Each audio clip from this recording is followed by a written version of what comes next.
Well, someone saw the Harry Potter movies. I'm falling down a dark hole. This child is having nightmares about the future. Has anyone checked her for midichlorians? Also, Alice can't remember the animated movie well enough to realize it was her. Do you think I've gone round the bend?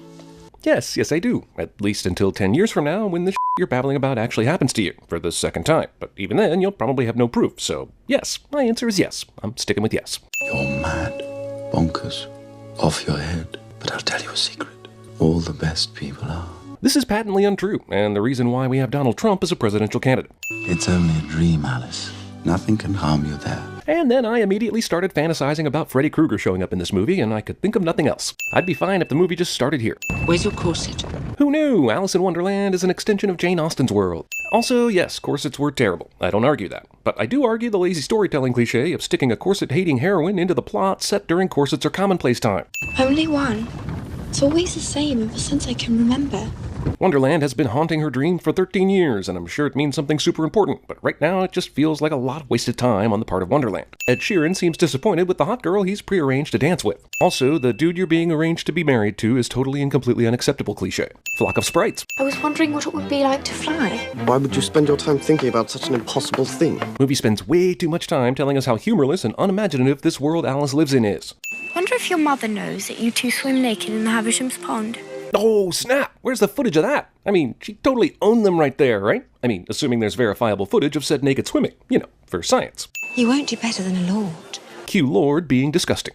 You could always paint the roses red. What an odd thing to say. But a lassie cannot marry me unless he renounces his throne. It's tragic, isn't it? Very. Girl slowly backs away from presumably crazy person in order to continue her chase after a CGI, possibly imaginary rabbit in a waistcoat. Lower. Alice's sister's husband makes out with the mistress in basically full view of everyone. This era's version of a court sketch artist must work really f***ing fast to have already painted this much of the scene in front of him in like 10 seconds. Also, Alice is nowhere near that blonde, dude. Alice flees a public engagement event with hundreds of spectators and not one person follows her. Also, this is some otherworldly color coordination for this engagement party. Or are you saying the entire kingdom only has the range of white to sky blue to choose from? And if so, why? Alice doesn't die from just the extended free fall alone. Falling piano catches up to her, then slows so she's falling faster, and this entire scene is giving Galileo the finger. Underground Ex Machina bed. Cool transition, but how did she suspend herself for even a few seconds up there thinking it was the floor? Is she really trying this right now? How stupid is she? Also, could we at least see what she sees outside the door? Give the character some motivation. Give us some motivation for hoping she gets outside. I mean, come on. Only after trying every door, then trying the key in every door, did she finally see the super obvious drink me potion on the table. Of course. If there is one thing I will always do without delay, it's that I will drink any liquid in front of me that says drink me. It's only a dream. It is? You mean you ran away from that Hamish dude, found a tree, and immediately went to sleep? Or does she think it's a dream? Someone tell me how to enjoy things.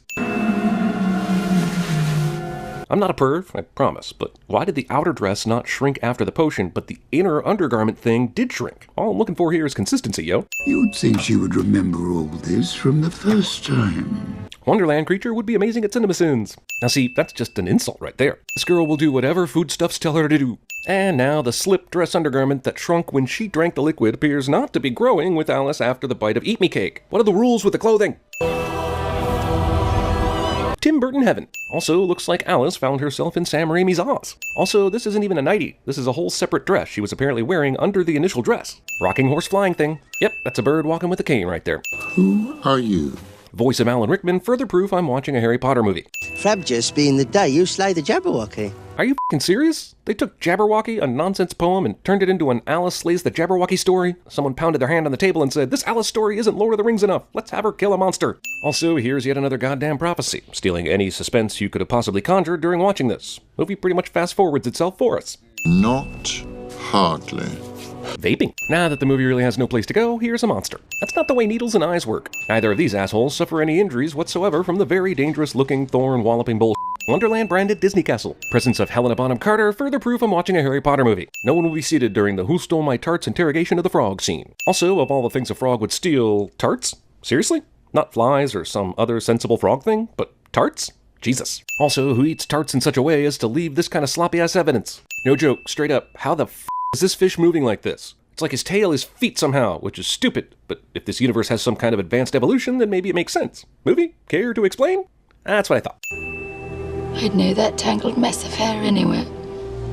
Is it Alice? You just said you knew. What's she doing with my darling Jabberwocky? You mean you can't decipher what a sword-wielding hot chick is doing to a monster in this picture? For my wife and pups as well. Voice of Timothy Spall, further evidence I'm watching a Harry Potter movie. Dogs will believe anything. That's true, but if horses can talk and are so smart, how did they ever allow assholes to ride them? It looks like you ran afoul of something with wicked claws. Voice of Stephen Fry, further proof I'm playing a Harry Potter game. The moon turns into a smiling cat face that actually ends up looking more like Toothless from How to Train Your Dragon than a moon cat, but whatever. The Mad Hatter completely disrespects a solid Tea Party setup. McTwist brought us the wrong Alice. If I hear this wrong Alice one more time, I'm going to personally put rat poison in this mouse's teacup the next time I dream off to Wonderland. What happened that day was not my fault. You run out on them to save your own skin. Either this is shit I'm supposed to remember from the animated Alice in Wonderland, or it's some really forced exposition. Regardless, it gets a sin. On that day, I shall fut-a-wacken vigorously. It's supposed to be a dance, but it sounds extremely like masturbation. Drink this quickly. Does this chick ever refuse to eat or drink strange things thrust upon her suddenly? She's like the food-drink version of Jim Carrey in The Yes Man. Let me out! Did you not see Bad Guys a minute ago? Do you really think you've been stuffed in a teapot for no reason? Don't bloody beg it. Dog that thinks he's going to get his family back if he finds Alice retreats because of some sort of loyalty gibberish. Pass the scones, please. Oh yeah, by the way, who makes the tea and the scones and everything on this table? And where? And where do they keep the proper cookware and utensils? Try this on the side. Up until now, Alice hasn't needed any tailoring on her clothes, whether she becomes big or small. I love travelling by hand. Ellie, just Alice, please. But that hat is big enough for several tiny creatures. You were much more muchier. You've lost your muchness. And this is what passes for dialogue in a Tim Burton film these days. In there, something's missing. Super nebulous something's missing in your soul dilemma will now power this film's plot. Tell me what Red Queen has done. It was here. You mean she asked for details about the Red Queen's evilness on the site of said evilness? Just by chance? The High-top clan have always been employed at court. Now we have a flashback within a dream that isn't really a dream. What the Red Queen did, and this is unforgivable, is made everything a CGI wasteland. The Sad Hatter. Hold on tightly. Alice doesn't fall off this hat. You were supposed to lead them away. The Hatter trusted you.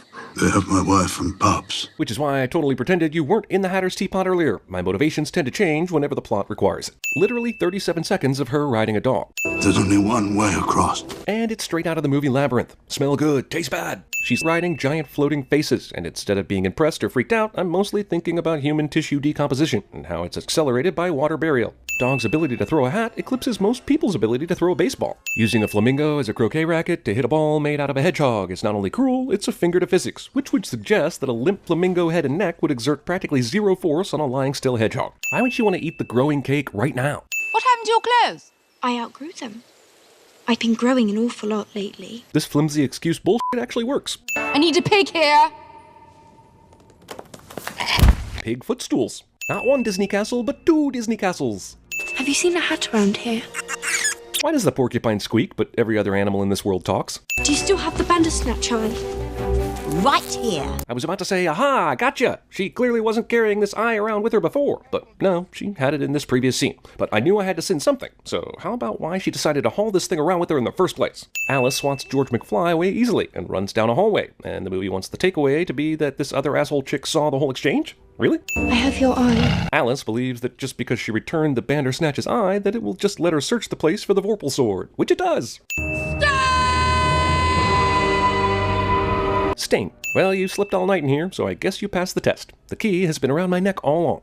Urine of the horsefly? Damn, she has a whole pot of horsefly urine, which then makes me wonder how that's collected, and in such large quantities. 3 coins from a dead man's pocket. How is it that the good White Queen uses such morbid-ass ingredients for a shrinking potion? I mean, dead fingers? Coins from a dead man's pocket? Horsefly urine? Can you at least put some sugar in that shit? There's someone here who would like to speak with you. But they'll wait until it's dark and you've changed clothes. I'm Alice, but not that one. How do you know? You said so yourself. I said you were not hardly Alice, but you're much more her now. This is some Obi-Wan Kenobi level bullshit here. Will you stop doing that? Blue Caterpillar shows up simply to tell Alice that she might be Alice after all, and she needs to kill the Jabberwocky, something she already knows, and then disappears. Well, someone saw Pirates of the Caribbean. Okay, but since when does the Cheshire Cat have the power to change into other people? And how did they miss the color of his eyes during the walk from his prison cell to the execution? Why don't you slay the Jabberwocky yourself? You must have the power. It is against my vows to harm any living creature. Oh. Also, I keep those vows until it's time to make a potion of some sort, which requires the ill-gotten blood of former living creatures. Where's your hat? Cheshire Cat with the hat ex machina. Have you any idea why a raven is like a writing desk? Approximately 60% of the dialogue in this movie is, have you any idea why a raven is like a writing desk and she's not the real Alice? Who will step forth to be champion for the White Queen? That would be I. No, me. Bald, fat Ron Weasley and his twin volunteer for certain death, despite being comically stupid thus far in the film. I'm surprised they even understood the question. If you were just going to refer to the scroll thing to decide whether anybody could help Alice fight the Jabberwocky, why did you bother asking anyone if they could help? No other slayer, no how. Isn't this common knowledge already? Didn't they open this up earlier and the blue caterpillar said she would slay the Jabberwocky? How did they miss this the first time? Alice spends a lot of time pacing and thinking about this decision, but my main question is, why did you rip off Rivendell? You were just as dim-witted the first time you were here. You called it Wonderland, as I recall. Wah, wah. Also, the word Wonderland is all it takes to help Alice remember the previous adventure enough to get the hero's job done in this adventure. Why didn't anyone remind her about Wonderland prior to this moment, eh? Also, Alice remembers doing all this same shit as a child, but isn't this a recurring dream? Didn't she say earlier in the movie she was still having this dream? How could she forget all this stuff? Why does it seem more real now? How is anything supposed to stand up to an army this size? Even a magic Gandalf, Alice, Aragorn would be useless against these numbers, right? While you weren't watching, Alice tamed this creature, found some form-fitting armor, and also consulted the script. None of these chess-head army soldiers can see a goddamn thing through their helmets, which means they're magic. Chess warriors that are mere pawns. Oh, the irony. Opposing armies happen to meet on a literal giant checkered chessboard because imagery. Damn, that Jabberwocky's introduction is literally 5% of this film's runtime. 1. There's a potion that can make you shrink. Alice starts remembering 6 impossible things, but all of them are things she knows to be true and possible. Oh, my old foe. Voice of Christopher Lee, further proof I'm watching a Lord of the Rings movie. Not you, insignificant bearer. My ancient enemy, Vorpal One. Jabberwocky sees inanimate object as his old foe, as if Alice could just drop the sword right here and let it do all the work. Because the Hatter interfered, apparently both armies are now allowed to just charge and do battle, which makes me wonder why Alice has to keep fighting the f***ing Jabberwocky at that point. Alice in Wonderland will now end with a color-muted Lord of the Rings facsimile. Domino soldiers. Mad Hatter sword fights with the Knave, and I think I honestly care less about this sword fight than I do the one in Lincoln. I feel kinda like, even though the Jabberwocky doesn't know where she is, his super lightning breath should have still electrocuted her entirely metal ass. Jabberwocky head is nice enough to follow the stairs back down. Why did you do that? The White Queen said she couldn't kill the Red Queen because it's against her vows, which means she really wanted to kill her. But now somebody offers to do the job and you stop him? What kind of hippie shit is this? Futterwhackin'. Also, movie borrows Happy Dance ending from Tropic Thunder, but uses music from something out of 1994, and I don't give a shit what they were going for, this is a sin. Will this take me home? If that is what you choose. The blood of the Jabberwocky is what will bring Alice home. Basically, what you're saying is she had no choice but to slay the Jabberwocky, which is against the spirit of your making your own choices that this story preaches. Alice is being shot back out of the rabbit hole, but then she has to still climb out of the hole? The blood of the Jabberwocky is like an Uber driver who can't get the last 5 feet to your destination. These assholes are still standing here, and don't give me the time stand still because she went to another world bullshit. She's been gone way long enough for everyone to give up and go home. Sorry, Hamish. I can't marry you. You're not the right man for me. And there's that trouble with your digestion. No need to be a dick about it. Damn. That is no prince, Aunt Imogen. You need to talk to someone about these delusions. I'm going to add 100 sins for this bullshit right here. This whole movie has been about how crazy people are the best people, and how impossible is a good thing. And now the main character of the movie informs her that she's crazy and needs help for her delusions. I'd remove 200 sins if the prince showed up right now to rub it in Alice's stupid face. I happen to love rabbits, especially white ones. That's racist. You two remind me of some funny boys I met in a dream. Not really, though. Not even close. But it sounds like a funny insult to people who actually enjoyed this movie, which can't be many, right? Oh, and one more thing. And Futterwhackin' is such a disappointment. Why not go all the way to China? You mean Alice is going to be responsible for the opium wars that started between the UK and China? That's unbefitting of a Disney heroine. Also, how is this something she's been wanting to do all these years? This is boring-ass trade route shit. Doesn't she want to invent a clapperbonger or a Jallenspragen? When I think Alice in Wonderland, what I really think of is Avril Lavigne.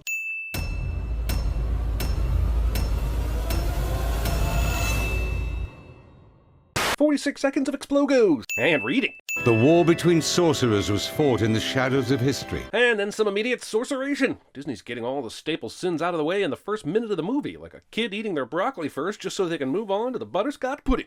Veronica and Balthazar witnessed the savagery of a sorcerer beyond evil. Beyond evil? Evil already means profoundly immoral and wicked. Morgana apparently slaughtered people, which I think would classify as profoundly immoral and wicked. Quit pretending the words we have aren't enough and adding pointless modifiers, or I'm going to be decidedly beyond extremely angry. We are but servants. Okay, fine, I added an extra T in the subtitles, but admit it, you laughed. This sin is for all of us. We are but perverts. In your movie about magic, the most powerful sorcerer of all time is killed with a stab to the gut? And don't give me some magic knife bullshit.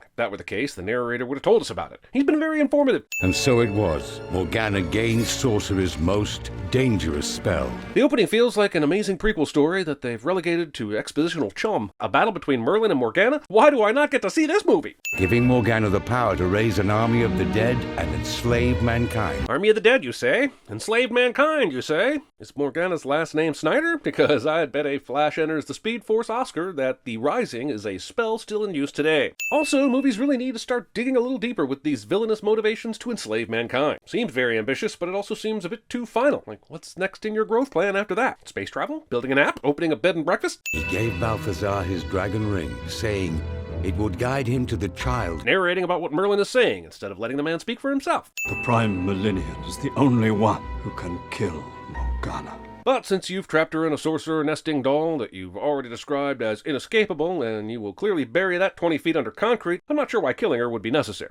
And never, it is said, will Balthazar waver from his quest. Hearsay evidence is not admissible in Sin's court, narrator dude.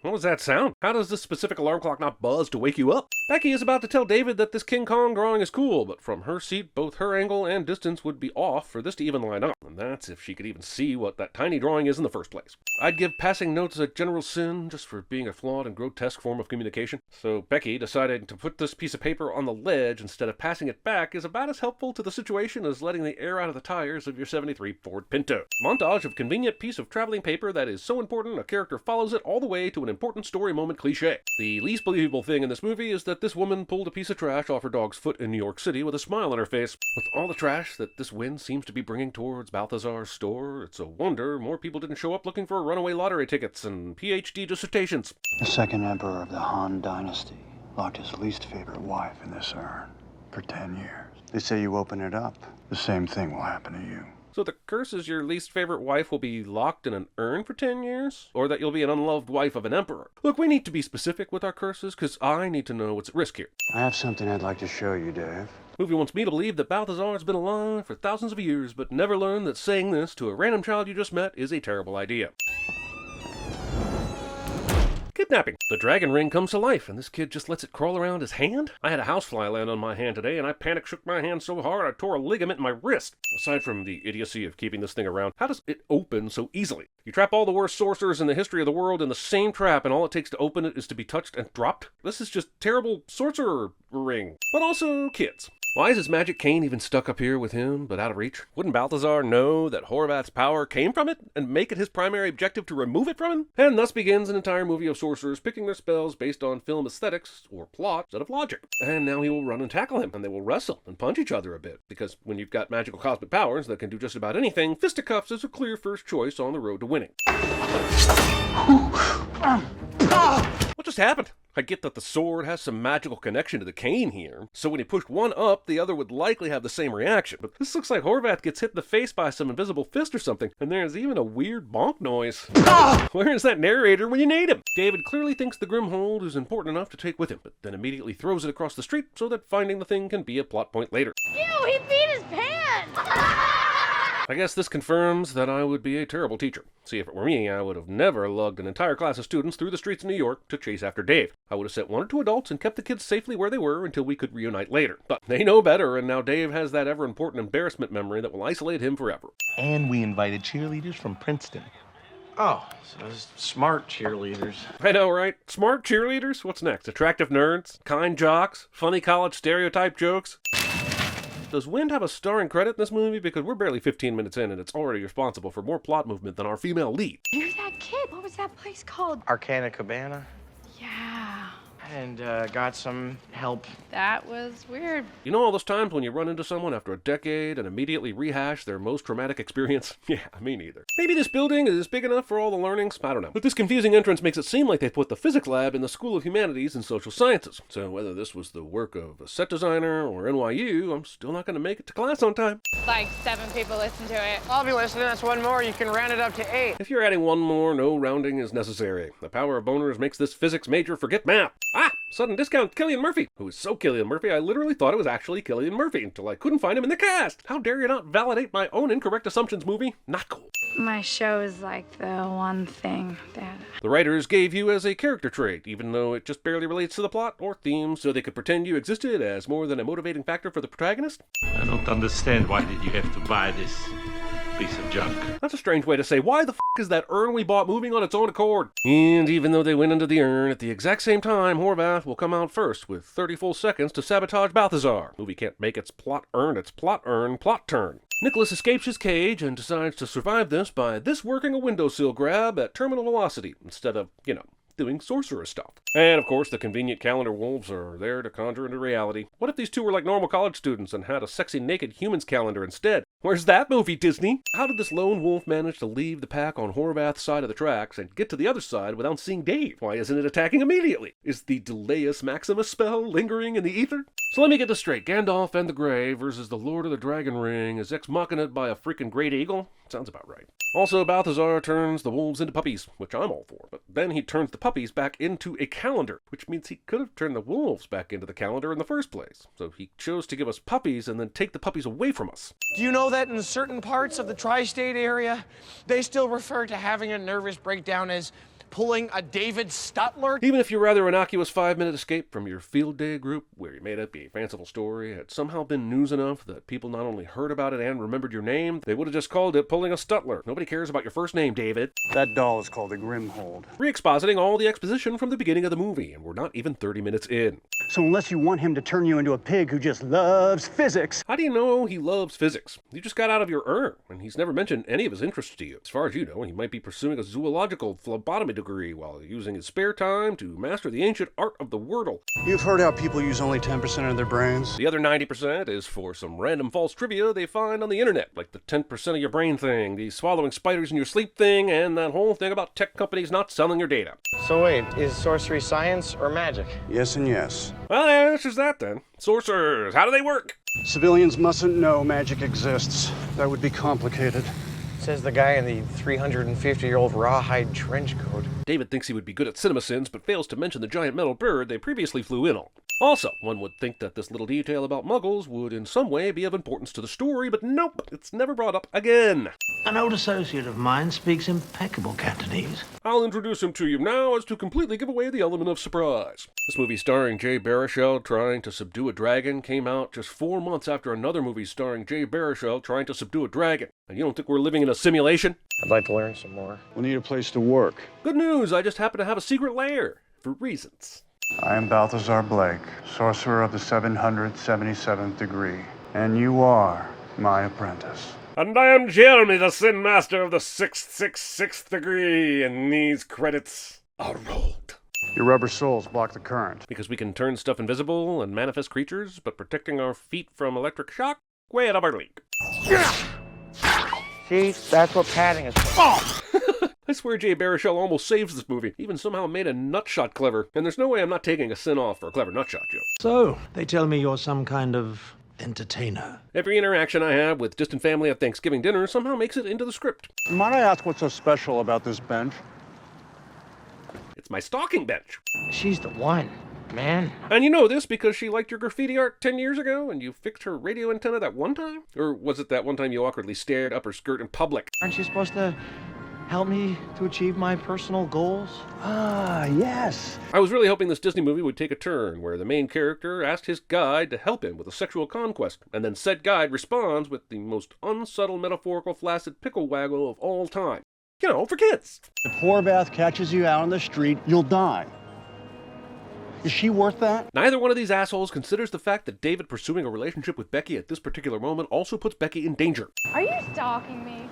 Not in a threatening way. Pretty sure you're not the one who gets to decide that, Dave. Give me the cash. You need him to have to use his powers in the real world, so you go with White Knight boyfriend defense girlfriend from New York City subway mugger of color Ray Shea? Bold choice, 2010 movie. And by bold, I mean terrible. Also, I'm not even sure why this scene is needed, or why he has to use his powers here. Except, of course, that the movie needs to remind us that there's a potential girlfriend in the movie that we haven't seen in about a half an hour. Also, movie doesn't acknowledge how complicated the situation should be now that the cops are involved. This active crime scene now has a reported mugging, an unconscious man, and a possible arson. The cops are going to have some questions, especially for the person who suddenly disappeared from the scene. Love is a distraction. It's true for sorcerers, Jedis, and tropey movie scripts. I have to go into town to pick up your anti-itch cream. Into town? According to the school records, this lab is in the financial district of Manhattan. Can we talk about how Dave could afford all this stuff? I get that somehow he has a professor that just gave him free reign of a subway basement he just happened to have, but there is a ton of expensive equipment here. I haven't done the exact math, but my quick estimates put his expenditures at around, how do the friends afford 2 apartments in New York City dollars? This shirt is definitely different than this shirt, which he had on when Becky showed up for their study date. This is only weird because this shirt is the same as this shirt, and now they are making plans to meet up again at the lab on what feels like the same day as their previous study date. What I'm saying is, now would be a good time for that narrator to pop back in with some sort of explanation of time travel, because things here definitely seem out of order. You were listening. I played this song the other night. Did you doubt he was listening? And is him knowing One Republic's secrets really proof that he was? Now, if he had to play a song that you wrote, that you had only ever played in your own bedroom, and the only way he knew about it was that he hid a camera in your room, that would be romantic. According to this movie, I mean. Can't have anyone hearing your girly cries, right? Right, because 2 air dryers that will run for about 10 seconds while you continue monologuing is going to do a lot. Enough, you idiot. Watch the door. Why did you send him in first in the first place? That's what I keep telling him. People keep showing up to this fight like it's choreographed by Vince McMahon. Is that Balthazar's music I hear? There are at least 12 candles on this one desk in a room with enough electricity to run half a dozen giant musical Tesla coils. Why? I don't need your faculty identification card. These are not the droids you're looking for. Explaining your ripoffs, I mean references. Here it is. He has an unauthorized lab space. That we have record of in our computers, even though it's unauthorized.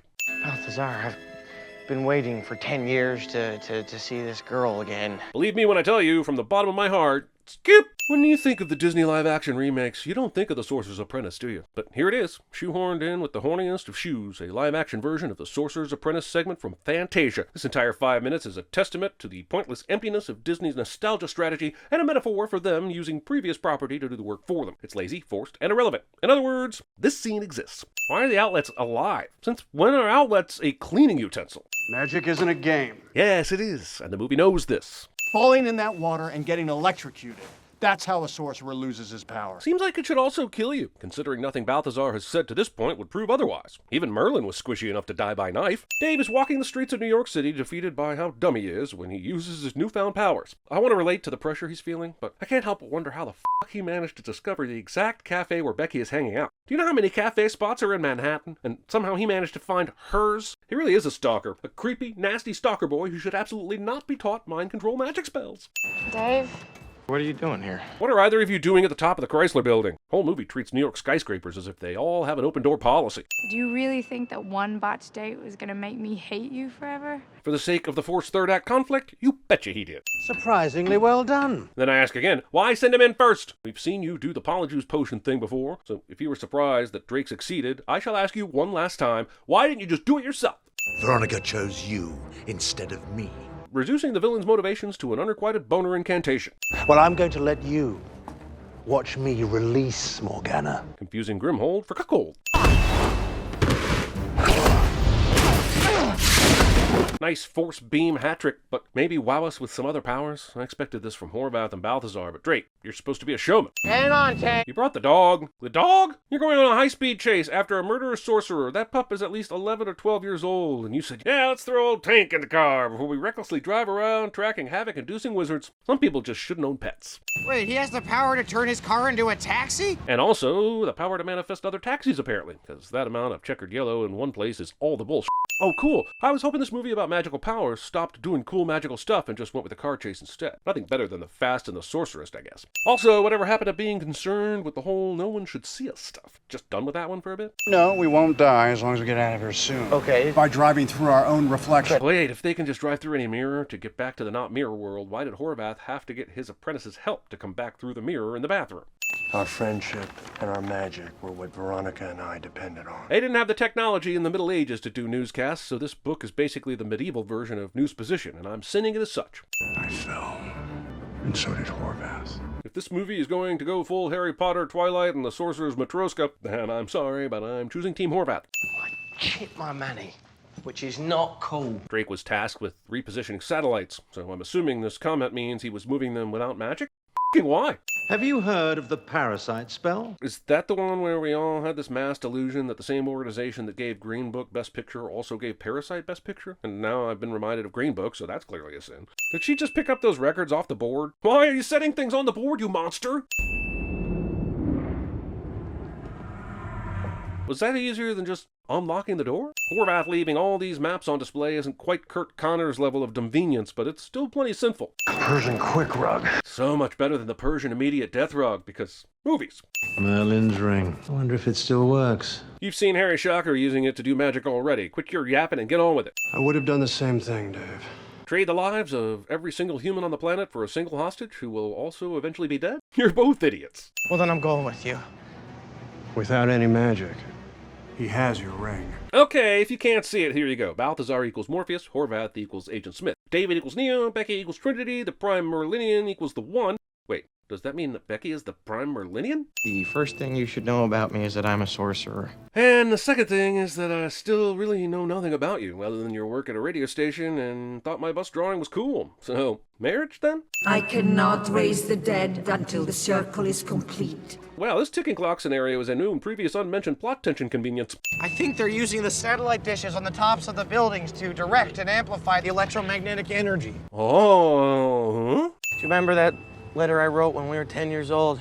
Friend or girlfriend? Are you kidding me? You want to revisit this now? There's an ancient sorcerer about to destroy all of mankind, and your ego wants to know if a girl liked you when you were 10? Good thing these buildings just happen to have satellite dishes that could be arranged to reflect this shape. Good old New York, coming through in the clutch. Another Deus Ex Eglina. It's like this movie went and saw Lord of the Rings and was like, hold my mead. Morgana's raising of the dead is oddly selective. I don't know for sure that this is a discriminatory practice, but what about all these dead? Sucking face. Is that the best that you can do? May not be the best, but it is currently all he is going to do. This is the part where Dave somehow creates working Tesla coils out of random parts in a nearby shed, wrapping around perfectly placed lampposts that will then electrocute the most powerful and evil sorcerer to have ever lived in perfect harmony with the score so he can Ryu her to death, as one does. If Morgana can stop his heart, maybe I can start it. He's not going to use Plasma Bolt to save Balthazar's life, is he? Of course he is. France? Yeah, I got us a ride. You're going to ride the Iron Eagle to France? Do you realize how terrible an idea this is? That's almost 4,000 miles over nothing but ocean. It will be cold, dangerous, and take approximately 36 hours if your Eagle flies 100 miles an hour. And that's only if it doesn't have to make a stop at Mount Doom.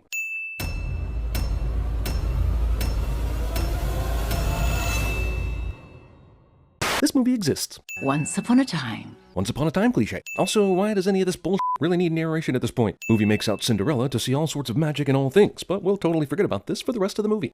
With Mr. Goose and all their animal family. Why is Mr. Goose the one animal that gets a shout out in the narration? What about Mr. Goat back here? Or the multiple Mr. and Mrs. Chickens? Or the other geese in the shot? What's so goddamn special about Mr. Goose, eh? I see the remake is live action, but they retain the cartoon mice. I believe that animals listen and speak to us if we only have the ear for it. Raising your children to believe animals can speak to you. Who looks after us? Fairy godmothers, of course. No doubt Cinderella will grow up to be a future politician. I believe in everything. Even the flying spaghetti monster? Opening of the movie is an orgy of evidence that this family is happy, and it's going to be sad when it's not.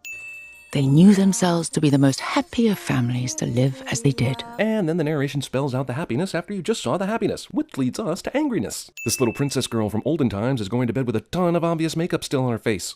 But sorrow can come to any kingdom, no matter how happy.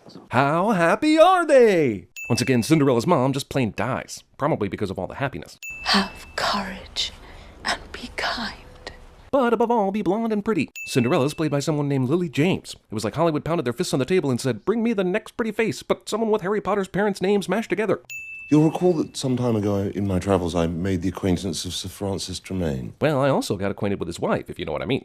Do you think I may be allowed one last chance? This genuine seeming scene suggests the father is truly in love again, but then the rest of the movie will only show us evil stepmother, with no trace of any reason why Daddy might have originally fallen for her. Animal cruelty with matching cat leash. Also, what kind of sex power do you have when you make a dude forget how awful you and your 2 daughters are and make him want to marry you? Movie tries to show us how evil this stepmother is by showing the house full of drinking and gambling. I guess this form of happiness isn't cool, because it doesn't involve butterflies and rainbows. Oh yeah, this still qualifies as an infestation. Mice carry disease no matter how cute they are. Glad to see the live-action adaptation kept all the crucial elements of the original animated film's plot. We ladies must help one another. And then someone had to work at a computer for 6 months making sure we got this mouse's reaction. And that's what I really want, for you to come back, no matter what. Man, she's foreshadowing so hard, I kinda wonder if her dad might have lived if she'd have just kept her pie hole shut right here. Stepmother comes out just in time to overhear Ella's father talk about how awesome Ella's mom was, and how trying the new family is. I miss her. Do you? Oh, that's why I married someone. I mean, totally, yeah, I do. Anastasia and Drizella have always shared a room. But why? Haven't you always been rich? What purpose did that serve, other than to make them a double-barrel shotgun of awful? I can stay in the attic. Look, the directive was to have courage and be kind. Now, you're not being not kind by objecting to this. Kind does not mean be a doormat. Why build a house this way? Hey guys, got a great idea. Let's build a 6-story tower that serves no purpose and then put an attic at the top. Who is she talking to? She's mad. How did you even hear her talking? Isn't she like several miles upstairs? I heard you, subtle song reference to the original film that is wholly unnecessary and unmoving. Mornings did not agree with Ella's stepsisters. Maybe that's because they sleep in a color explosion Antword fever dream of a bedroom. In fact, they lacked accomplishment in any art. You know what would have been more interesting? If these sisters did have talent. I think I would have hated them even more. It's almost like throughout the centuries, the new retellings of this story didn't trust the audience to hate people who are clearly terrible. Why did you even remake this movie? You're doing almost everything the same as the animated film. I hate this fucking cat. Also, cat attack of CGI mice shows why you can do these things in an animated movie, but in a live-action movie, it looks stupid, especially when you have to edit in such a way that only implies the real cat cartoon bumped his head into the furniture. He's passed on, miss. He's gone. Her stepmother and stepsisters ever misused her. Almost 21 minutes of fluffy, unneeded backstory before this live-action remake finally catches up to the original cartoon story's starting point.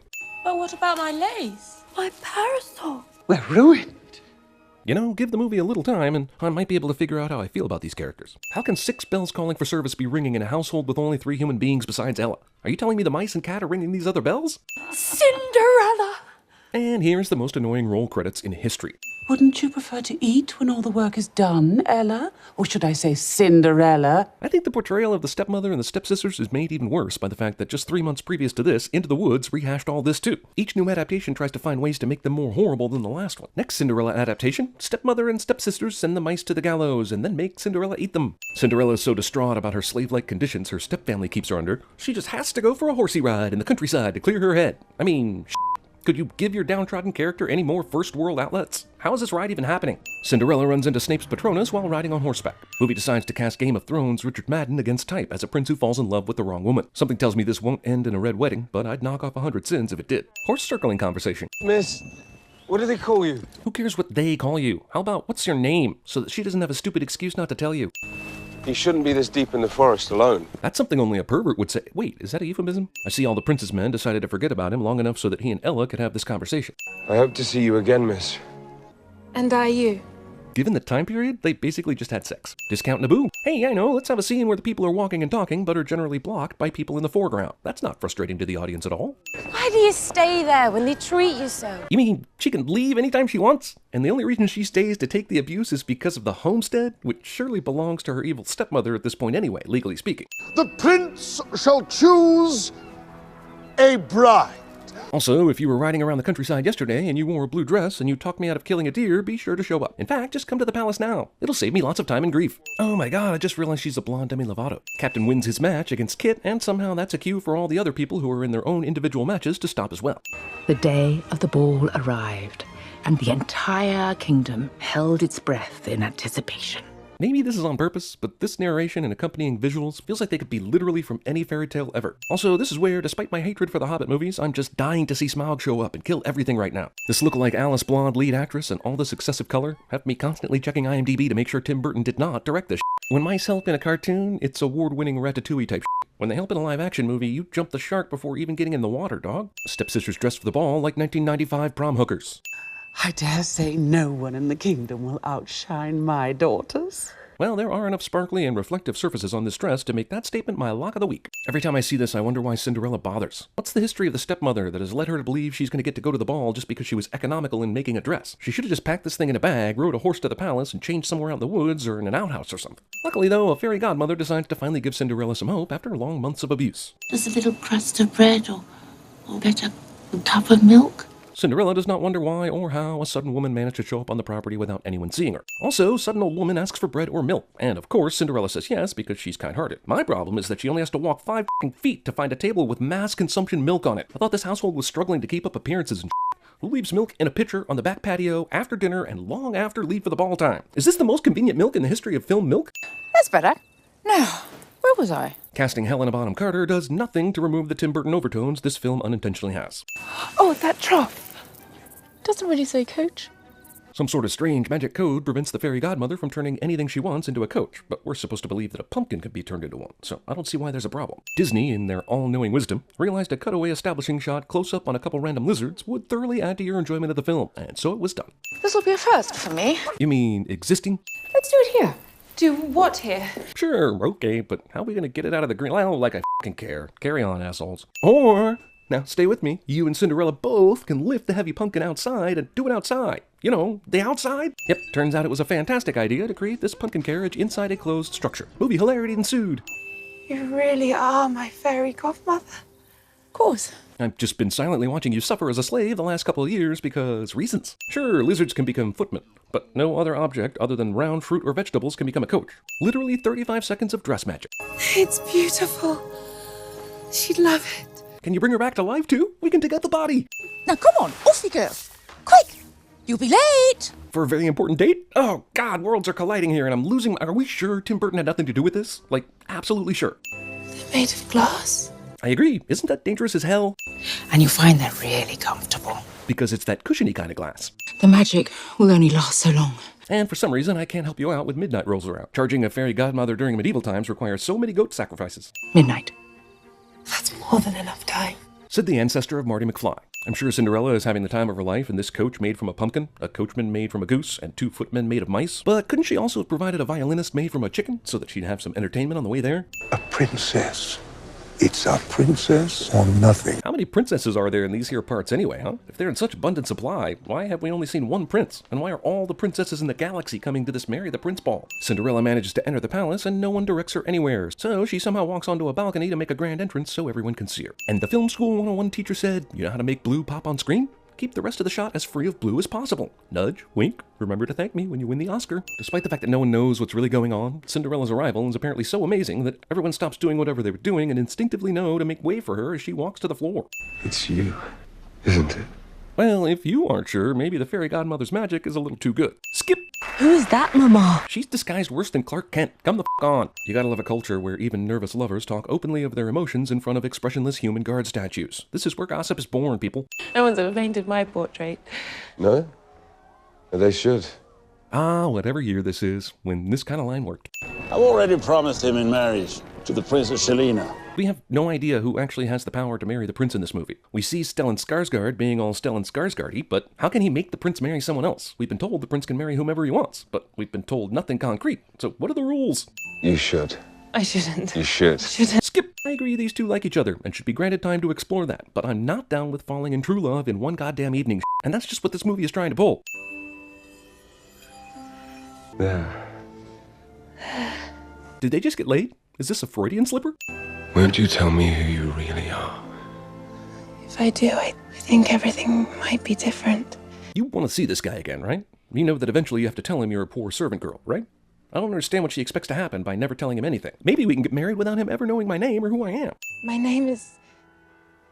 Somehow, the one dance they had and the short walk through the palace to the secret garden took 5 hours. Also, clock block. Also, 30 minutes from the start of the closing credits, and this movie finally decides to toss in the central conflict. Wait, what the f***? She's running back inside before running back outside? Again, what the f***? God, f*** you, movie. This frog was turned into a human for now. Even if he craves flies, his tongue is still human right now, you f***ers. Also, leftover special effects budget was spent on this bullshit. Now, for the most plot-convenient wardrobe malfunction of all fiction. I mean, if she's this bad in heels, this should have fallen off ages ago. Both of them. Glass slipper bounces on stone and doesn't break. Somehow, the entire King's Guard is alerted, mounted, and on the chase before this carriage has even gone 100 yards. I mean, this is going to be the shortest search for the glass slipper owner ever, right? The way back home is suddenly treacherous, as if the continental drift of Pangea occurred during the time she was at the ball. Also, why doesn't she just bail? Obviously, all this magic is gonna run out before you get clean away from the prince, so embarrassment or getting dirty? What's worse? You know there are no seatbelts in this thing, right? Why hasn't she plunged to her death yet? All these animals are changing back, and at this point I have to ask, can she survive if this entire carriage goes back to normal at top speed? Because I don't think she can. Everything changes back one at a time, and definitely not in the order everything was created. Also, it was 11:59 when she started running out of the palace, and somehow she made it all the way here before 12:01. Oh, look at that! She can survive if this thing reverts to normal at full speed. Will wonders never cease? You'll find it's very comfortable. But for some reason, this and the other slipper didn't turn back into blue slippers, even though it was created by that same magic with a midnight deadline. The mystery princess. There are a lot of unbelievable things I can accept in Cinderella, but these people not recognizing her at the ball is definitely one I cannot. The prince is not free to marry for love. He's promised to the Princess Shalina of Zaragoza. Yeah, but is that really a rule? And even if it is, it comes way too late for me to give a shit. Mice really enjoy living and breathing Cinderella's foot sweat. Father. Just what the story of Cinderella needed, the dying prince's father drama. He was not married for advantage. He was married for love. Overbearing King Dad turns out to have pretty okay opinions after all, on his deathbed. Also, thanks Dad for telling me this earlier in the evening when I was literally within arm reach of the girl I love. Hereby declares his love for the mysterious princess. New king issues embarrassing proclamation about his own lack of ability to ID the girl he somehow undyingly loved. As wore glass slippers to the ball. He only cares about the size of your feet, not what you obviously look like. Are you looking for this? Cinderella's stepmother just happened to find her secret stash up in the attic, because that's what lazy assholes do. Walk up 80 flights of stairs to check for secret panels, hoping to find evidence that the girl they couldn't even recognize at the ball was in fact their dirty servant of a stepdaughter. Also, damn it, Cate Blanchett, how does Disney keep talking A-listers into appearing in these carbon copy soulless live-action remakes? I shall tell you a story. Once upon a time... Did they even have Once Upon a Time during the age of Once Upon a Time? Both the evil stepmother and Cinderella forget that the prince himself has the other slipper to match this one, so destroying this one slipper does nothing to prevent his search to find the girl who fits the one he has. Dumbasses. Why? Why? Because you are young and innocent and good, and I... Cut myself off in the middle of explode. Look at the time. This long line of women waiting to put on a slipper proved that everyone's feet here are standard US units, while Cinderella's feet are metric. I mean, what a colossal waste of time this is. The prince couldn't just get the artist we saw earlier, draw Cinderella from memory, and at least cancel out all the non-blondes. Oh, yeah. To put the slipper on this woman would be ridiculous. There's one more house. We must leave no stone unturned. Movie would have me believe Cinderella's house was the very last house this army of slipper checkers bothered to slipper check. Try again. Ladies and gentlemen, comedy. Though Ella was sad, her spirit was not broken. She knew that the ball and her time with the prince would become beautiful, distant memories. Sickening, isn't it? If you love me. Cinderella sings in what many parts of the world is called the Ex Machina song. Your Majesty, I did Captain, would you be so kind as to investigate? It would be my pleasure, Your Majesty. I would probably reduce all the sins if they went through all this trouble and the slipper somehow didn't fit Cinderella. Then the prince, even seeing her face and everything, turned away and said, well, I guess the search must go on, gents. Let's get on a ship to Bravos and find this lady forthwith. You have never been, and you never will be my mother. Hey now, the whole reason why Cinderella even got to this point is because she continued to be courageous and kind, like her mother taught her. Now she's being mean. Deservedly so, should have happened long ago. But she should pay for her words if the movie's theme is going to mean anything at all. Cinderella doesn't lock the door behind her as she leaves. Have courage and be kind.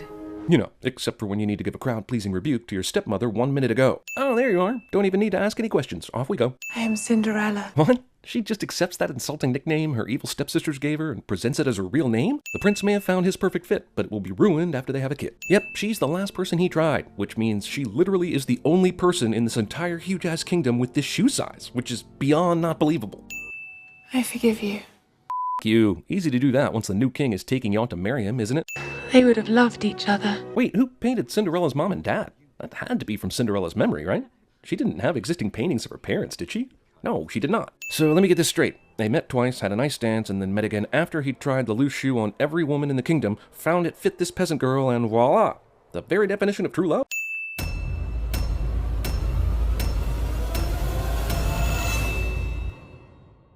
Disney uses a more vintage logo to remind the audience that they have made this movie before, and are now ripping off themselves. This movie exists. Based on this logo transition, one can only assume that Disneyland is the man village. Many strange tales are told of this jungle. Narration. A boy raised by jungle creatures still feels compelled to wear a giant red diaper. Mowgli almost keeps up with his wolf brethren, even though they are wolves and he is a human child. One of these days, you'll be someone's dinner. It's amazing that he hasn't already been someone's dinner. It was a dead tree. How was I supposed to know it was dead? Because it looked dead, and you're like 10 years old and should have figured out the difference between alive and dead, especially if you live in the jungle. I knew he needed a people to protect him. It's why I entrusted him to the wolves. If Bigger entrusted him to the wolves, then why is he always within paw's reach of Mowgli? That doesn't sound like trust to me. Sped up time-lapse video for the sake of mood, I guess? The water truce! What the f*** is a bald eagle doing in the Indian jungle? Whoa, don't forget the truce. I know the law, Bucks. The water truce, which is a big load of crap, by the way, is a big load of crap. During the water truce, is it also the law that all direct predator and prey enjoy the water right next to each other? Or is that just for visual effect to underscore the peaciness of these times? Look at this green bacteria-riddled water they've all been drinking from. Just look at it. Somehow, the CGI tiger in this movie looks even worse than the CGI tiger in Life of Pi. There are multiple wolves, rhinos, antelope, and so on, but there is only one panther, one bear, and one asshole tiger in this entire jungle. I think this movie was just an excuse to test the bounds of modern CGI, and as such is a failure, since that frog looked fake as Who is giving Mowgli haircuts with bangs, and where's he getting the shampoo and conditioner that keep his hair from getting knotted up like dreadlocks? They deliberated and they argued. Wolf Council of Elrond. What do you think they're talking about? The Cullens? We raised him as one of our own. But why? Why not just eat him? I wish I could tell you that the wolves could have fought Shere Khan, but this is not that kind of a tale. So what you're telling me is a pack of wolves couldn't take on one tiger? I find that hard to believe. I'm bringing you to the man village. You always said we're not supposed to go near a man village. You always said stay away from the man village. Jesus, this conversation must have had some huge pauses to take place in so many varied locales. Whoa. Elephants. I mean, I agree, but I don't live in the jungle. Shouldn't he be used to them by now? The elephants created this jungle. How? Because the jungle is no longer safe for you. You're being hunted by a tiger. Only man can protect you now. Something tells me the point of this movie is the exact opposite of this statement. What, now we have to bow to the buffalo too? That's racist. Human child outruns African tiger, because of course he does. Obviously he survives this like he's f***ing Simba or something. Jesus, it's like the running of the bulls, only 99% more dangerous, which only makes Mowgli's survival here that much more unbelievable. You, movie. Are you trying to test how many he survives this sins I'm willing to write in a row? Challenge accepted. No, that's more bullshit. Instead of chasing the herd and Mowgli from that not very tall peak, Shere Khan decides to just stand here defeated, watching all the water buffalo and Mowgli escape with ease. I mean, he roars like he's angry, but if he was really angry, he'd have just jumped down and kept chasing them, so...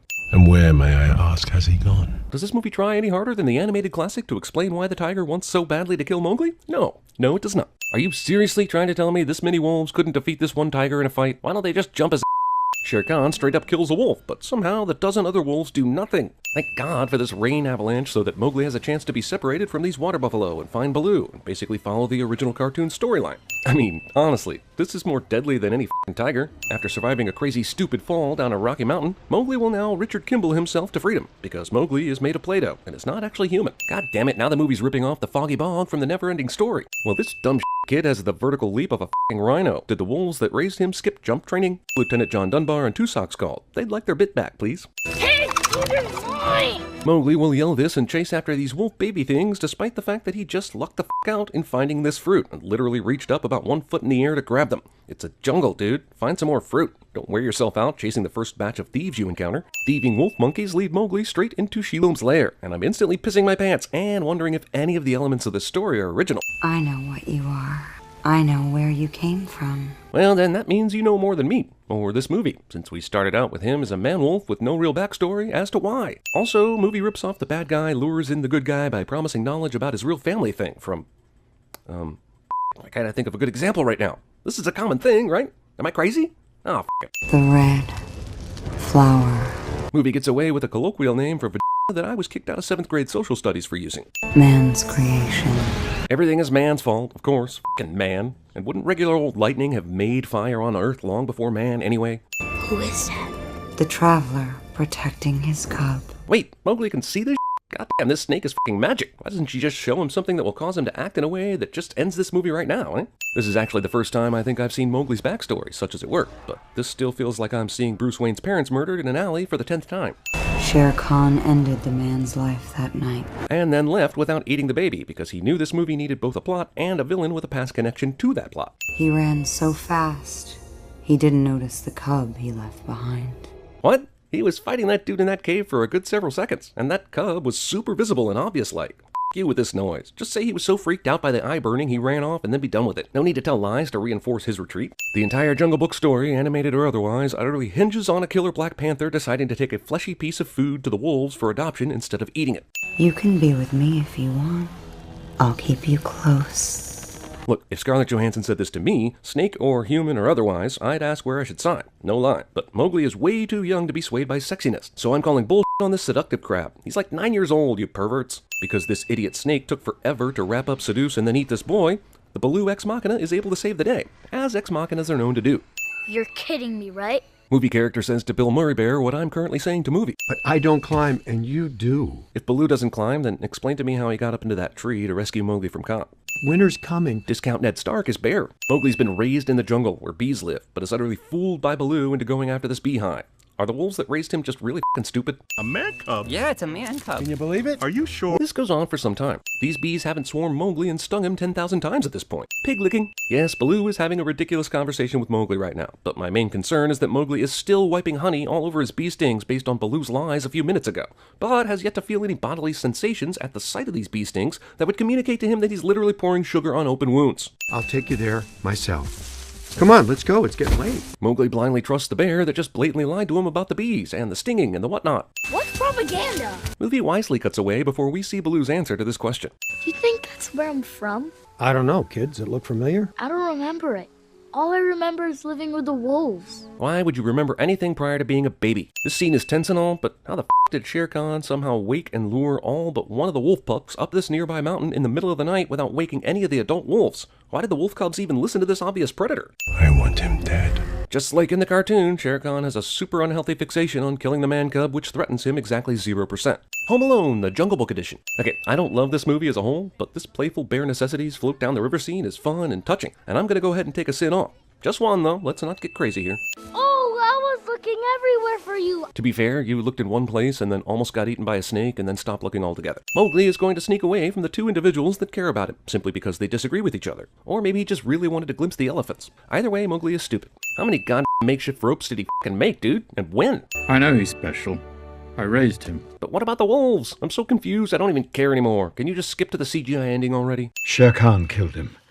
He will stop at nothing until he has this boy. Again, how does one 9-year-old man cub become this big a threat to the jungle's greatest predator? Why does he hate Mowgli seemingly more than he hates regular adult men from the man village? The only way we can save him is if he goes to that man village. But why? Can you explain that even one time? I don't want you around anymore. Baloo and CinemaSins and Harry and the Hendersons Mowgli. Also, is it just me or did Baloo just do a complete 180? He was telling Bagheera, nah man, let the kid be whoever he wants to be like minutes ago. Then Mowgli saves a baby elephant and all of a sudden Baloo's all convinced the kid needs to be sent home? The f***? These two adult caretakers once again let this helpless child get into danger simply by not paying attention. Bagheera and Baloo f***ing suck as babysitters, man. Oh god, Mowgli found the Crystal Skull Alien Temple. Everybody run! Also, somehow, the building CGI looks faker than the animal CGI. Go figure. Baloo is totally a discount Po from Kung Fu Panda, but whatever. I'm done with this movie at this point. The red flower. How did these coincidentally English-speaking jungle animals come to call fire the red flower? Because it grows super fast and destroys shit? Because it's so hot? Because it is orange and not red? Why tarnish the reputation of all the actual red flowers in the jungle with this misnomer? But there's one thing I don't have, and that's the one thing you can give me. The red flower. Louis is fixated on getting the red flower, even though he could easily rule over the jungle by simply being the largest creature. He could just sit on Shere Khan and that would be the end of it. What I desire is man's red fire. Here's the second of the film's forced musical connections to the original animated film. Only, unlike the last one, this one isn't endearing or even plot important, and ends up feeling like Christopher Walken just has a must-sing-a-song clause in his contract these days. Let me interrupt myself. I just gotta say, you guys are so much handsomer in person. Movie gives Bill Murray way too many seconds of free time to just Bill Murray for a bit and then animate around that, for some reason. Wow, that worked! Movie revives the old sneak away while someone else lectures the bad guy routine, and I'm almost as impressed as I am bored. How do two modern Apes movies get ape CGI so right, but this movie comes close to reminding me of Jumanji? How much of this budget was spent on the one human actor? Because it's starting to feel like way too much. We'll try to hold them off. Haha, try being the operative word, considering there are 600 of them. Too many seconds of these two heroes beating monkey ass, even though it's boring and useless to the story, and also hard to believe considering the sheer number of monkeys. Think about it, man cub. We can rule this jungle. This is just like the end of the first Transformers movie, when Megatron is chasing Sam and taunting him. Except somehow, and despite all odds, the Transformers scene is more entertaining than this one. Thank God for Mowgli, this soft landing tree was right outside the well. Who f***ing cares anymore? King Louie has been hoisted by his own petard. Because the animals lied to him about his wolf dad dying, Mowgli runs right back to the man village that he's never known as a home or a safe zone or even known at all. Makes sense. Geez, that is an unwieldy fire. No wonder all the animals are scared of the red flower. The humans build giant fires that are clearly hard to control. Instead of seeking his true lineage or man answers, Mowgli actually only returned to the man village to steal fire, because he wanted to go for a night run and he's a huge Olympic Games fan. Like, more than 2 minutes of him running with a torch. Every single animal in the jungle will be present for the big finale of this movie, while I will be asleep. Despite chanting together a moment ago, these animals all let the bear fight the tiger on his own, because they're a bunch of chicken shits. Shere Khan somehow lasts more than 5 seconds in this fight against 1,000 jungle animals. You know why you rarely see the kid and the tiger together in one shot in this scene? Because rumor has it the two actors hated each other on set, and by the end of filming could barely even acknowledge each other's existence, so they had to film their scenes separate from one another. True story. How long did you really think you'd survive against me? Honestly, I thought the bear friend alone would have been good for like 10 years, and that's not counting the leopard friend and all the wolves either. Longer than your father did? This dad comment gives Mowgli pause, even though he never knew his father, and totally bonded to Bagheera and Baloo in this movie way more than he did his adopted wolf father. And after all that man-cub bull, the animals in this jungle finally decided to work together on cleaning up the goddamn yard. The elephants were able to divert enough water to basically put out this entire forest fire in an instant. Bring all the jungle together for the very first time. And all of the predatory animals went hungry and then extinct. What the f*** is this bull? Next time on Mowgli is an Ignorant Dick. Jungle races!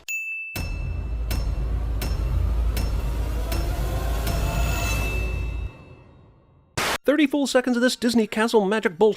I swear every movie stretches this another full second. Walt Disney rips off Warner Brothers' Harry Potter font, because why the hell not? Pirates of the Caribbean 9, The Alice Chronicles. Turning to port at full sail will tip us over! Exactly! How else do you expect us to rescue Jack Sparrow? I mean, reach the playing card base Neverland. She said port, yet the ship is tilting starboard, which further proves that no one on this ship knows what they're doing. Ships hitting the bottom like this do not continue to gain speed. This works and everyone lives and no one is hurt and the ship's not damaged. 60 seconds of bullshit. Our work here is done. Freaking those pirates to a watery grave? That was your work here? Oh good, still on a boat. Still might as well be a Pirates movie. Amistad 2 or Cloud Atlas. Oh look, a Lewis Carroll Easter egg. That's the closest this movie gets to the source, by the way. So she made it back to London the same year. You can learn more about this journey home in Alice Through the Suez Canal. Captain? A female captain in 1875? Really? I like Alice as much as the next bored moviegoer, but this movie stretches the bounds of reality a bit too much, as the movie will go on to take great advantage of for lazy humor's sake. You and the Wonder have been expected for over a year. I'm afraid Lord Ascot passed away whilst you were at sea. Not sure how they knew to meet Alice at the docks a year behind schedule, but couldn't pass along news that her main financier is dead. In case you weren't aware, this impossible butterfly is magical as f***. There's a handy sound effect to let you know. No other company is in the business of hiring female clerks, let alone ship's captains. And did you hear the one about the wife being in the kitchen? Sign over the vessel, and you will redeem the house. Honestly, all this is rushed and f***ed up, but not as rushed and f***ed up as that dress. Sea captain is no job for a lady. This feels like an argument mother and daughter should have had before she served a year or more as an actual sea captain. The last thing I want is to end up like you. Widowed with a bratty kid, can't blame her. Then she storms off, and this is the first movie all over again. This might as well be a roll credits here, I think. Also, why this house, this room, and this mirror? Even if the movie ends up offering a lame reason for it, it's random as f*** and stupid as hell. Next movie, a magic oven will be Alice's portal to Wonderland. Curious. You spent the last movie in an alternate reality. Why would you find anything weird to be curious? Oh no, not again! Maybe don't sit so close to the edges of things, Humpty? And he will be gone before long. Who will be gone? The goddamn pronoun game invades Wonderland to infuriating results. And do mind your step. He said that instead of just outside that door is a free fall in the sky, because he didn't really want her to mind her step. He just wanted to give the audience a laugh, because he knew full f***ing well what was outside that door. Point Break, Alice edition. Alice survives this, presumably because she's the size of an ant, but actually I don't think she's tiny anymore here in this place, given the size of this garden pool, but wait, what was I saying? Oh, f*** it and send it twice, let's move on. Thankfully, half the characters she met last movie are currently having art class around the very flower bed she just fell into, and I'm more certain than ever Alice is just taking drugs and being forced to watch her hallucinations. Thank God your clothes shrank with your body, am I right? No one wants to see Alice naked, except for calculating 40% of this movie's audience. Wait, what?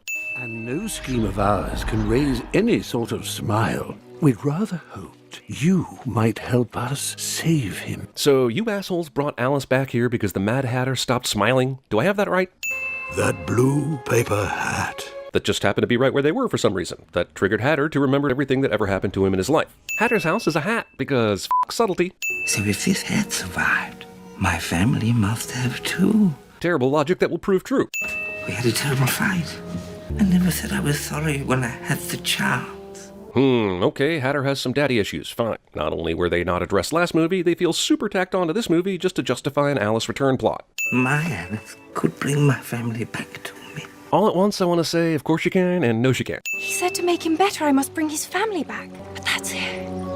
Cannot be. Unless it could. These movies in a nutshell. Go back in time. But how? The chronosphere. I mean the time turner. None of us can use it because we've already been in the past. So is Alice. She's been to Wonderland at least twice before. It's not impossible, merely impossible. This line made it into the movie. In the hands of time. It's his. I'm sorry. Time is a he. She says this instead of saying, I'm sorry, time is a person? The director and set designer had an obvious disagreement about the definition of enough cobwebs. Find Time's castle, borrow the chronosphere, travel back in time to Horrenvender's Day, save the Hatter's family from being killed, and thereby save the Hatter. Well, when you put it like that, yes, it does sound... I see your see no evil, speak no evil, hear no evil reenactment movie. I don't understand its importance or relevance, but I do see it. Good job on the Three Wise Monkeys reference at an odd time. Really stupid decisions. Okay, here are 45 sins for this Sacha Baron Cohen Time Master bullshit scene, which is just a huge time-wasting MacGuffin of f***ery. I started writing sins normally, but got really f***ing annoyed and decided to go with this massive sin bath. And lest you don't believe me, here's a sped-up version of all the sins I wrote for this scene before deciding to go wholesale. Oh man, that's bad. Oh, remember that? I'm glad we're fast-forwarding this.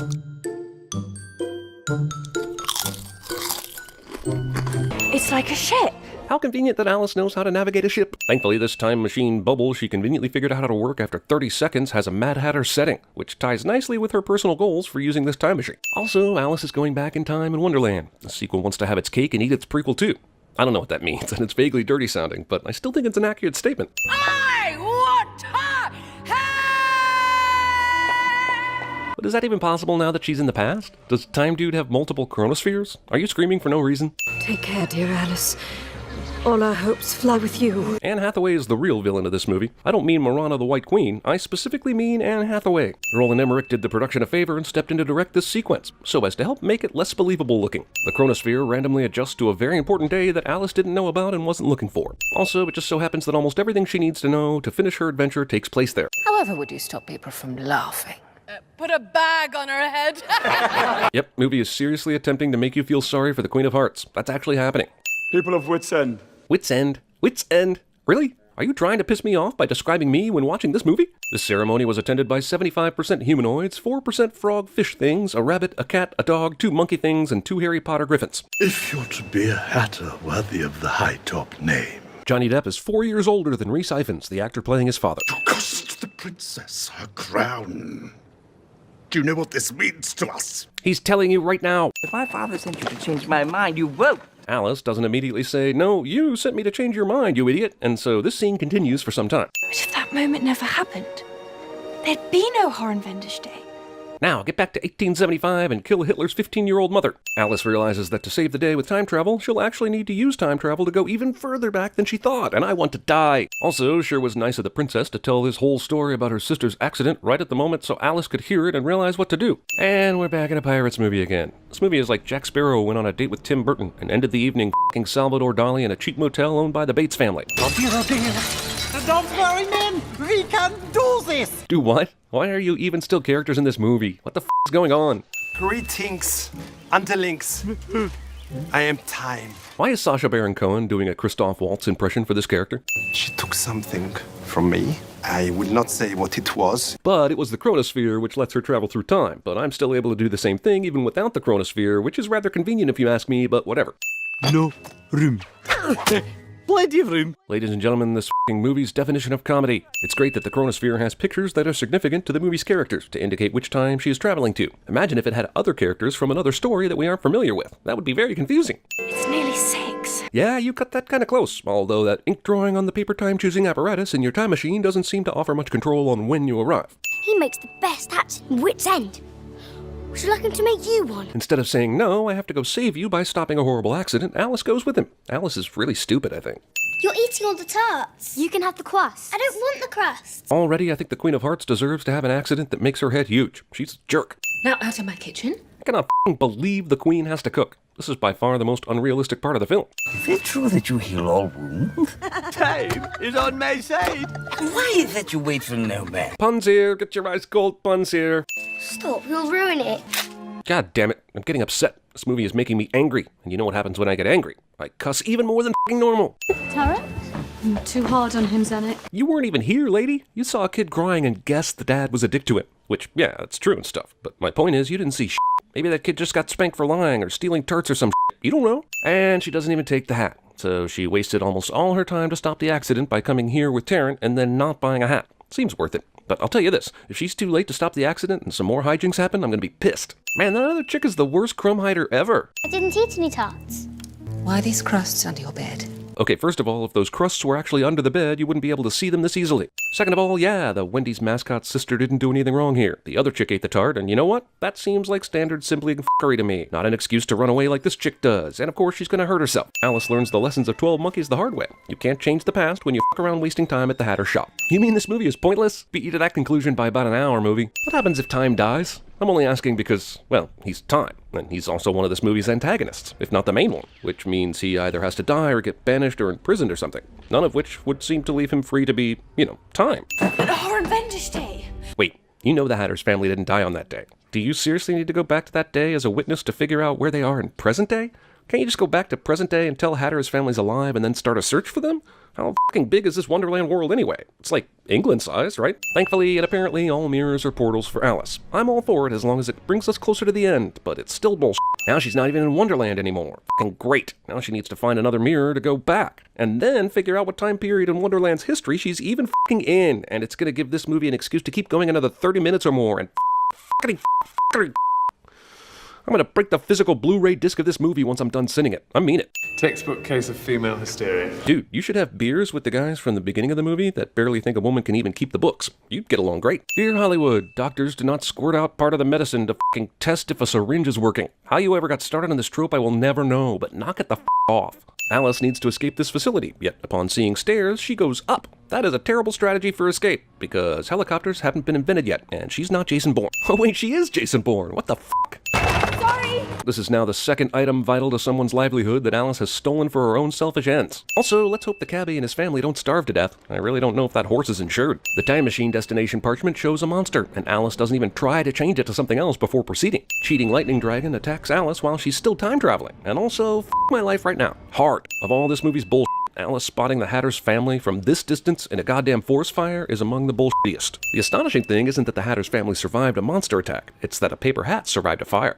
He's barely ticking. What's he dying from? Missing his family? And suddenly, since the last movie? Time wasted time at tea with the goofballs instead of just coming here first to the lair of the person he's in evil league with. You let her get away! No. Time is, for some reason, intimidated by this regular Wonderland person. Sure, she yells a lot, but Time clearly has more power than any character in this movie, and strangely chooses to be a brash dick to everyone except the Red Queen. The only reason these guards are made from vegetables is so she can do this. Otherwise, vegetable guards make no f***ing sense whatsoever. She's the Queen of Hearts, not the Queen of Veggies. This movie is a dickhead. Alice had time for a costume change before saving Hatter's family. This pan-up shot is some weird homage to Scooby-Doo. Oh, they've been turned into ant-sized people and put in an ant farm. Of course! Also, thank God he noticed this, right? And another thank God for the fact that the real ants didn't somehow kill and eat the shrunken human family once they were imprisoned in the ant farm. And for the fact she managed to keep this family and take it with her after being banished in the last movie. Oh no, now the evil person has the chronosphere and she's gonna go back in time and learn the same you can't change the past lesson Alice learned. But it'll take 20 more minutes and basically consume the finale, which is awesome. How does she know how to drive this thing? Even Alice fumbled around a bit before figuring it out. What the f***, Ex Machina? She ate my snozzle. Having the evil chick's employees help the heroine because they've been mistreated by the evil chick is so Wizard of Oz, I think it's considered passé. But if it'll get me closer to the end credits, I'll overlook it.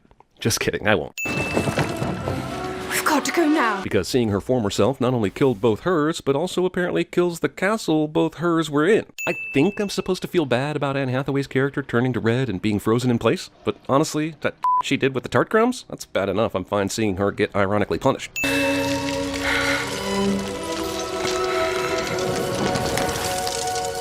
The end, I hope. Oh, so our world is fine. F*** him then. Alice shouldn't have stolen that time snitch. Oh, f*** your fucking face, Uncle Movie. You're a boner-biting bastard, Uncle Movie. Reverse of everything we just spent the last 10 minutes on. Fun. I love how Time turns out to be a good guy, only after literally being forced to see the truth about the Red Queen and Alice. He's Time. He couldn't have seen this moment happen ahead of time and just be a reasonable dude the whole movie. In the end, it all boils down to sister issues and that f***ing tart, which still makes this the Red Queen's fault, since she was bogarting all the non-crust parts of the tarts. Please forgive me. Well, she probably will because movie, but she probably shouldn't because tart. That's all I ever wanted to hear. So all the evil stuff was what? A cruel portrayal of a woman suffering from mental illness caused by a severe brain injury? Also, Anne Hathaway is getting off way too easy. This family generally ignored or hated him before, but now they will love him solely because he made them big again and not because they actually love him. Whatever. I'll take what I can get at this point. Credits, anyone? I'm afraid he most certainly is not. Alice got done with her Wonderland adventure literally just in time to save her family's future.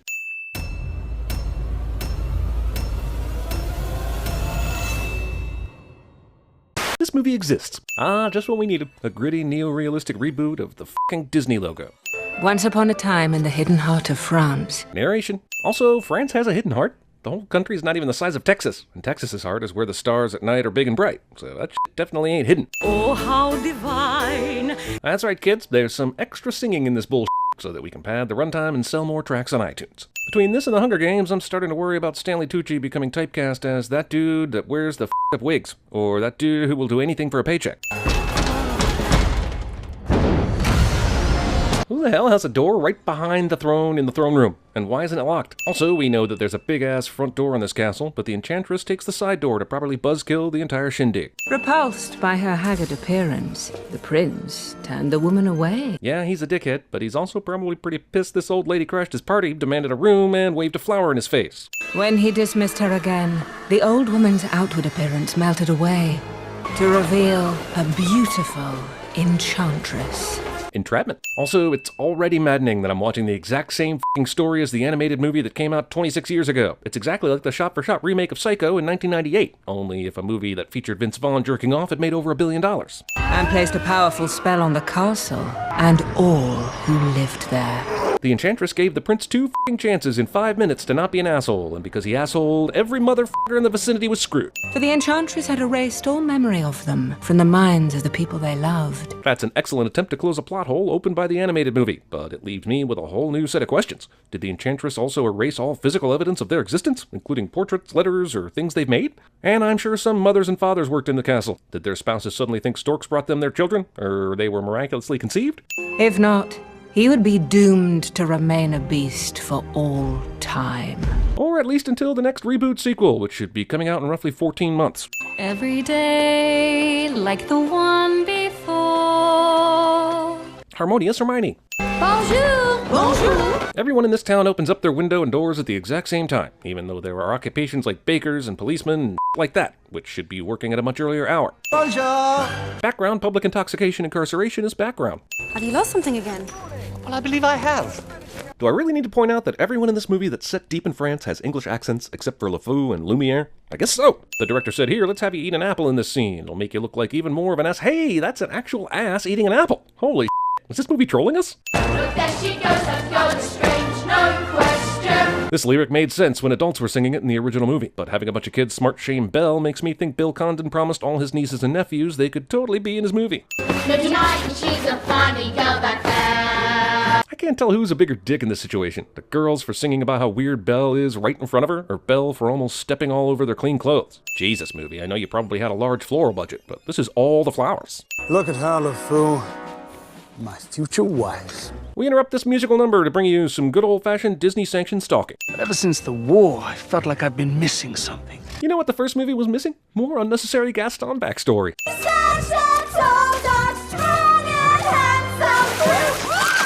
Even for this movie, some bull. F***ing millennials. Never easy, but we try.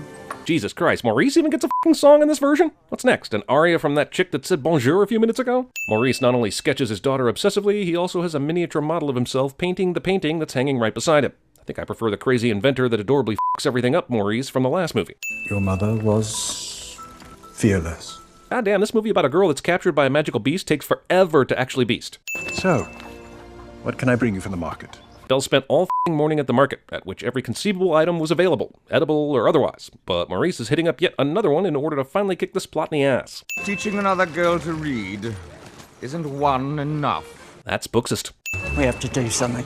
F***ing what? The punishment for teaching a young girl to read is to empty out all of Belle's laundry on the street? These townsfolk have gone from singing about how curious Belle is to outright public humiliation. All I wanted was to teach a child to read. Beauty and the Dangerous Minds and the Beast. The only children you should concern yourself with are your own. Movie can't decide if it wants to pad its runtime with a ton of extra songs or pad its runtime with a ton of village-centric tomfoolery. But by God, it will pad its runtime. No, sir, not me. I guarantee it. Emboldened by the success of another Emma in a recent musical, Emma Watson is perfectly fine with being just okay at singing. Hang on, if that's the village way back there, Belle just covered at least a mile on foot within 2 measures of the song. If the opening credits are any indication, Belle should have an excellent view of the magical kingdom from up here. You know where we are, Philippe, because I don't. Maurice goes to the same market every year. You ask for that every year. And every year you bring it. But this time not only gets lost, he seems completely unconcerned about it. Philippe Ex Machina. Also, come the f*** on. These wolves were standing there ready for a tasty Dave to fall off the cliff, but there's a much bigger and meatier target that's apparently standing right in front of them. Since this movie suffers from the exact issue about the castle being in plain sight, I'll just repeat the same sin I gave the last movie. The beast has only been secretly beasting for 10 years, but Maurice is somehow unaware of this very nearby castle. Also, it's super weird that the villagers wouldn't be at all disturbed that the prince of the very nearby castle hasn't been seen or heard from in years. And even if this prince is habitually reclusive, you'd think that someone would know one of the 300 live-in servants and wonder where they are, right? Right? Also, in the last movie, this event occurs almost 8 minutes earlier, so you see what I mean with the whole pad the runtime thing, eh? Okay, I know I'm being hard on this movie, mostly because it sucks and was completely unnecessary, but I will give it credit for looking freaking beautiful. The set design in the castle is unbelievable. Oh, thank you. I know Maurice is supposed to be kind of an idiot, and movie does have to movie, but why the hell would Maurice think this meal is for him? Good night. Wait. Roses. Proper spell a rose. Maurice stops to get Belle a souvenir from his horrific ordeal at the castle, so they can both look at it and cry together in terror. Take me to him! This works. But what if she is the one? The one who'll break the spell? Lumiere has all 3 of his candles lit when it's broad daylight, but was flameless last night when Maurice came by. Papa? Maurice's cough could have come from anywhere in the castle, but Belle goes directly to the tower where he's held. This is the best father-daughter echolocation trick since Taken 2. Now go before he finds you. Who? Maurice plays the pronoun game so that we can get a properly dramatic introduction to the beast. Punish me, not him. No, he means forever. Apparently that's what happens around here when you pick a flower. Damn, all of a sudden it's apparent that Maurice would be excellent at CinemaSins. Choose. Belle, I won't let you do this. Yeah, I'll totally be fine. Just got a terrible disease that will disappear the minute I leave this castle. And forget me. Forget you. Everything I am is because of you. Belle rubs it in Maurice's face that he single-handedly made her into a moody, wanderlusting social pariah. Hello. Beauty and the Beast franchise continues its curious tradition of giving the voice of Lumiere to anyone but a French dude. This plan of yours is dangerous. Ignoring the fact that Belle is well within earshot, what about Lumiere's plan seems dangerous? Trying to set the beast up with the one woman that's come by to the castle right before the last petal of the flower drops? Sure, he may be pissed at the beginning, but what else is Lumiere supposed to fucking do? Wait for the next one to come by? God's words! A diva needs her beauty. Movie thought this opera singer turned wardrobe thing wasn't weird enough, so it gave her narcolepsy. Are all these flying fabrics also sentient? If so, why do they have less individuality than the fucking dog footrest? What are the rules? No one slick as Gaston. Josh Gad chews the f*** out of the scene, and in this instance, it is not a good thing. I eat 5 dozen eggs, so I'm roughly the size of a ball. This song is a great example of why this f***ing movie is so stupid. The use of animation to make these preposterous claims is a million times more fun than watching Josh Gad and his invisible wires. He's got Belle. She's locked in a dungeon. Who's got her? Even in desperate situations, Maurice simply cannot stop playing the pronoun game. Crazy old Maurice. What indication has the movie given us that Maurice is crazy? He's a widower that makes pretty amazing tchotchkes and cares for his daughter. But even though the movie is over 2 hours, it ain't got time to explain that. She's the daughter of a common thief. I didn't think it was possible, but they actually made the Beast less likable in the beginning of the first movie. Also, I'm going to go ahead and give the Beast CG a perspective sin for how cheesy and dated it's going to look in 10 years. Also, why did they have to CG the Beast? There are a million ways to dress Dan Stevens up to look realistic, via costumes and practical effects, but this looks like it was mostly done on Windows 98's paint program. And when she opens the door, give her a dashing debonair smile. Come, show me the smile. Show me the girl. Mirrorism. Also, thank God the Beast looked in on Belle when she wasn't continuing to try and climb out the window, which for some reason she stopped doing. I grew 3 more feathers, and I just plucked yesterday. I know, darling. I'm getting more metallic every day. Oh, it's happening again. Got a feel for the castle staff, but this was the worst the Enchantress could do? I mean, I guess I understand changing the prince into a beast for being a dick, but why did she turn the staff into furniture and appliances and shit? Even if she were trying to punish them for some bizarre reason, why aren't they also animals? How lovely to make your acquaintance. Nanny McPhee isn't Jessica Fletcher in this scene. Be our guest, be our guest. Put our service to the test. Hearing an inferior version of a classic Disney song you've heard a million times is like listening to Justin Bieber try and sing like Kurt Cobain. Don't believe me? Ask the dishes. So are all the dishes also servants in the house? And if so, it would be difficult to ask them anything, because they're almost just normal dishes. The only discernible difference these dishes have to standard dishes is that they can fly in coordination to a musical number. And if these dishes actually have human souls trapped inside of them, then what happens when the spell is broken? Is the entire castle suddenly devoid of flatware and fine china? Unfold your menu. Damn it, if only Belle spoke French. Also, who wrote this menu? Is there a character here that would be able to not only wield a pen, but perfectly print? Lumiere's cloth napkin dance is a PSA on how not to do fire safety. Ah, those good old days when we were useful, hey Cogsworth. Belle's smile is saying, I appreciate the effort of the musical number, but I haven't eaten in days and would prefer to just have a nice hot meal in peace, and this ornate fanfare is keeping me from it. The movie strangely doubles down on the psychedelic teapot scene that was so out of place in the animated version. Pudding? Cruelly, Lumiere offers a tiny amount of food to the woman he's been openly tempting for the entire length of a Disney World ad. Holy shit, Beast feels the need to candle the f*** out of some candles. What is this movie trying to tell me by showing me this? Is this a bed now? Has he been eating a deer right here and leaving the antlers? Is this a failed arts and crafts project? Mademoiselle, what are you doing? Getting out of here! Which is shockingly easy to do. Belle is easily disarmed by CGI fakery. Seriously, I guess these wolves aren't as bad as the Scorpion King or anything, but it's clear the movie blew its effects budget on that Be Our Guest showpiece. Why is Beast so good at fighting other beasts? When the Enchantress enchanted him, it was really all just about appearances, right? So it's not like he should have Wolverine-like abilities against these wolves. Shot looks less like Beast about to faint, and more like there's a glitch in the computer. Yes, Beast just saved Belle's life, and yes, we gotta get this creepy love story started. But for reals, why the hell would she not run here? He's literally said one nice thing to her during her imprisonment, and that was under duress from his servants. Let's say Beast did just get up, walk over, and hop on top of Philippe. How is Philippe able to walk after his experience with the wolves, plus carrying a 400-ish pound beast on his back? It was downed by lightning at the time, but now it's resumed an upright position. I guess the forest also has something to gain from the curse being broken, since it's currently f***ing with Maurice, and making him look insane to Gaston and all the other townspeople. That way. Definitely that way.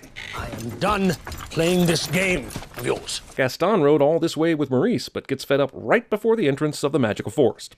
You shouldn't have been in the West Wing. Well, you should learn to control your temper. Belle's sick burn is much more painful to the Beast than the wolf bites.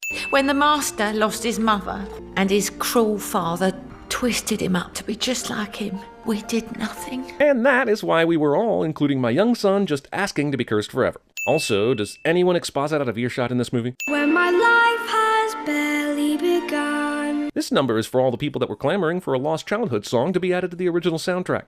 What happens when the last petal falls? The master remains a beast forever, and we become antiques. What kind of bullshit enchanting is this bullshit? After the flower petals fall, the beast keeps beasting for all time, but the staff die? Goddamn, that's a stiff price to pay for not intervening in a kid's abusive upbringing. Movie forgot about the last time a petal fell when there was a minor earthquake in the castle that the staff all recognized. Drink. Thank you, Agatha. Agatha makes a rare appearance here to ex machina Maurice's situation and remind us that she's a character that will likely do the same to the whole movie by the end of it. Are you making jokes now? So has Belle just put away all thoughts of escape, even though she was easily able to do it before? Even if she wants to help and get the staff back to normal, she's still dicking around in the library and starting a bestial romance instead of doing anything that would be helpful. But he was mean, and he was coarse and unrefined. But that was way back yesterday, so I'm sure he's worked all his out. Wait and see a few days more. Yeah, who knows? With this pace, Belle may be pregnant by then. Another little gift from the Enchantress. A book that truly allows you to escape. What the f***ing f***? The Enchantress stopped by after cursing the f*** out of these folks and dropped off a gift? It was her cruelest trick of all. You know, except for cursing the hell out of hundreds of innocent people. Magical book that allows you to go directly to certain places is totally different than a boot, or a Triwizard Cup, or a statue head, or anything else that rhymes with short P. This is the Paris of my childhood. Movie throws yet another unnecessary song at us that you probably won't remember within 5 seconds of watching this movie. What happened to your mother? It was the one story Papa could never bring himself to tell. I knew better than to ask. What? You don't know what happened to your mother because your dad appeared too choked up about it to tell the story? And for that reason, you never were compelled to ask or demand to hear it? Works for the screenplay, but it makes no f***ing sense. Plague. You must leave. Now. Disney says, f*** your kids' childhoods. We're gonna go all plague on their asses. I'm sorry I ever called your father a thief. So, bygones then? Belle can go back to Maurice and not be a prisoner for the rest of eternity? Gaston, did you try to kill Maurice? Last night, everyone was calling Maurice crazy, but now he comes in and impugns the most famous person in the town, and everyone believes him, even a little? She is the one. Main character is the one cliché. Instead of a date, Beast and Belle agree to get dressed up and have a good old-fashioned staring contest.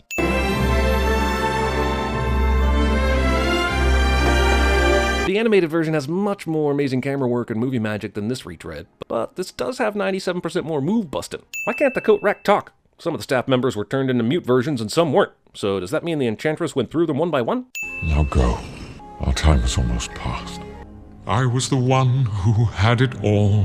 Beast spends what he thinks are his final moments ratcheting up yet another forgettable addition to the soundtrack. Damn, they still have Maurice at the bar? He was accosted by Gaston's goons way back before the Beast even took a bath. Then he and Belle got all dressed up, danced to Discount Peebo Bryson, had their talk, mirrored, broke up, and Beast had time to sing an unnecessary song. Stop! From the brief close-up look of Maurice in the mirror that showed him struggling, Belle was not only able to glean his exact location, but timed her entrance to perfectly intercept the asylum wagon. The monster has her under his spell. If I didn't know better, I'd say she even cared for him. This is a ridiculous assumption to make on Gaston's part. I know he's a sandy butthole, but he's still trying to get with Belle, right? So why throw her under the bus in front of the whole town?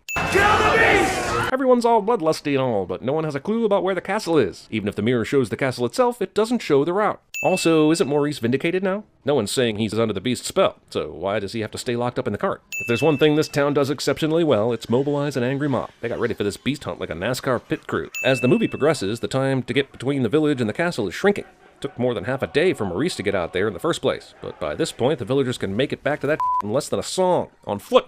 I know what happened to Maman. Even though the castle is under attack, we've still got time for some backstory bullshit about Belle's mom. Sorry, old friend. It's hero time. Instead of continuing to attack Gaston, the castle staff lets him wittily quip all over the floor.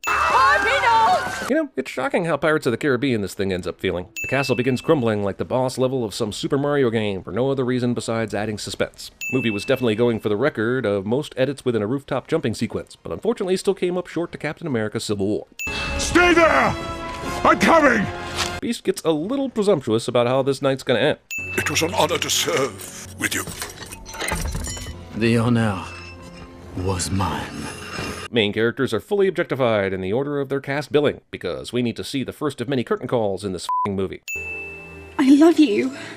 Luckily, Belle waited until the Agatha Enchantress was within earshot to express her love for the Beast. I mean, if you're a magical entity whose curse set the plot in motion, then showed up right at the last minute to right all the wrongs in dramatic fashion, that's the ultimate ex machina, right? Yeah! Gandalf and Obi-Wan share a brief moment before heading off to fight Voldemort. So there, now don't ever be a dick again, or I'll curse the entire country, motherfucker! Lumiere, look! Damn, the prince looks like he's totally ready to chill down at the beach and knock back some sick cold ones, bro. How would you feel about growing a beard? Oh, you, movie. It takes almost 4 minutes for a movie to complete the task of sucking its own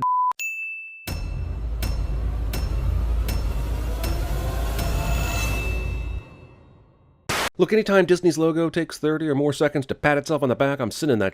I'm honestly surprised they haven't, now that they own everything, created a 5-minute short film logo. You know most people would happily sit through that and buy a Blu-ray version of it and buy the Disney logo movie Funko Pop. I'm going to point out this Disney Presents text here because it's left hanging for quite a long time, and ultimately I wonder why they even put it here. This movie just started. It just started, and we're already doing a travel by map montage? It's like they didn't know how to open the movie and they just decided to act like they were 20 minutes into the thing instead. I'm sure kids did get excited about the circus coming to town in 1919, but this feels more like a commercial where they didn't have enough budget to hire enough extras. As the movie title screen comes up, I feel compelled to remind you that they have introduced it with a Disney Presents 2 minutes ago. Exciting music, circus train unloading, kid running happily. Why didn't they just open with a scene? Breathing normal, heart rate normal. I'm having a hard time understanding why these people are going to be shocked when they see an elephant fly, especially considering they have mice that are willing to dress up and clearly understand English. Characters are waiting patiently at the train track, hoping their loved one gets off the train, and after seeing everyone get off except the person they were waiting for, he or she miraculously appears to have been on the train all along. Cliché. Don't you worry, everything's gonna be just like it was before. Minus the dead wife, mom, and the missing arm, but other than that, totally normal.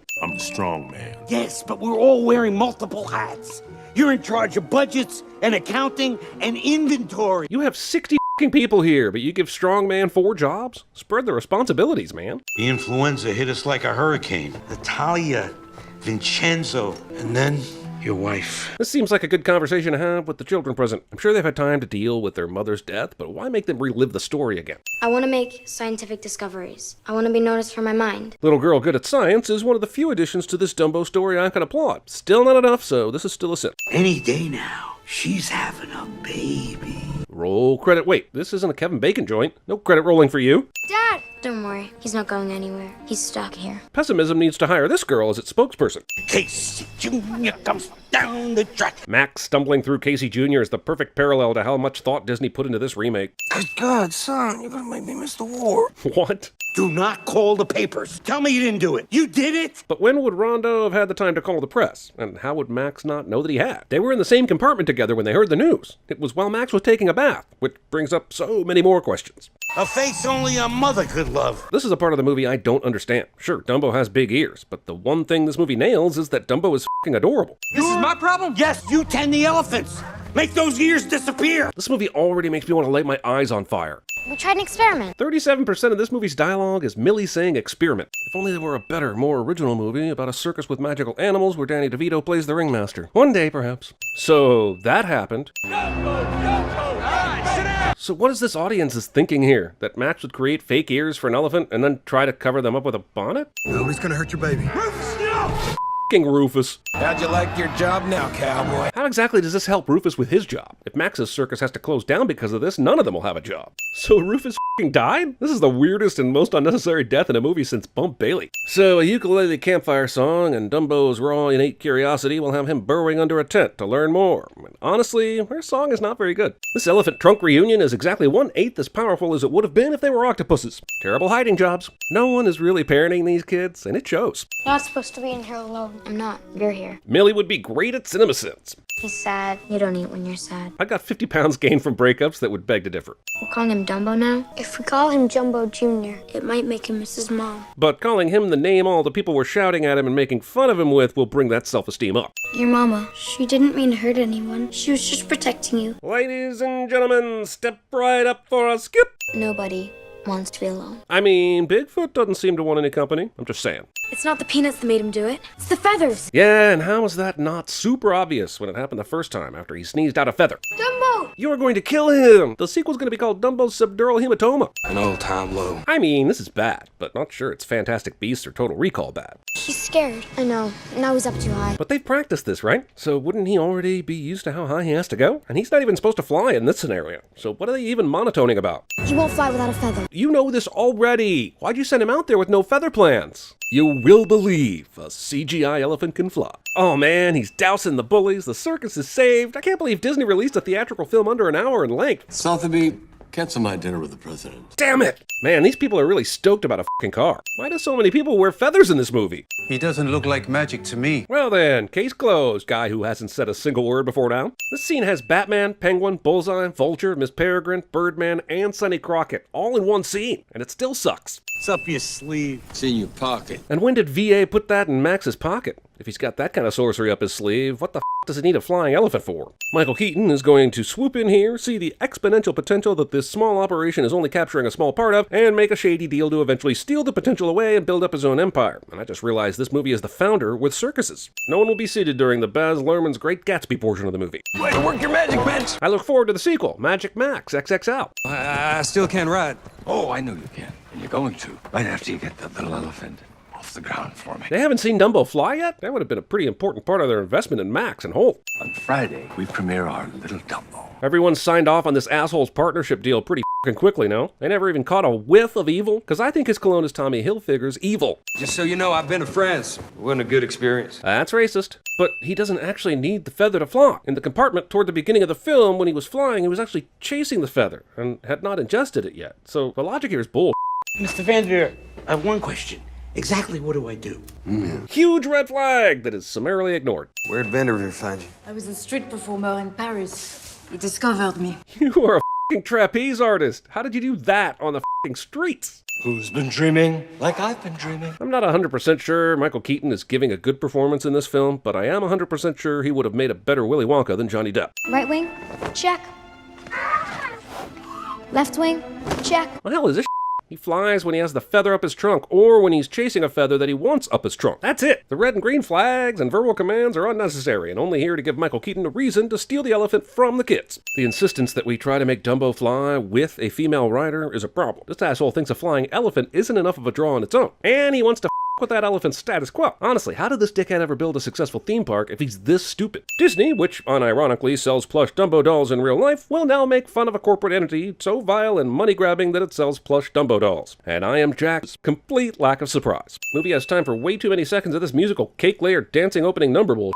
That's why they're going to send a man up there one of these days. And my bank is going to be the bank that finances the expedition. What do you think of that? I think it's unnecessary to the plot and confusing, honestly. Now let's get this show on the road! Eat my ass. Round and round, just like we practiced. Question, do they still stupidly think he speaks English? Or did they teach him English off screen? But when you do the finger cross on both hands, you negate your own luck. Everyone knows that. I wondered going into this how they would work in the pink elephants, and then by the time it got to that sequence, I realized I no longer cared. Also, these are f***ing bubbles, not balloons, and this is less believable than Dumbo flying. Let's get ready for Dumbo! Man, this movie, this guy, this stupid line, and this movie. Everyone behind the circus scenes is now realizing there are no nets, and that there should be nets, or someone might die. But Michael Keaton ordered the nets removed, and it looked like he did it as a way to ramp up the spectacle. But if the circus performers are only just now realizing there are no nets, does the audience even realize it at all? And if they don't realize it, you haven't increased any of the spectacle, only the danger. It is weird, though, that even now with her dangling perilously, the net guys aren't scrambling to set up the nets to save her. And of course, Dreamland has Jumbo because movie. Dumbo, it's okay. You two did not run that distance. I saw how far he flew, and you have tiny child legs. Guys, go easy. It's just a baby. Soldier, I give the orders here. Really? Because earlier you said... Captain Ferrier is in charge. I saw a vanishing act. I'm not investing 1 cent until I can see this works. Okay, maybe you have some reservations after seeing Dumbo fly out of the main event tent, but you saw that thing fly round and round inside the tent, and that is a goddamn miracle that any rich investor would throw money at, even if there were a few kinks to work out. Jesus. Get rid of the mother. You know where to take her. But sir, you can't just kill her. And why would he? The whole reason he had Alan Arkin there was because he needed money, so he could at least make a little by selling Jumbo to someone else. Mom always knew what to say, no matter what. She always knew. This is a cliche. I'm calling it. It's the widowed parent says the now dead parent always knew how to something with the kids cliche. I miss Mama. Yeah, so do I. Me too. I miss her too. Say, why is this exhibit still open when everything else is closed? Dumbo ripping off the OG Lost in Space robot in a Tomorrowland ripoff, all in a remake.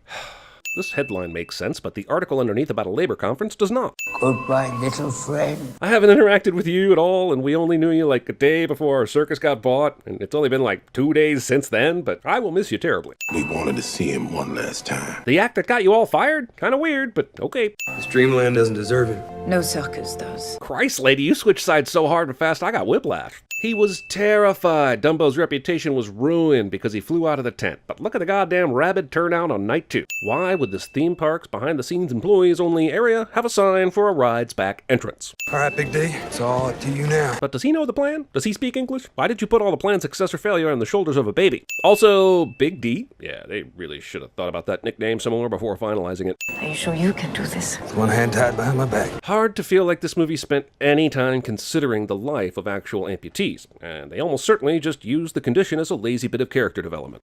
That's the best the strong man could do in bending those bars? He should resign immediately in shame. Making his second Dreamland debut. That's not a debut. Medici helps the heroes in their rescue here with a command to the guards, but yeah, he's still a piece of Should it really have been the one-armed guy's job to climb the steep tent? Man, I haven't seen exciting tarp-cutting action like this since Honey, I Shrunk the Kids. Some bull.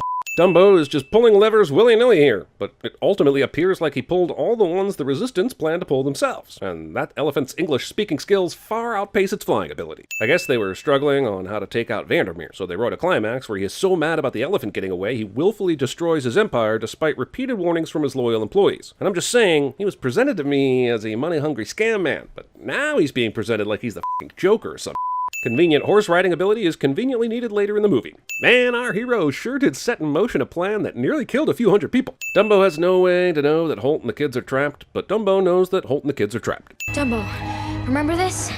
From my mama? I don't even f***ing remember it. How would he? It's been an hour or so for me, but several days for him. And he's a baby elephant with a mushy brain. There ain't room for the 3 of us. How does he know there's room for the 2 of them? This seems to be a 50-50 chance of saving your kids or them falling to their unnecessary deaths. Objects in mirror are more centered than they would be in reality. Dumbo flying over New York is basically Harry Potter and friends flying over London, only with none of the awe and all of the awe, damn it. All of these dock workers have basically no reaction to a flying elephant. Seems like a happy ending until you realize Holt is most likely going to prison for having nails drawn and quartered. Welcome to the Medici family circus. Who's he talking to?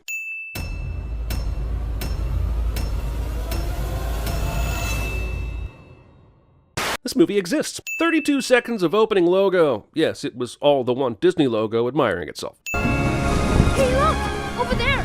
How are these 2 kindergartners just now aware of this boat that has obviously been passing them for a while? The sound alone would have given it away. I'd be so happy if ours was that fancy. Why is that? Because it looks better? This boat has seen us through many a storm. So what you're saying is there's no need to do something just because it's bigger, newer, and looks better? Especially when what you've got already does the job perfectly well? Seems like a solid philosophy. Maybe if you sing. It's better when you sing. I bet it's not, though. No singing. It's been a long day. Oh, imagine a land. Faking you aren't going to do something only to do it seconds later cliche. I hate you. You were caught in a dance. You were lost in the trance. I am neither of those things, but this song feels pretty inevitable, so let's get on with it. See, in a cartoon, a pet tiger works. In a live-action version, this is a horror movie, and he eats Jasmine's face right here and now. How'd we do, Abu? Stealing from an asshole is still stealing, though, right? Take your bag of dates and get out. Dates aren't money, they're dates. And dates are terrible. You'd have to give me a gold necklace along with the dates to get me to even accept a bag of dates. And now you've made this kid an accessory. This is the least practical and possibly slowest way to get down from here. Just jump down, you narcissistic show-off. Until YouTube stops letting music publishing companies run wild with bogus claims, I'm not going to play much music for you. But just know that this asshole is running in slow motion while singing in real time, and that's just unacceptable. Machete within reach, human-sized balancing scale in perfect position, precise weighted bag of something or other miraculously situated not only above the other side of the scale, but reachable while standing on the launch point. It's like a mecca for convenience up in here. Now they're moving at 2 times speed, but he's still singing in real time. Look, I like the guy that directed this as much as the next guy, but the way he uses his signature timing and motion effects in these songs is more distracting than cool. Plus, it makes the song feel even more like it isn't really being sung in the moment. Look at me. You can do this. Sure, okay, whatever you say. Guy I literally just met that everyone either wants to f*** or arrest. I'm sure you know me best.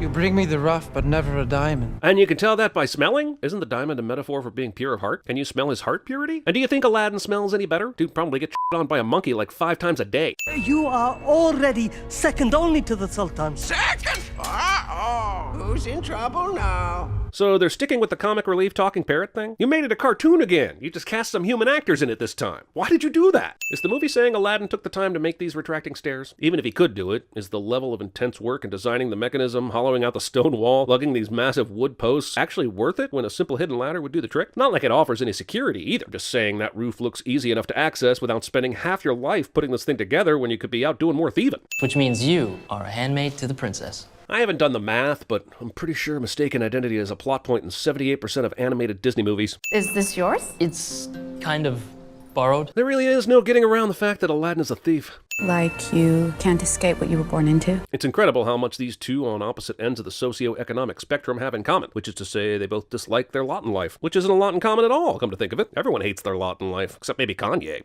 There's a time that we do steal, and a time we don't. Give a monkey a bracelet, and he can go get a bag of dates. Teach a monkey to steal, and something.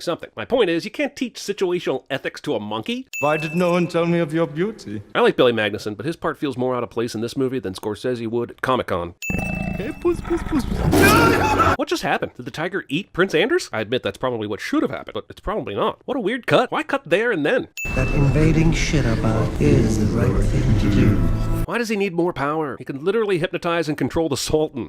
Why not hypnotize the Sultan into stepping down and naming Jafar his successor? Yet he's obsessed with a cave that has a lamp that has a genie that will give him 3 wishes. He's going to use 1 wish to ask to be Sultan, so Jafar is an idiot. Invade Shiraba?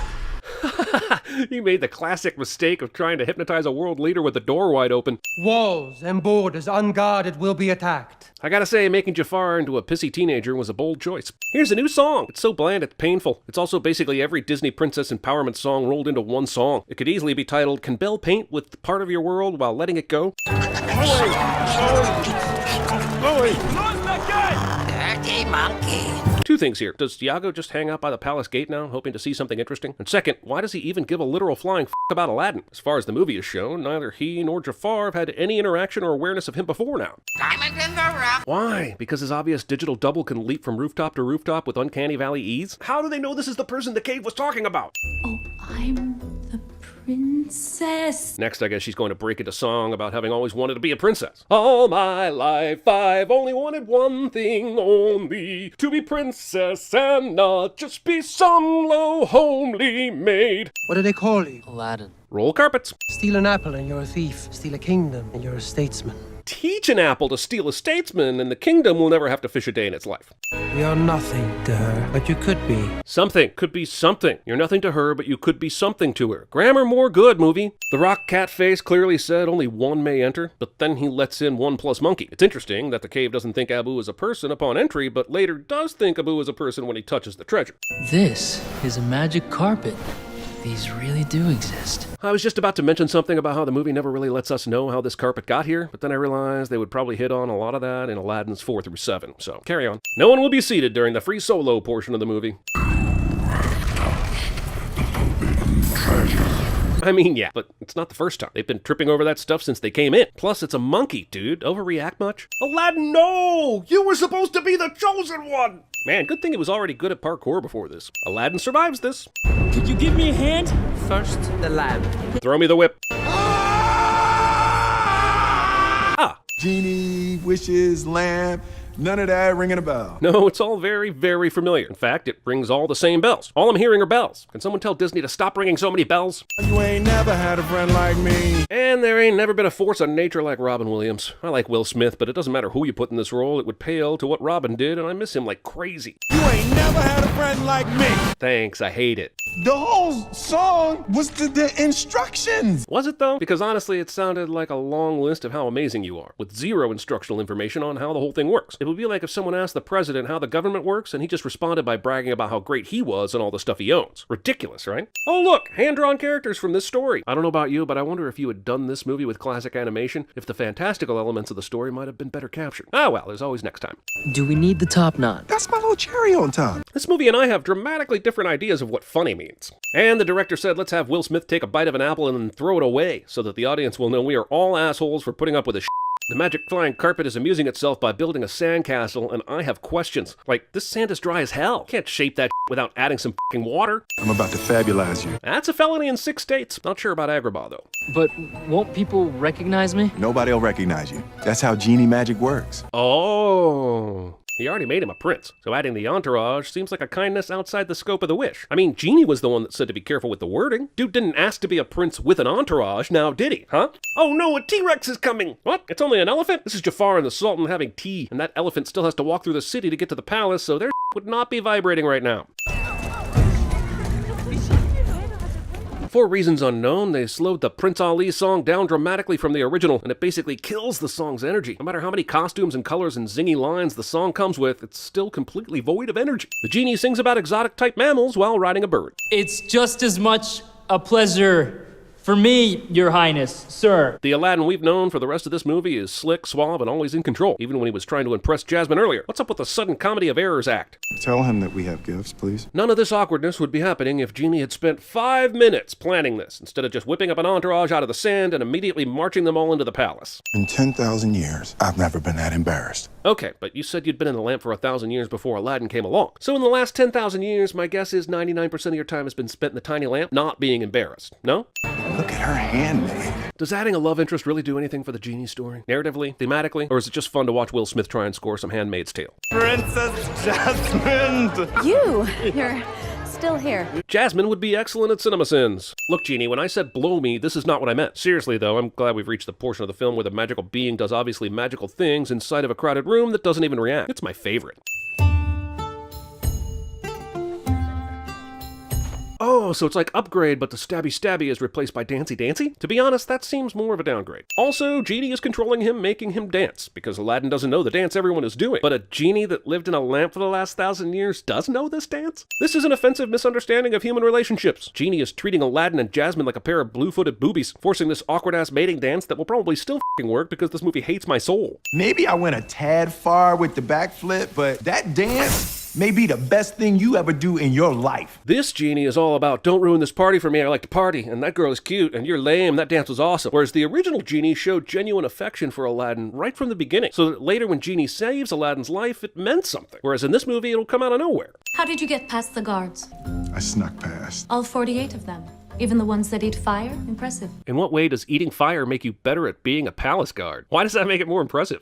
Would you like to take an evening stroll? Just the two of us? Yep, just the two of you, building castles in the sand, getting jiggy with it, and wondering why parents just don't understand. Genie, I need to find a bomb. My other brother. Since when do genies come with built-in walkie-talkies? This power is arbitrary and convenient, and will be ignored later when it would be useful. Sin! Why would a princess need this many apples in her bedroom? Unless she's a horse, she's maybe eating one a day, and 70% of these will go bad before she gets to them. No standing on the magic carpet, Aladdin. Anachronistic flight attendant Genie made that very clear in his pre-flight checklist. Here's the updated A Whole New World sequence, and while I am getting goosebumps remembering how amazing the original scene is, this cheap knockoff isn't getting any sins off from me, so I'm going to sin it for not being the original. You saw us arrive with dancers, an elephant, and a magic carpet. But she was just shocked a few minutes ago when she first saw it, so I'm pretty sure she didn't see you arrive with that carpet. Sorry, Denny boy, the carpet don't match the truth.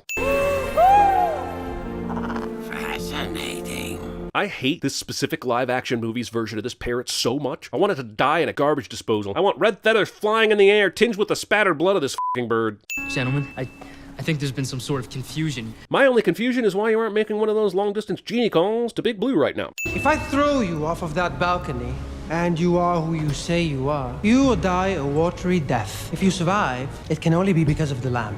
Really? What if he's as good at breaking rope ties as he is at stealing? What if the Genie decides not to help him? Jafar really thinks he has a whammy of a situation here, but there are all kinds of variables the movie would like you to overlook. Goodbye, Aladdin. No.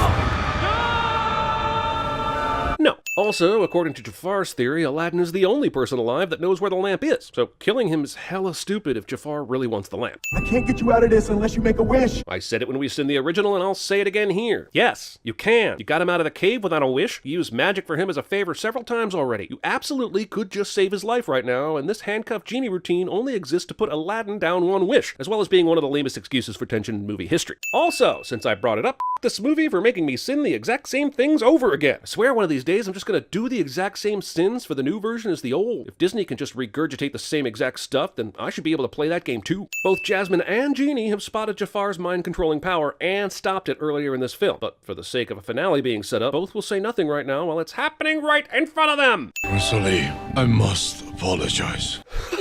I've watched him say this line 5 times, and I swear it looks more like Raja is saying that line than the Sultan. Watch it again. I must apologize. It's so convincing that now I'm just mad that Raja doesn't pull a full Aslan and become the central character of the story. Or it's possible this movie is just so boring and bland that at this point I'm amusing myself with whatever the hell pops into my mind and calling it a sin.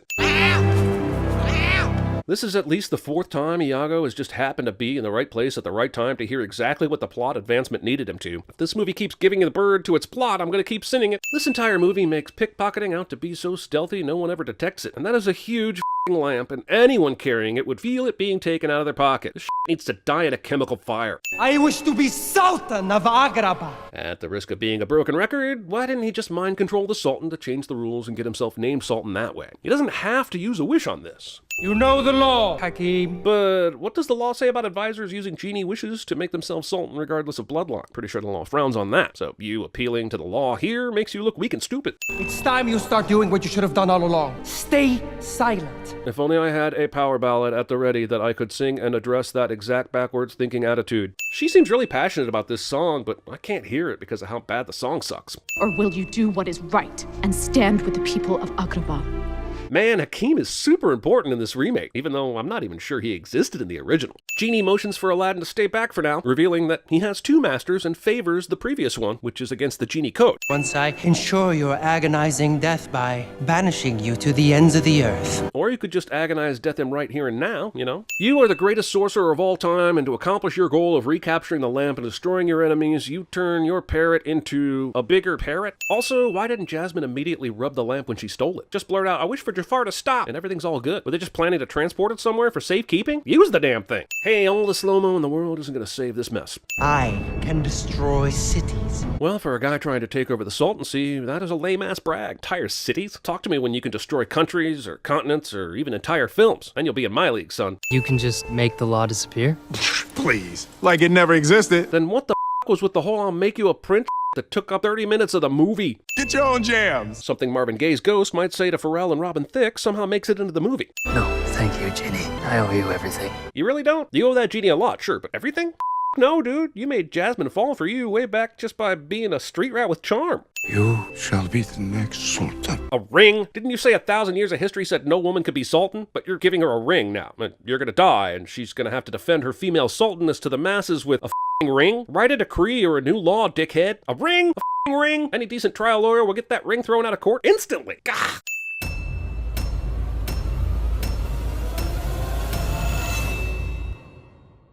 This movie exists. Also, dear Uncle Walt, despite owning Marvel and Star Wars and 2 top-notch animation studios, we don't have enough cash to fill the Atlantic Ocean yet, a wish you stated in your will. So we remade the animated Lion King and turned it into a movie posing as live action, even though it's still animated. We are 5 years away from having the money to create actual animals that act in the lab. And when we do, we will proceed with our remake of Finding Nemo. Also, wow, it really is the same movie. Only here, unlike all the other live-action remakes, we don't have any human actors on screen whatsoever. So this is a cartoon. This movie is basically Disney saying, we got way better at drawing. Jurassic Africa. Jurassica? Or Ice Age 6?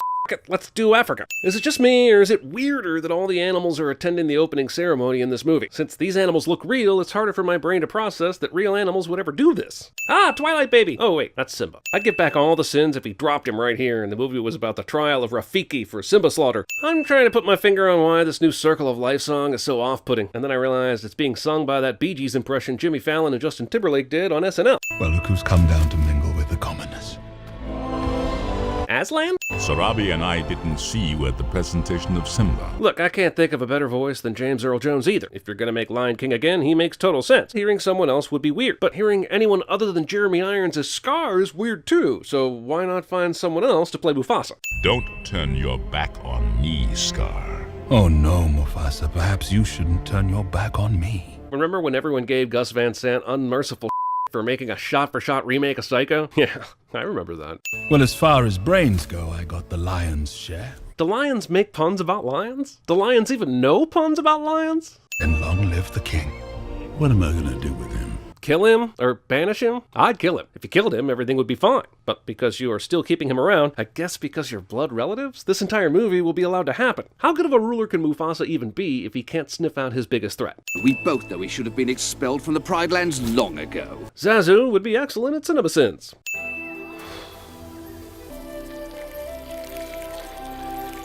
coordinated insect art. Also, the first few bugs formed together on their own, and he started grabbing other bugs to help out. So it was mystical at first, but now it seems like he's making the image he wants to see. Dad, Dad, Dad, Dad, Dad, Dad! Jonathan Taylor Thomas is sitting at home going, I could have done that. What a dick. He just walked past a bunch of sleeping lions, and he didn't want to get up either. So now he's forcing everyone to be up? What a dick. Everything the light touches is our kingdom. This seems vague and immeasurable. You rule all of that? Yes, but nothing behind me or to either side. Only this land in front of us. Everything you see exists together in a delicate balance. As king, you need to understand that balance. And in case there are too many other things existing together, you'll need to snap your fingers so half of it goes away. But Dad, don't we eat the antelope? Yes, Simba, but let me explain. When we die, our bodies become the grass, and the antelope eat the grass. Well, you skipped a few steps, but I get what you mean. This is only true on an atomic level. You have the morning report. 10 flamingos are taking a stand.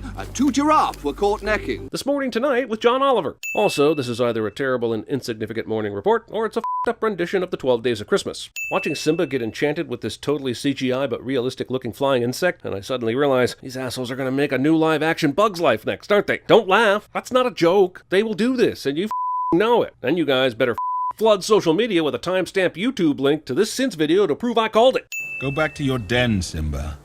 I don't babysit. He is literally just outside his own den, so why is Scar's lair so close to Pride Rock? An elephant graveyard? Whoa. Multiple choice. Elephant Graveyard is A, New York's hottest club featuring ivory stripper poles, pachyderm hide bar chairs, and a menu featuring artisan bologna sandwiches. B, the name of my middle school ska band. C, the name of a spicy Albanian cola drink. Or D, the name my college girlfriend gave her sexual era of large boyfriends, which occurred just prior to me. And remember, it's our little secret. Uncles. Oh, how lovely it is to see the future king with his future queen. What do you mean, future queen? Do lions really have arranged marriages? Or does Zazu just know by looking at cubs that one day they'll have wild lion sex? We are never getting married, Zazu. We are never, ever, ever getting hitched together. We are never, ever, ever out of service, out of Africa. Out of Africa. They are so f***ing casual, man. Every single person they know is warned against going here, and yeah, that might pique one's interest, but no hesitation, no fear. Can you just give me a little bit of space? I'm helping. We have talked about this before. No, you haven't. That's what comic relief villains always say in the effort to inject humor into a kid's movie. Anyway, let me guess. Because you guys look so real and you didn't want to be scary to the kiddos, so you made them riff and joke and How close am I? The hyenas stopped the attack to argue about the plan and who is supposed to be where. Which reminds me of that scene in Django Unchained, where Quentin inserts himself into the film for a super unfunny scene that ultimately distracts from the main narrative. How in the ever-loving did Zazu find them? Why would he even bother checking that place where the lion cubs are warned by everyone else not to ever go? Thankfully, there is a lion cub size only tunnel nearby that these lion cubs are able to find immediately. What are they waiting for? We're all shaming. Even Mufasa would be overwhelmed and killed by 35 hyenas, man. How can you go so hard at making him a supernatural badass here, but then in a few minutes suggest to me that he dies in a stampede of animals he regularly eats? You deliberately disobeyed me. I know. You could have been killed. And what's worse, you put Nala in danger. Let's talk about this shot for this conversation. It's a pretty shot, and we can see that Mufasa towers over Simba, showing the contrast between the two. But it feels like something is lost when we don't see Mufasa's face during the scolding. This is a different choice from the original, and I'm wondering why it was made. It may not even be a sin, but I'm counting it as one. Do you understand what's at stake? No. I'm just a tiny baby cub. I don't understand stakes and world politics and Look at the stars. Look how they shine for you. Well, you're in luck. He's right behind you. I'm sure this hyena has far better eyesight than I do in this dark and in the fog, but it's not like we can see any line until 2 or 3 seconds after he says this. What could you possibly offer us? Jeez, the dialogue, the setting, the hyenas, the sensitive, burned-out would-be king. Why does it feel like I'm eavesdropping on a meeting at Trump Tower? Be prepared. This song is less menacing and a lot more shouty than the original. Lots more shouty. Why even do a different version? There's no way Simba would be able to stay this far in front of the stampede for this long. Simba's down there! Simba? I'll find him! Got a question. When Simba goes to play with Uncle Scar, is Scar considered the chief babysitter at that point? Even though Mufasa knows he's an evil dick? Is that why Zazu wasn't watching him? Seems like Zazu would always be near whenever Simba visits his uncle. Come to me, son. Jump! Jump! I know lions can use their jaws to grab cubs by the neck and but can they do it in midair? And from this angle, seems like jumping is more dangerous than just hanging on to the tree. Also, this whole scene calls into question the Circle of Life opening, where animals consciously come to Pride Rock to anoint the new future king and acknowledge the lion's authority as their ruler. Because why can't Mufasa just roar and tell these asshole wildebeests to chill the f*** out? Yeah, it might be a Blues Brothers cop car situation, but they'd get over it. Scar! How did Scar get his name? He's clearly got a massive scar over one of his eyes, but he didn't come out of the womb with that scar. So did they name him something normal, and then after he got the scar, Scar became a nickname? Wouldn't he get pissed if people were always calling him a derogatory nickname based on his appearance? Or did the monkeys see the future and knew there would be a real Scar later, so they named Scar Scar at the birth because of the future Scar? Scar. Long live the king! Scar's entire plan hinges on Simba not being able to see this. And remember, he told Zazu to find the pride and bring them here to help, which is a stark contrast to the original where he merely slapped Zazu into a rock and knocked him unconscious. So now he's gotta hope nobody sees this. No. Simba, what have you done? Where the f*** is the pride that Zazu flew off to get? You get the pride! There was no way that they're that far away from the ravine, and they totally forget about this for the rest of the movie. I was gonna do a Simba survives this thing, but that wouldn't do it justice. This cat miracles himself to safety. These two hyenas were told by Boss Hyena to go down and make sure Simba was dead. They don't. This is like when Scar told all the hyenas to go kill Simba, and they agreed, but didn't finish the mission. This movie wants us to believe good only conquers because evil is too lazy or inept to organize or gain fall-in-line followers. And I'm alive right now in 2019, and the world is on fire because evil can organize and fall in line, goddammit. Wow, it's like this cliff was made especially for lion cubs to survive falls, wasn't it? Other names besides Pride Rock that were considered for this formation include Dick and Ball Rock, permanently down Seesaw Rock. It clearly fell, so how did it fall on that round rock without breaking at the center rock? And Leonard. To lose a brother, such a deep, personal loss. None of these lions believe this bullshit though, right? They see through this, right? Because Scar's a known evil, and Simba's too young to be responsible for a death. Right? Scar is skinny and bony and weak, and you could take him. And little Simba, who had barely begun to live. So, did they go and check to see if Simba's body was anywhere? What did they do with Mufasa? Do they have burials, or do they just have to leave him down in the ravine to get picked apart by wild animals? And Zazu, he just accepted that Simba was dead and didn't look for him?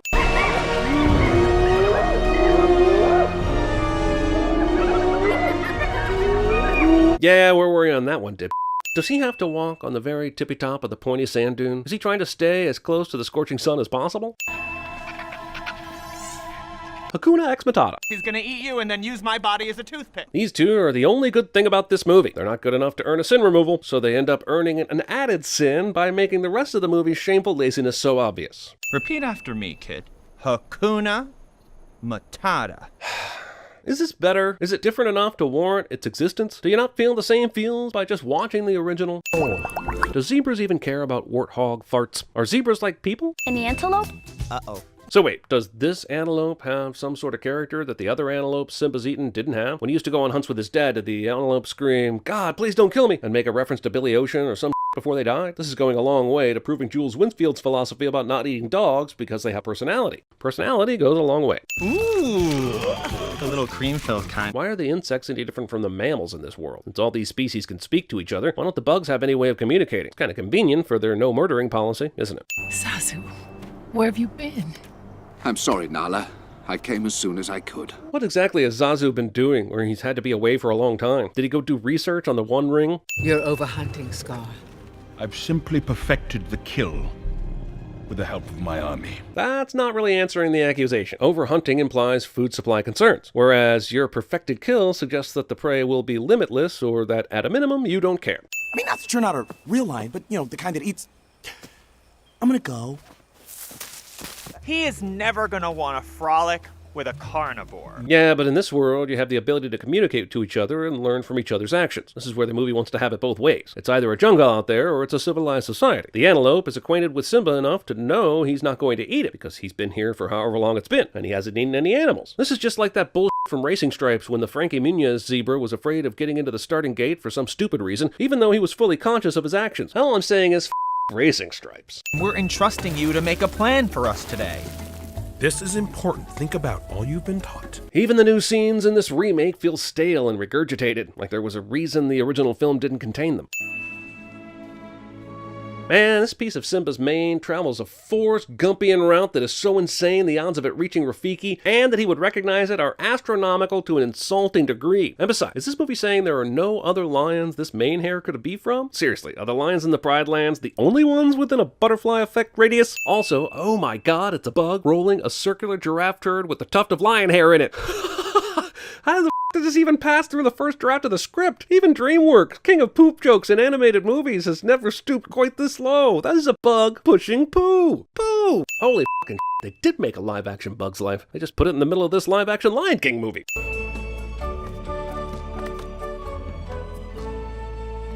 Oh my god. Damn, there's more bug eating in this movie than, I don't know, 12 monkeys? This Nala chases Pumbaa scene goes on for some time. There must be more lions out there if Nala isn't immediately yelling, Simba! I'm doubling down on Rafiki knowing that was his tuft of mane earlier. Lady, you've got your lions crossed. More lion puns? And does Timon know about telephone lines of old, where sometimes the lines would get crossed and you'd get connected to the wrong number on accident? After Timon opens the song, Nala and Simba suddenly begin to sing Can You Feel the Love Tonight? Which is weird because Timon literally just sang that Nala and Simba had no clue they were falling in love. Also, forcing Donald Glover to duet with Beyonce is super unfair. He's a fine singer, but more of a rapper, and Beyonce is freaking Beyonce. This is like asking Jeremy Renner to duet with Adele. No one will be seated during the Simba and Nala act out a scene from Attack of the Clones part of the movie. Harmony with lion porn. Also, I don't know what kind of love potion number 9 is in lion pheromones, but these two are in love after one date. You'd think all the horrible Scar stuff back at the Pride Lands would dull Nala's horny, but it hasn't. I'd remove all the sins and retire if Simba mounted Nala and this turned into a clinical nature film. Would that even make this movie R-rated? All it would be is just CGI lions doing it. Correction? I know your father. He died a long time ago. He's alive. Rafiki gets Simba's hopes up that he'll see his father in the flesh, but it'll merely be the ghost of his father. Rafiki is like Obi-Wan talking about Luke's father, just switched dead for alive, and both happen to be voiced by James Earl Jones. Do you know how much right moonlight you would need to see a clear reflection of your own face in nighttime water? Because it's a lot. Simba. I do have to admit that this is way better than the live-action remake of Kimba the White Lion. Don't leave me again. I never left you. I never will. Except now, I'm technically leaving you now, but try back in about 30 minutes. You sometimes need to unplug SpiritNet for a while and plug it back in so it can reboot. I am Simba, son of Mufasa. Well, that was easy. Also, at this point, an hour and 28 minutes in, and with a full half hour left of this movie, and just FYI, the original one had ended by now. This new song that I'm not going to play for you goes, Spirit, watch the heavens open, oh Spirit. And that is just a bunch of nothing. Spirit, watch the heavens open. What is this song talking about? Mufasa in the cloud? That was last night. This song is present tense. Is Simba returning home somehow like the heavens opening? This song would be equally impactful if she were singing, Nelson, watch the green big puppets. Oh, Nelson. I didn't want to believe you. Yes, Scar's reign has made it where all the animals have run away and the grass and trees don't grow anymore and everything looks like I'm wondering, though, how do you recruit animals back to the Pride Lands after this? How do you say, come back, we'll only eat you half as much as Scar did? Your dinner. I know the hyenas are dumb, but this should be very high on the this is a distraction scale. Nobody willingly draws attention to themselves to be dinner for any other purpose, right? Especially when Timon says, out loud. Well, okay, Pumbaa distracted like 5 hyenas, but we saw earlier there were dozens of them here working with Scar. So what about the rest of them? All you have to do is be my queen. Jesus, we saw him ask her to be his queen ages ago in this movie. And that was before Nala found Simba. So does Scar call for Sarabi every day, patiently ask her to be his queen, then send her to bed without supper when she refuses and just start all over the next day? My point is that while we were watching all that Simba-Nala reunion storyline, this storyline stood stone still and didn't advance at all for weeks on end. The choice is yours, Scar. Step down or fight. I'm pretty sure we brought this up in the last movie, but Simba's been playing with bugs all this time, since he was a kid. Why is he supposed to be a good fighter now? Because he's big? Yep, good thinking. We'll need that fire to light the battle scene. Thanks, Jesus. You told us you didn't get to the gorge in time. That's true. Then how did you see the look in Mufasa's eyes? Wait, you heard him say that? I understand you not hearing him actually admit to killing Mufasa, but how did you hear him say he saw the look in Mufasa's eye? He was talking at a normal volume a good distance away. Lions, attack! They had to wait for a command to join the fight? I see Disney is now employing MCU fight editing across all their properties. Plump and chubby. Chubby? Pumbaa suddenly gets the power to fight just because someone calls him names. This is that sports fallacy that motivation is the deciding factor in a contest. Like Watford would totally beat Liverpool in football if the Liverpool players said something mean to them before the game. Oh yeah, that Nala versus Shenzi battle. They have that long festering hate that this movie has totally shown us. Guys, you made an animated movie. There are no stunt doubles to mask. There are no prima donna actors who don't know fighting moves. Why all the damn cuts? It's already dark, and the only light is provided by fire. Whenever you're running from someone that wants to kill you, the best choice is always to climb to the top of the tallest nearby thing you can find, because that offers multiple escape routes that all equal death. Those revolting scavengers made me do it. I was planning on killing them all. And they just happen to follow you up the mountain to hear this for some reason. Majesty! I'm wondering, how did Fiery Ember get all the way up here? They're way the up on Pride Rock. I'm not even sure why this fire is so huge either, since all that could burn was a bunch of small dead trees on the ground 100 feet down. Even if embers did get up here, they'd die out, wouldn't they? I'm no fire expert, but this seems like wishful thinking on the screenplay's part. The hero doesn't plan to kill the villain, but the villain insists on fighting and ends up still dying so the viewers can see justice served without the movie having to dirty the hero's hands cliche. Wait, he's still alive? And he can still walk after that fall? Okay, so it's pouring rain, then part of the clouds part so Simba can see the stars, then we cut to Simba roaring, and this is not a nighttime shot. You can't have stars behind the rain clouds, but then have the rain clouds this bright. I'd like to know how much time this represents. The Pride Land's back to form, all the animals are back, and Simba and Nala have just had a child. Considering how thirsty they were for each other, I'm guessing she got pregnant right away, which means this represents roughly 4 months. Maybe they had responsible family planning. Maybe Simba pulled out a few times while the Pride Lands got back up to speed, and this took a year or two, but this really does feel like the change back to the good days was instant.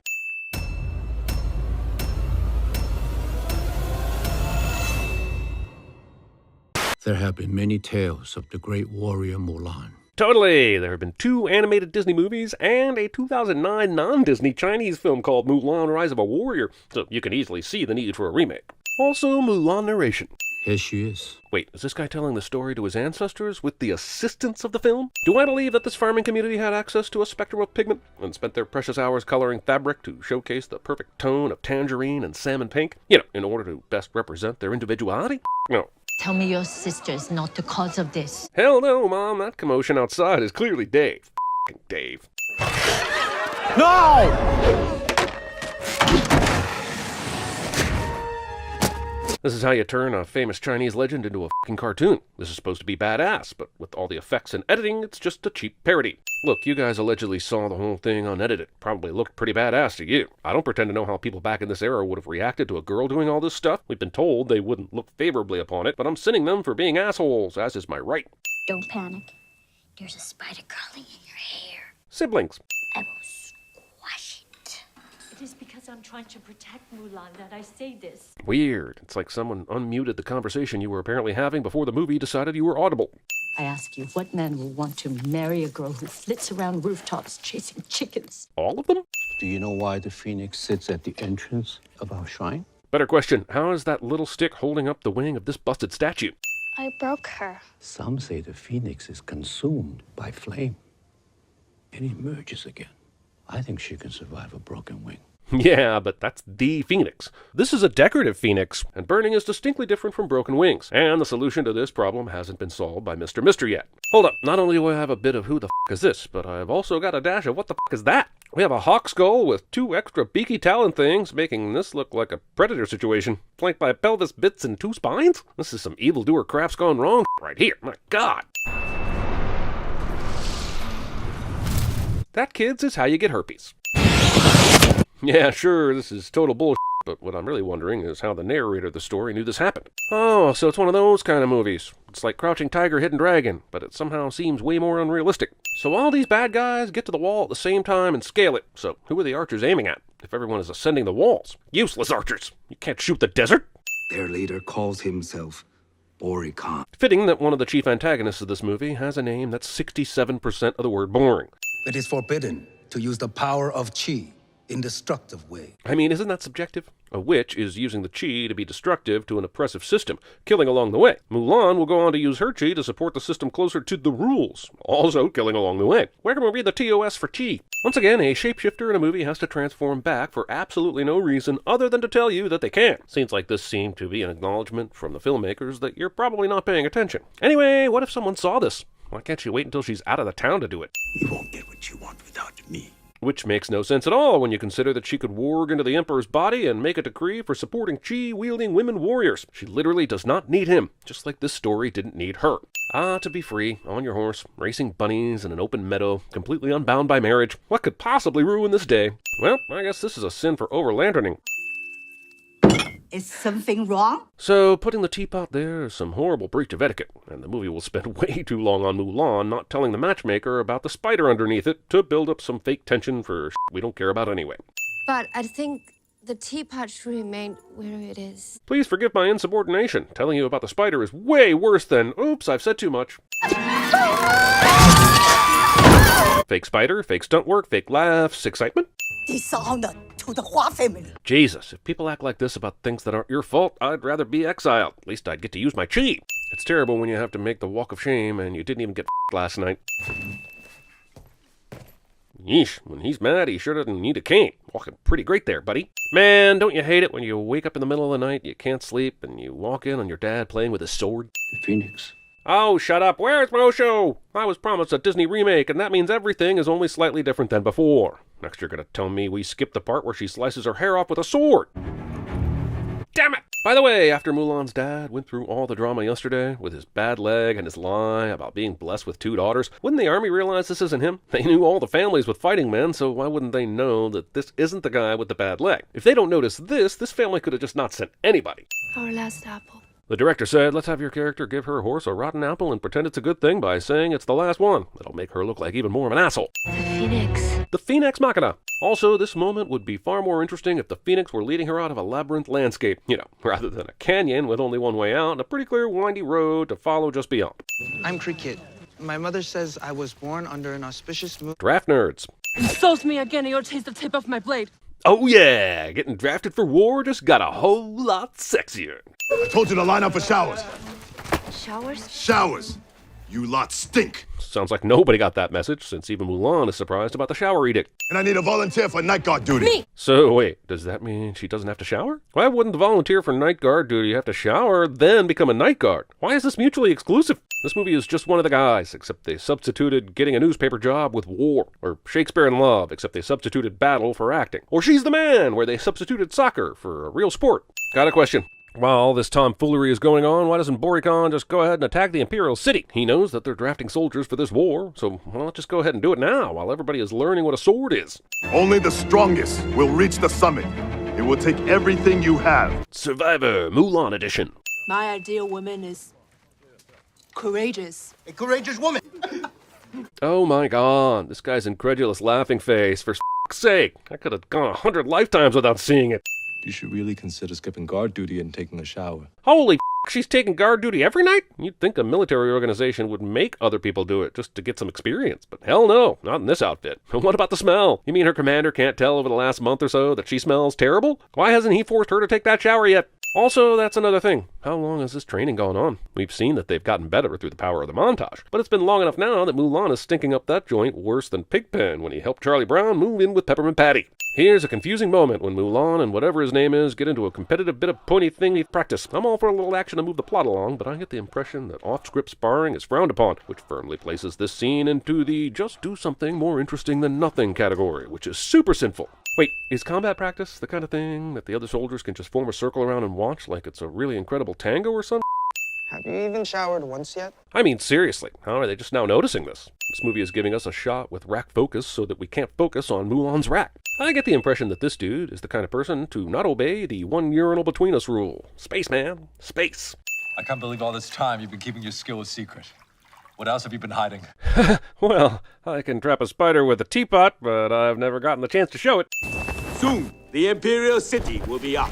Why is this taking so long again? Do we even know what Boricon is waiting for? It's like this plan was made hoping the Imperial City would be able to draft and train an army before he was ready. How much gold can a nomad carry?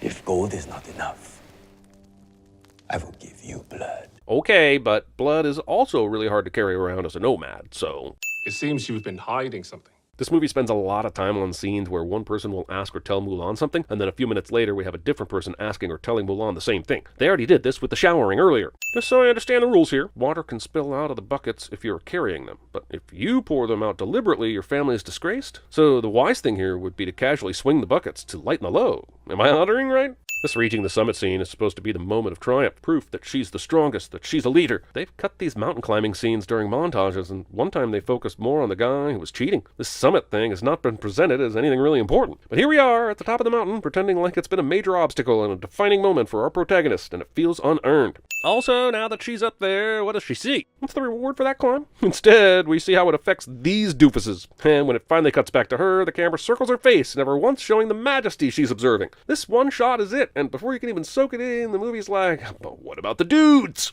You know, when I saw this kind of thing in Upgrade, it really went along well with the action. Here, I'm trying to figure out what the point of it is. I'm more willing to accept that the camera accidentally swiveled this way and they kept it in the final cut. These kinds of action scenes are way more fun when you can watch them in slow motion. The amount of cuts in this scene is mesmerizing. You keep asking, why did they cut 4 different times on this one moment, and you'll never get an answer.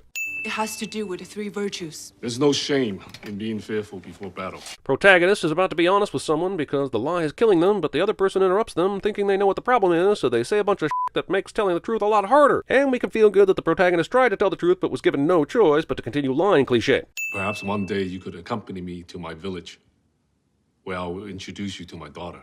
Is this a tease to Mulan 2?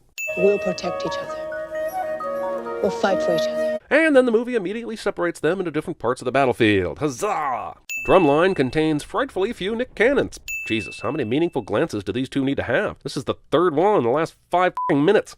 Aw, too bad this guy wasn't sitting around the campfire when Mulan made the promise that nobody sitting around the campfire would die in battle. That's what you get for not sitting around the campfire. Not sitting around the campfire, guy. Today I learned that evil She-Hulk ladies can smell estrogen from a mile away. Then you will die, pretending to be something you're not. Speaking of being something you aren't, this crown has 68% less vertebrae since we last saw it. Where are my hawk spines? But Mulan lived. Ironically, though, it was the armor hiding her boobs that saved her. So, if she had been her true self, she would have died. Anywho, being true to yourself is great, but wearing the armor that you've been training in for presumably months now isn't untrue, it's just smart. Also, Mulan rode pretty far from the battlefield before encountering Lady Hawk, then got knocked out and is now riding back to the battlefield on a horse that abandoned her a while ago. My point is, she's been gone too damn long and everyone should be dead. And so, the Disney pendulum swings from mindless, happy singing princess to straight up battle slaughter. You can tell not only by the visuals, but because of the conversations parents are having with their kids after they say, when I grow up, I want to kill people with a sword, just like Mulan. Look, she's for sure kicking all the ass here, but I'm still stupefied by that armor decision she made. Man, earlier these nomads were all worried about carrying around gold, but they haul this mammoth trebuchet around without any issues. Also, at this point, Mulan sees her friends out here in the battlefield getting pummeled. So, she hops on a horse to swing their attention to the mountain and bring down a landslide, except this means she would have to travel unnoticed behind this enemy line and set up all these helmets without anyone noticing. This might be the biggest sin of this movie. Well, that and there's still no f***ing Mushu. These assholes have been deadly accurate with this catapult this whole time, but now that Mulan accurately predicts that they'll miss and start an avalanche, that's exactly what they do. Now, I'm sure that Mulan took out their best catapult guys, and that's why the scrubs are missing her now, but that's why you need to invest in better catapult operator depth. Well, ain't that just some bullshit? Cricket! Wait, did someone press pause on the avalanche? That f***er was right on their heels. I guess Mulan's chi is so strong she can detect her love interest in all this avalanche mess. I mean, somehow finding this dude in the snow while riding on a horse, grabbing him, and mustering the strength to one-arm him on your horse is some bullshit that even a Fast and Furious movie wouldn't try. I mean, yeah, they would, but eat me. The enemy has been defeated. The sentient snow has correctly identified all of our enemies and is currently crushing them to death, or suffocating them slowly. We do not ask questions as to how only our men were spared. We simply must get to the part where Mulan reveals her boobs. I mean, reveals she has boobs. From this moment forward, you are expelled from the Emperor's Imperial Army. Who the f*** else's Imperial Army would it be? Also, aw man, does this mean I don't get to see Mulan anymore? Is the movie over? Am I about to watch 40 minutes of hilarious outtakes? If you show your face again, your wish to be executed will be granted. It will not. I'm not a girl, not yet a woman. Your disgrace is worse than death. Why did the witch lady show up as a flock of birds when being just one hawk has met all her travel needs thus far? We are the same. We're not. We are. Powerful. Also, I see what you're doing, Disney. Slowly removing her wicked headpieces, pokey bit by pokey bit, making her more human and likable. Very clever manipulation, but I will not fall for it. Till I can warg, we will never be alike, goddammit. Join me. We will take our place together. She's not about to tell Mulan she's her mother, right? The garrison attacks were just a distraction. Khan has our army focused on the Silk Road, so he can sneak into the Imperial City and kill the Emperor. He most certainly could have carried out this plan without all these distractions, but we can't have a 2-hour movie that way. You would believe Hua Jun. Why do you not believe Hua Mulan? It could be because of all the lying. I believe Hua Mulan. I believe Hua Mulan. I believe Hua Mulan. Yeah, I am Spartacus and whatnot. You will lead us as we ride to the Imperial City. Whoa. Believing her is one thing, but you're just going to let her lead the ride into Imperial City? How do you convince everyone else she's not a witch and can be trusted? Is anyone else seeing the Phoenix? Is this just a normal everyday shit? Look, I'm sure these guys are stealth as f***. I just don't believe this number of people can run along rooftops and nobody sees that shit. He offers a duel. Look, if Witchy Witch was just going to take somebody's form and tell the Emperor that Boricon is challenging him to a duel, then why didn't they already do that? If attacking the garrisons was just a distraction to get the Imperial army looking the other way, what point did it serve if all they had to do was sneak into the city and then tell the Emperor about Boricon's challenge? But who will protect the city? You question the judgment of His Majesty, the Emperor? Well, no, but can I at least have an answer to the question I asked? Seems like it might be important. Okay, I'm an idiot, and even I know that's not how you shoot a bow and arrow. Here's the thing. This guy could easily be racing to save the Emperor rather than Mulan. I know that we want to see her kick ass, and she's a legend and all, but in this society, in this time, this guy would definitely be thinking that he could do just as good, if not better, than Mulan.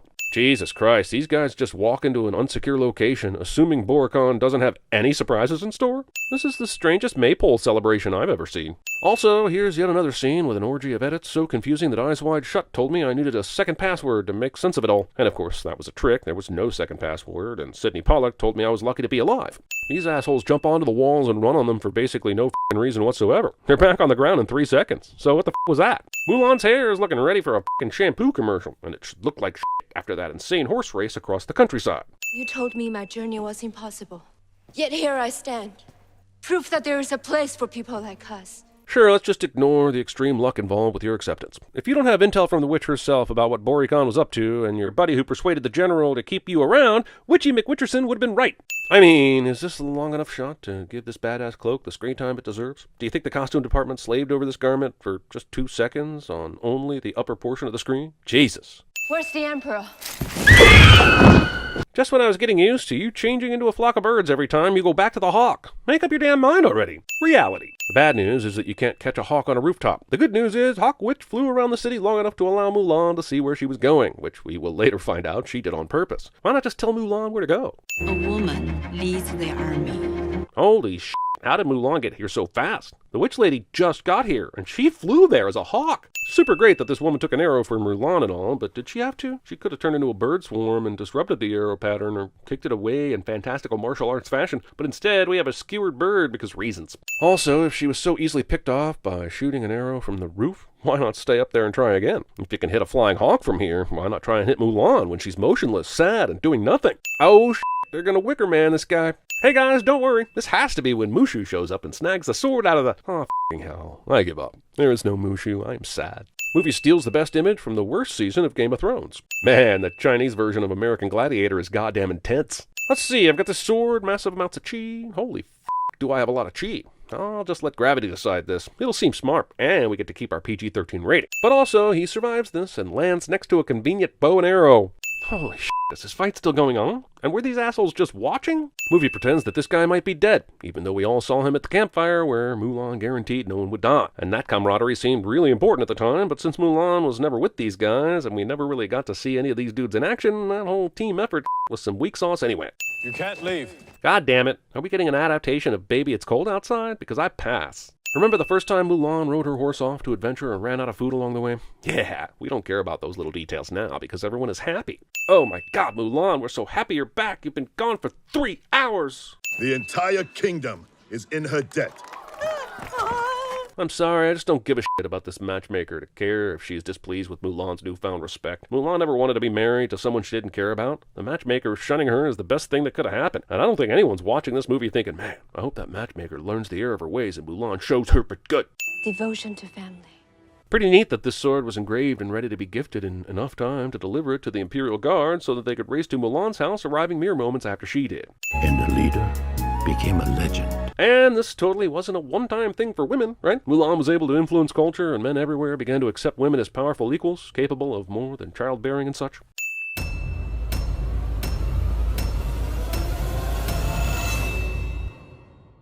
Have you ever noticed how the castle pole juts up unexpectedly from the bottom of the screen without warning? Just bam! Right up the asshole, without so much as a doctor's order or a little lube. Thinking that adding Jiminy Cricket's singing to transition from the opening 30 seconds of logos would somehow make me grow a conscience and not sin your ass for it. Also, the Cricket says that when you wish upon a star, your dreams come true, and honestly, children, that is bullshit. And frankly, it's f***ed up you had to come to this YouTube channel for that very difficult lesson.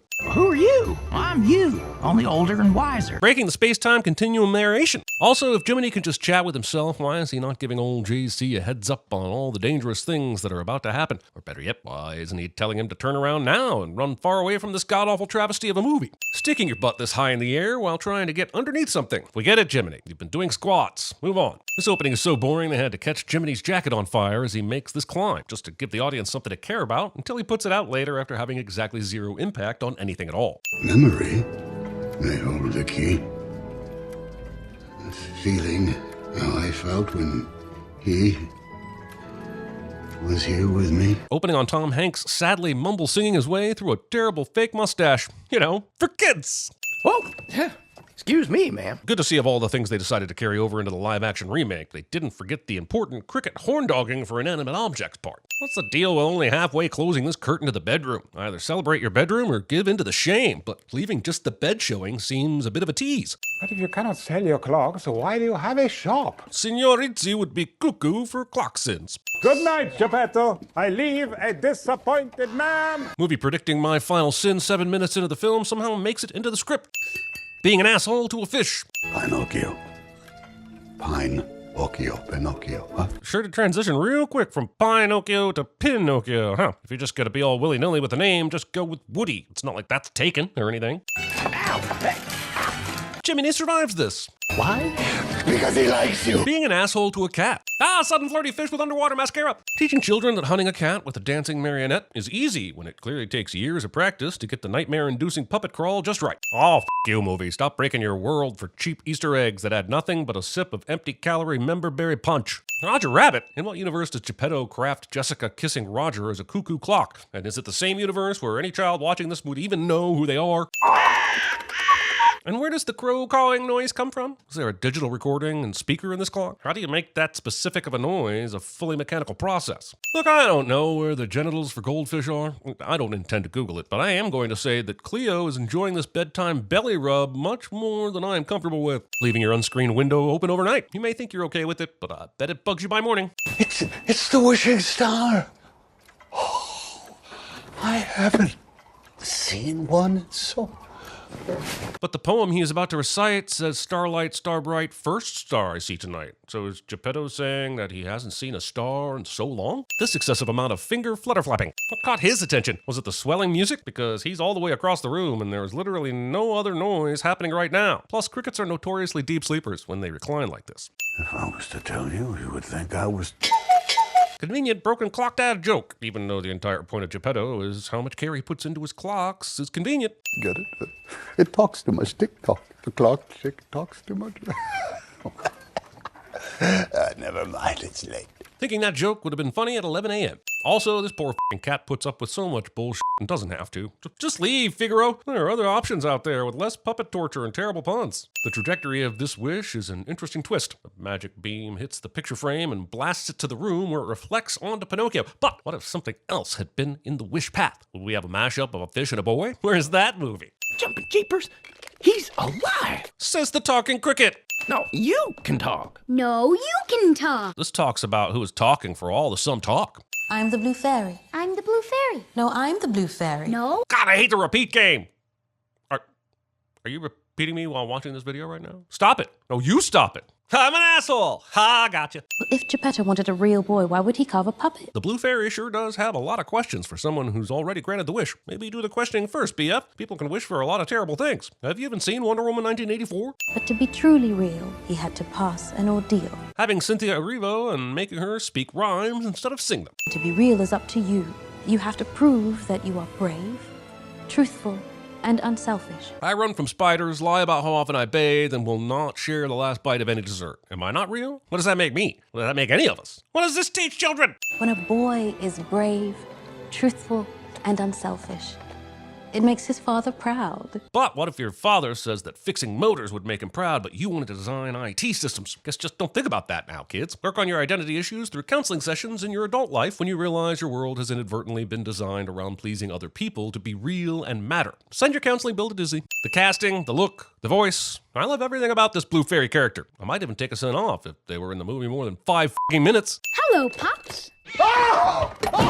Wait, did his stumbling backwards set off all the clocks? Or are they just going off because it's midnight? And if they're going off because it's midnight, how does this not wake him up every night when there isn't a conveniently timed magical reveal? The movie continuously clock blocks its plot's momentum with several instances of a clamoring cacophony of corporate cuckoo cuckolding. Seriously, these Disney-themed cuckoo clocks can all go f themselves with a hanging pine cone. It's me, Pinocchio. Not saying this line in a thick Italian accent and then saving the princess from Bowser. Oh, it's real, boy! Look, I love Tom Hanks. You love Tom Hanks. But he's entering the gonna try some stuff portion of his career. Let's just say it's not all working. We must have music! The amount of things that Geppetto has hooked up to levers and pulleys in this room is fine, I guess, but I'm sending the amount of time it would take to daily reset the light, the music boxes, and the sex toys. And so, Pinocchio became part of Geppetto's little family. Wait, are you now the narrator too? Because omniscient narrator Jiminy was talking to you earlier and you acted all ignorant. But now you're talking us through the family bonding montage, and this movie seems wholly uninterested in addressing the metaphysical implications of any of this. Using your Make-A-Wish child as a cleaning instrument. I just want to point out that Pinocchio is sleeping in a f***ing drawer, even though his father is an expert woodcarver who could easily make him a proper bed. Figaro is a bed, but his almost real boy doesn't. And this movie is dumb. And this is an apple for your teacher. Assuming your kid's teacher will be an asshole. This town can be very confusing. There are many curving streets, so pay attention. Which makes Geppetto's decision to watch the children herder walk out of sight without making sure Pinocchio is with them all the more confusing. I have some very good garbage for you. Feeding air rats. Calm down. I don't like bugs. Too much work. I prefer garbage. Thinking that eating bugs is more work than eating garbage. Also, thinking seagulls would turn down any food of any kind whatsoever. A wooden boy. Look at that, Gideon. It's amazing. Almost as amazing as 2 talking animals dressed in clothing walking upright like humans. What is normal in this world anyway? What the hell? Can Pinocchio even smell things? He doesn't even have nostrils, so where's the sniffing sound even coming from? Also, if he could smell things, would he stop to smell shit? Why? It's not an apple pie baking in a window, it's literal horse shit. Let me see. Who would pay for a living pup? My question is, how come it's only the talking fox that's aware of how miraculous this is? Geppetto seemed pretty shocked, yet this sentient marionette has been out on the streets all morning with nary a second glance from anyone. Why on earth would you want to be real? When you can be famous. Twitter. Why, he'll see your name in lights!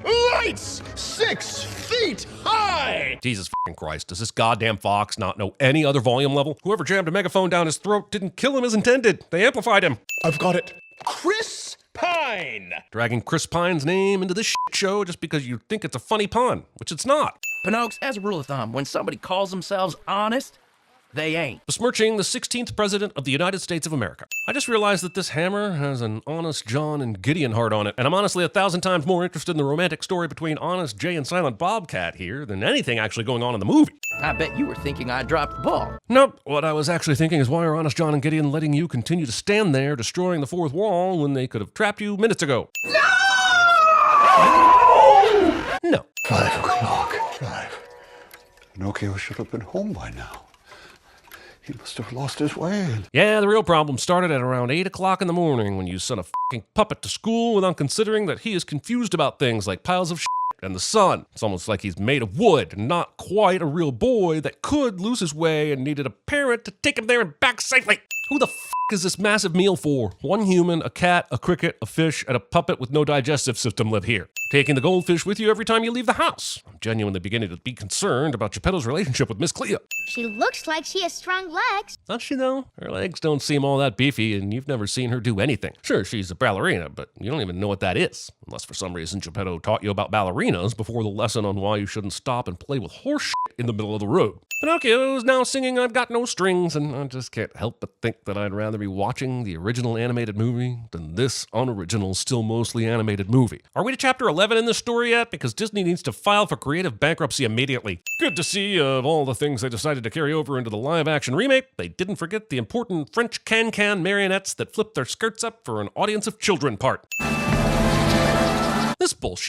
I think we're meant to be impressed to see the behind-the-scenes aspect of how spinning marionettes can make sense, but instead I'm completely distracted by the mostly hidden pair of people who can't see the stage at all because their heads are slamming into curtain fabric. I've seen enough Survivor to know that starting fires is difficult, and not a single one of them on the show ever used the sliding wooden shoes over a wooden stage technique. Scooting your booty with your shod footy when you should wait until the end to use a broom instead. Cool trick, but other than this impromptu performance for a magical wooden boy, why would you need this instant stage setup in your quarters? Can someone explain how an actual normal wooden puppet can blink and furrow their brows without a string?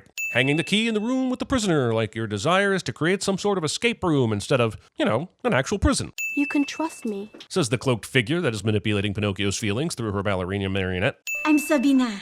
I'm Pinocchio. Does Pinocchio think she's just floating there? Where does naivete end and abject stupidity begin? Just to be sure, there is no funny business. That's it! That's what's missing! Humor! There hasn't been a truly funny moment in this entire movie. Thanks for the heads up, Stromboli. I've been trying to figure it out for the last dreary hour. Well, I guess this is it. This is how it ends. Sweet! Who wants donuts? Fogging up a clear glass, which then needs to be unfogged to see clearly through the glass. Of course it wasn't a real fit. I had to reach the key. So the magic knows you're hard enough to know when you're lying, but not enough to know when you're fake lying, aka not lying? Hot dog! We did it! Yeah, hot dog. Watch that. No time to explain charcuterie, pal. I don't even want to know what this means, but if the movie is implying that a hot dog can be on a charcuterie board, I can only do one thing. Now, let's get you home. Yeah! But forget seeing how these two manage to unlock the cabin and escape Stromboli's watchful eye. We see 12 sets of donkeys run by before Pinocchio gets caught up in the net of convenient plot mechanics, yet when we see them later, there are only 8 pairs. You know what they say about continuity errors? They make 8 asses out of you and idiot errors. A killjoy who apparently doesn't believe in having fun. Whoa, Luke Evans is having a blast here. This scene and the following song feel like they come from a different movie that I almost want to watch. Fine, take the sin off, but it won't make you a real movie. Has Jiminy been laying in front of that wheel the whole time just chilling? It's not like he was passed out. You end up getting smooshed by the wheel that starts rolling 3 full minutes after almost getting smooshed by the wheel when it first stopped. That's kind of on you. I'm pretty confident that any life lessons this movie is attempting to teach their young audience is completely lost at this point, as this is the first time anything exciting has been on the screen. So does Disney know it's lampooning itself here? And if they know the whole Magic Kingdom thing is bullshit that turns our kids into self-entitled asses, doesn't that make them even eviler? Also, who funds all of this? 6 sleds of children zoom pathlessly down a candy mountain and converge into a single boat canal without any injuries, and someone really should be thinking about their well-being, because limbless asses aren't going to be very useful in the salt mines. This business model seems unsustainable. Pleasure Island.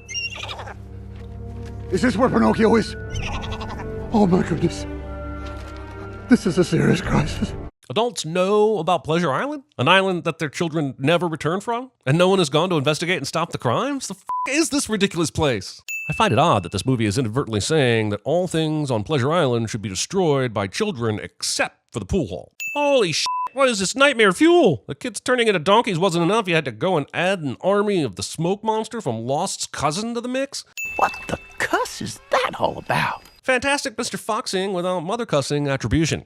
What's with all the donkeys? I guess the donkeys are more surprising than the smoke monsters? How are the donkeys more surprising than the smoke monsters? Did that come out of me? Sure did, but it also shouldn't have been the first thing you noticed. Look, if you grow donkey ears, you're going to feel the weight of them on your head and immediately hear a difference in the way you're processing sound. And don't even get me started about how it feels when you have a tail shoot out of your ass. Blocking creatures made entirely of smoke by kicking a pool table somewhere in the vicinity of a door. We're trapped! No, we're not. Positive thinking, Jiminy. Don't listen to this bullshit, children. Mindless positive thinking is some of the most dangerous thinking there is. A wooden donkey would have been worth a bleeding fortune. More than a wooden human? Bollocks. Jesus f***ing Christ, watch your goddamn mouth. This is a f***ing kid's movie, you f***ing shot of a hole. Father! It's me, Pinocchio! I'm home! Just a reminder that if Geppetto had just chilled at home, they would be reunited right now and I'd be done with this movie. The real enemy is helicopter parenting. We, the members of the new Marionette Family Theatre, have a very important proposition. So we took a shot in the dark that you'd be under a pier by the ocean and booked it here post-haste. Yeah! My donkey ears are gone! And your tail. Kicking someone in the taint to prove they don't have a tail. And Pinocchio, please give my best to your father. And mine too. When you find him.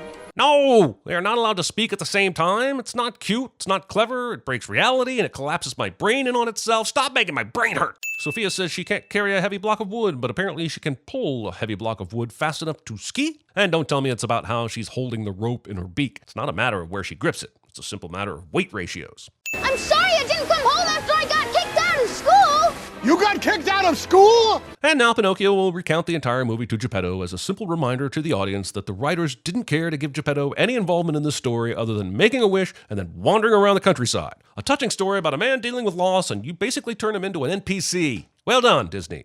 You did all that in one day? I know, right? I'm sorry, Father! I apologize for all the trouble I caused! How would anyone think that any of the trouble in this movie is caused by Pinocchio's choices? He's basically a magical toddler, and everyone knows that when toddlers do anything worthy of an apology, it is their parents' fault. Off the shores of Italy, we find a monstro, a magnificent creature known for its ability to light movie scenes with internal bioluminescence wherever objects touch the water inside its mouth. An evolutionary development that makes them sought after by cinematographers worldwide. It looks to me like everything comes in, but nothing goes out. Excess cheese consumption. Open sesame! Well, what do you know?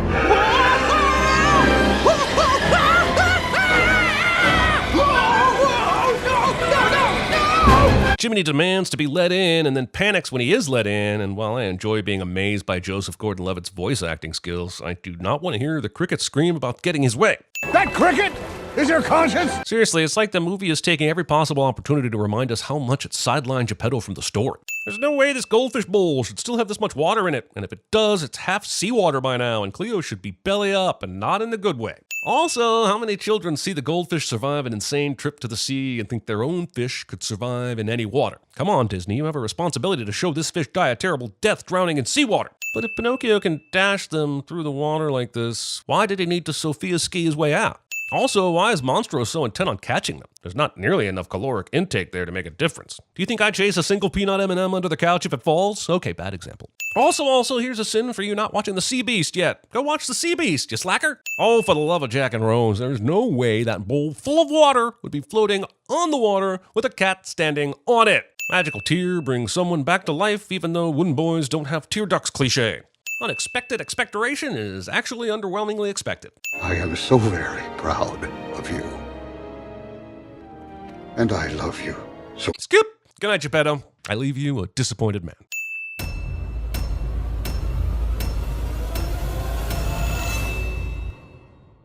This movie exists. Disney's massive castle is perched at the edge of a waterfall. The next animation better be the castle slowly crumbling due to erosion. Movie waves hello in slow motion for all the sometime. Hans Christian Ander reading. Also, are we really quoting the Anderson version? Does this mean the live version will have Ariel suffer horrible pain when she transforms, watch her crush fall for another woman, nearly kill Eric, and then die in the end? Is Disney really going to go there? No, they are not. Tonight's the coral moon. They say this is when the Sea King calls his mermaid daughters together to lure men to their death. And by they, I mean the scriptwriters who needed me to be their exposition for the day. But I do not want to tell the Queen that her son fell overboard on my watch. And on his birthday of all days. Thinking it worse for someone to be lost at sea on their birthday. I'm pretty sure floating alone in the vast expanse of the ocean until you lose consciousness and drown sucks even when it's not the same day your mother grunted your wrinkly corpus into existence. Everything above water says dark, cloudy day in the middle of the ocean, but thankfully for the CG artists who want to show off, everything under the sea says bright, colorful shoreline reef. Speaking of light, whatever bullshit super bright light source is somehow backlighting a hidden castle at the bottom of the ocean. Look, I get it. You didn't want to go with the classic mermaid shell brawl, but why would these creatures have conveniently developed PG-friendly scales over their breasts? They are human from the hips up, and breasts and nipples serve a very important biological purpose. Who will think of the starving merbabies? Beautiful. Stunning, really. But I can't stop thinking about these slave fish whose sole job is to apparently constantly adjust to pretending to be a cape. Also, how incredibly useless is a cape of fish? So useless it doesn't appear for the rest of the movie and is obviously just for show to his daughters that are already tired of his shit. I reminded her about the gathering just this morning. What more can one crustacean do? To make sure Ariel's here? Let's see. Stay with her so you can remind her when it's time. Sing her a song about it so it's easy to remember. Bribe her with an extra 20 thingamabobs if she's there on time. You had options, Seb. You can go find her. Sending a crab to retrieve someone when you can summon the entire sea. Flounder, stop being such a guppy. Ariel is a peer-pressuring mer-bully, and no amount of sea charm on her part will atone for how she pushes Flounder into danger like this. Ariel, wait for me! And then, like a true asshole, she doesn't. Getting cold fins? No way! Good. What is this conversation even about? Fish are already cold, so Ariel is essentially asking if Flounder is feeling normal, which then means Flounder isn't feeling normal, and Ariel is happy about that? Did we sin this in the animated one? Yes, we did. And we'll keep doing it because it's still a sin that hasn't been fixed.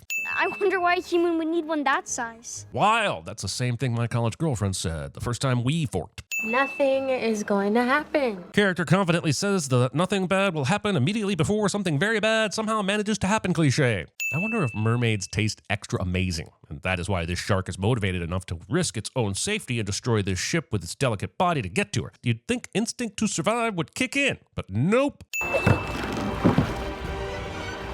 Predator has easy prey but is distracted because someone lightly bumped its head with a barrel. Come back, Flounder, it's just Scuttle. Yeah, don't worry about her. She's just hunting and eating your brothers. This is very, very unusual. A bird hanging out underwater talking to a mermaid and a fish about cutlery as if it has all the oxygen in the world? Yeah, that is unusual. He thinks all humans are barbarians. Oh, they're not so bad. They are.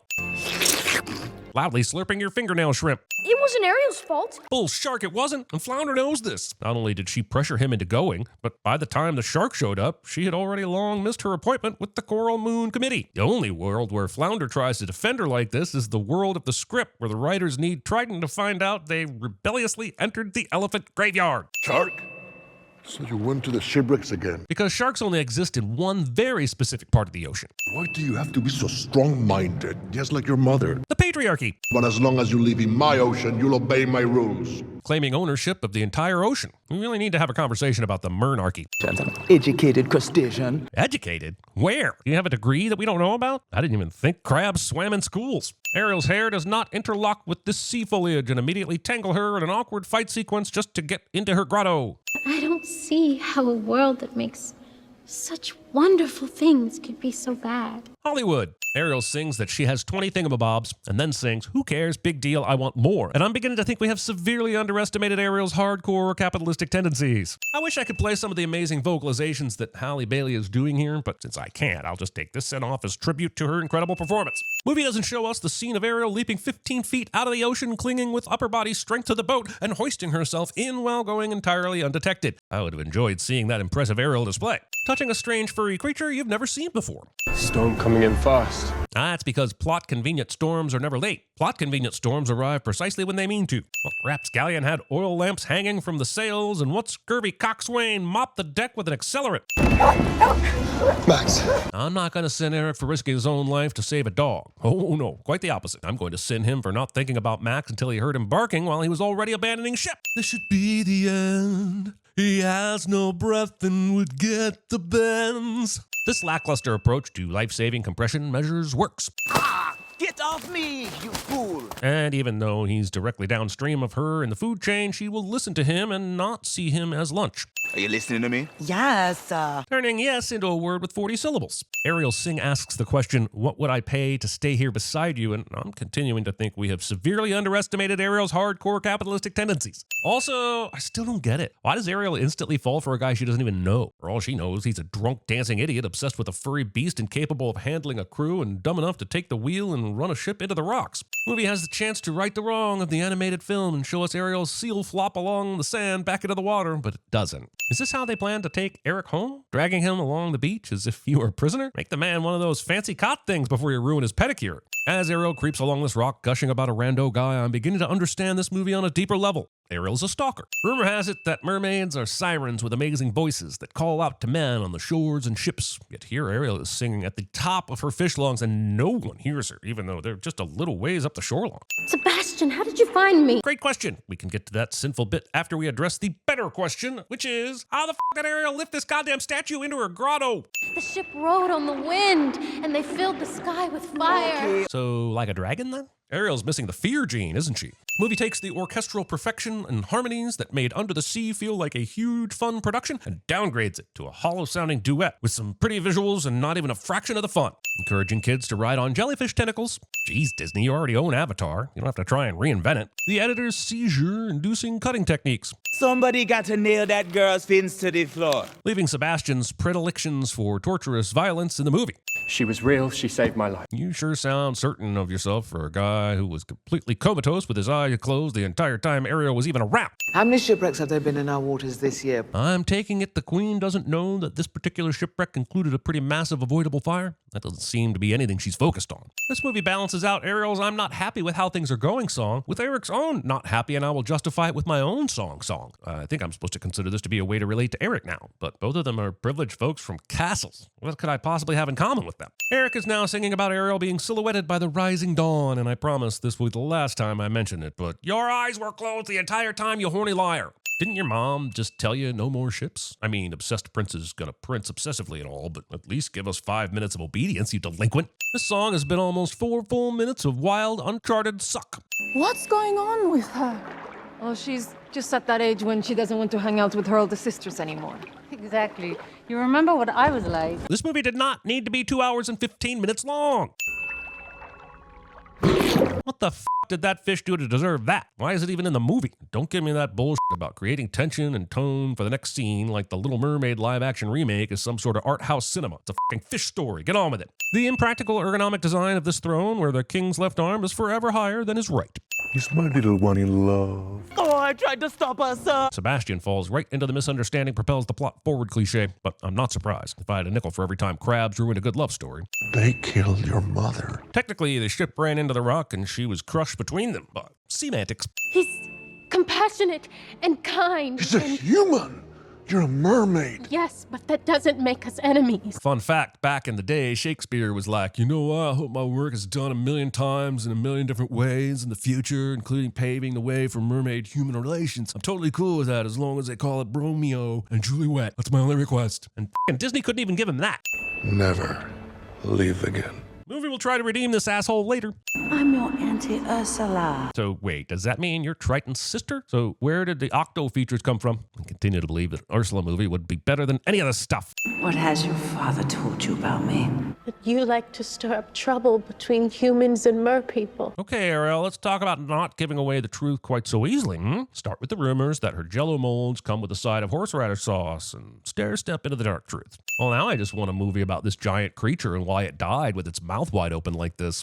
You don't seem at all like Father described you. She says while floating over hundreds of skulls of her dead kin. Ursula squeezing this fish until it excretes and then using that as a face lotion might be the most darkly perverse and gross thing I've ever seen in the history of Disney films. McCarthy is fine in this, but the problem with these poor, unfortunate cover songs is that they sound like, well, cover songs. And not just any kiss.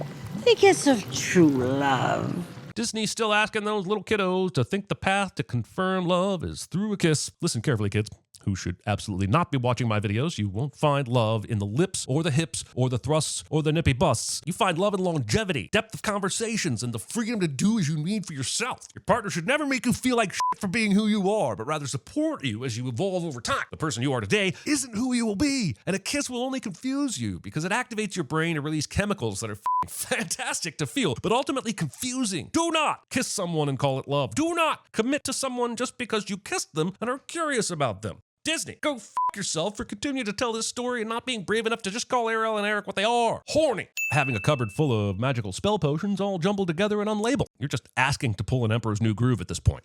Come on, gal.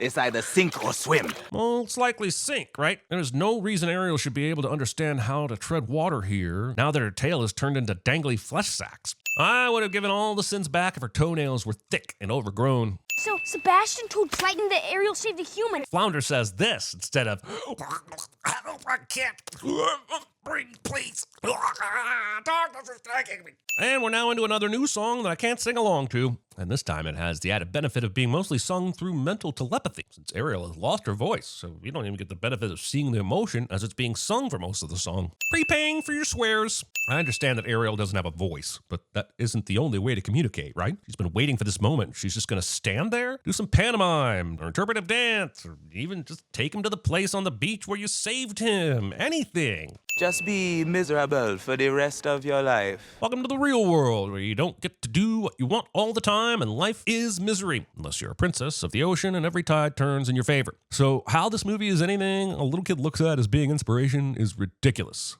Don't forget about the kiss. No, not me, the prince. You gotta kiss the prince. Don't you remember? No, she doesn't. But now that you've told her, she will know, right? No? Does the spell somehow scramble any information related to prince kissing? If Ursula was going to cheat this hard, why didn't she just turn her into a poor, unfortunate soul immediately without going through all the trouble? The movie is giving me the 1800s time period, but the zippered pillow is screaming 1920s. Has Ariel killed the prince yet? Reminding us that Anderson wrote a better story and Disney is unwilling to even attempt to tell it. Get it? He has a room where he keeps his thingamabobs too. Do you get it? Also, they added an extra 45 minutes to this movie to make room for this crap. I could have watched a full episode of Suits in that amount of time. Also, Suits. My Little Mermaid. Oh, for f***'s sake, roll the f***ing credits. How did you know that was in there? And more importantly, how did you know he'd prefer what was in there to what it was before you broke it? Consent is important, Ariel. Trying to blow your own conch. Did you know that crabs can't breathe oxygen from the air? The only way they can keep breathing on land is through water that stays on them. So after they dry out at around 24 hours or so, it's game over. The way I see it, Sebastian's on a ticking clock and no one seems concerned. I've spun off enough playground spinners to know there is no possible angle of release that puts Seb on the carriage seat this perfectly. Movie doesn't know how to centrifugal force correctly. Ariel is clearly a danger to everyone around her, and the movie thinks it's adorable. It is not adorable. It is terrifying. I think you'll be needing this. Jodie Benson is not singing a duet with Halle Bailey in this scene.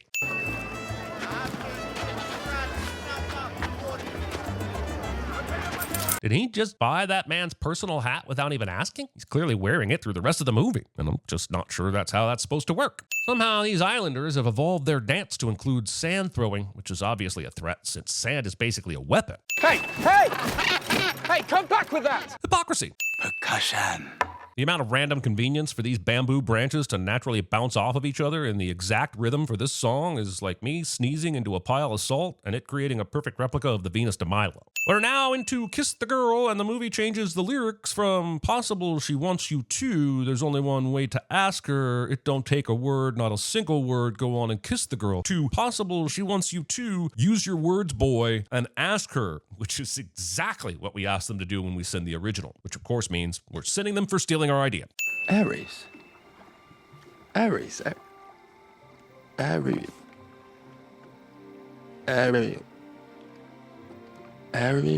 Oh, f*** off with this whole name-guessing crock of bullshit. First, can we talk about how the girl from under the sea who didn't understand that you don't eat soap or flowers knows the constellation Aries? Also, there was no way you get from Aries to Ariel that quickly with just a little lip. She'd have been better off pointing at the air and then an eel and calling it a day.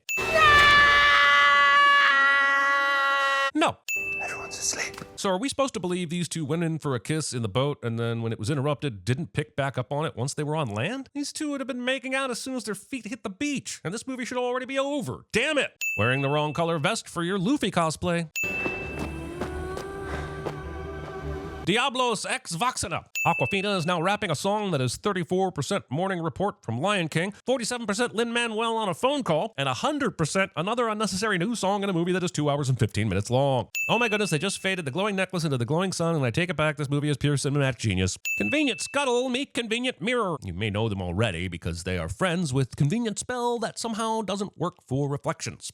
What are we gonna do? Well, Flounder, you're going to continue being completely irrelevant to the movie for a bit longer because most of it is on land for now. But don't you worry, the movie will keep forcing the characters in where it can.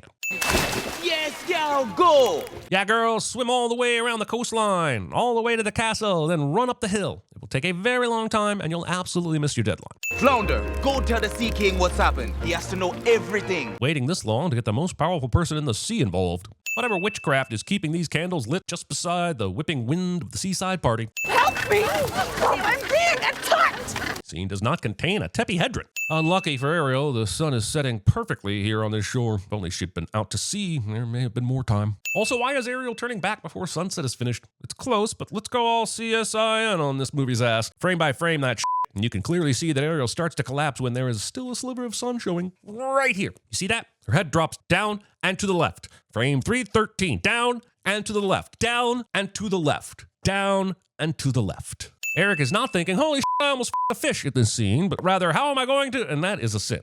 It's unbreakable. Even for you. But didn't you already break it with the whole mind wipe thing? Errol never agreed to that, so I'm pretty sure any court of law is going to void that puppy immediately anyway. I want to see you suffer. Little sisters. I want to believe Disney is brave enough to veer from its format and kill a character permanently, but this moment has olification written all over it. I have this powerful trident thing now that shoots destructive bolts of energy, but my best choice here is to send my eels after him so I can accidentally kill them instead when I finally use it. Give me your hand! They take all this time to hold hands only to immediately stop holding hands for the leap. I bet this giant Ursula monster would look pretty cool if you could actually see any of it ever. Thinking that stirring up water would make obliterated ships not only float, but functional. I can't believe you make an entirely new movie, but keep this anticlimactic and bullshit ending. Okay, fine. It's Ariel this time that kills an all-powerful god with a glorified toothpick after she decided to go all Godzilla for no apparent reason. But I'm not sure the person steering the ship was really the issue here. Let me get this straight. The trident has the power to resurrect someone that it falls in the vicinity of and quickly undo any meaningful sacrifices almost accidentally? Wow, what a specific power. Also, at what point after this will Ariel begin to wonder why her dad hasn't brought back her mom? You gave your life for me. I mean, he let it out for about the time it takes to microwave a burrito, but sure, whatever. And you fought to get my life back. No, she didn't. She fought to save her own life and the life of Eric. Nobody believed you were coming back. Well, I knew.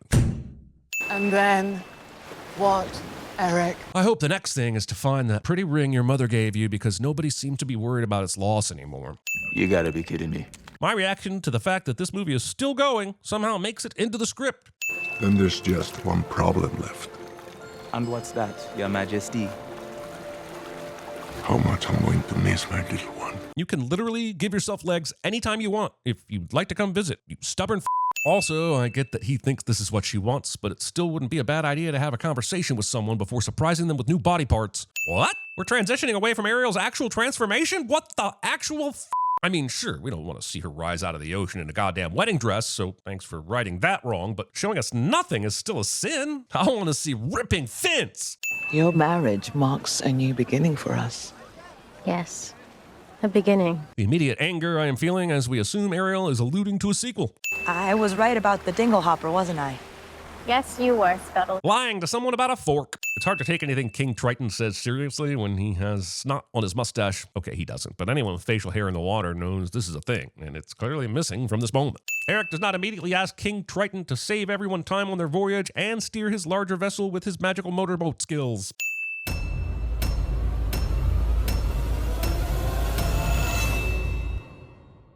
Opening logo posits a world where Pride Rock is visible from the Disney castle. And now I have to wonder why Mufasa and Simba never found it. This is like the Peach's castle in Mario Kart all over again. I've played Mario 64 Nintendo. There was never a cart path to be seen, you liars. Look at the stars. You don't tell me what to do, but also respect.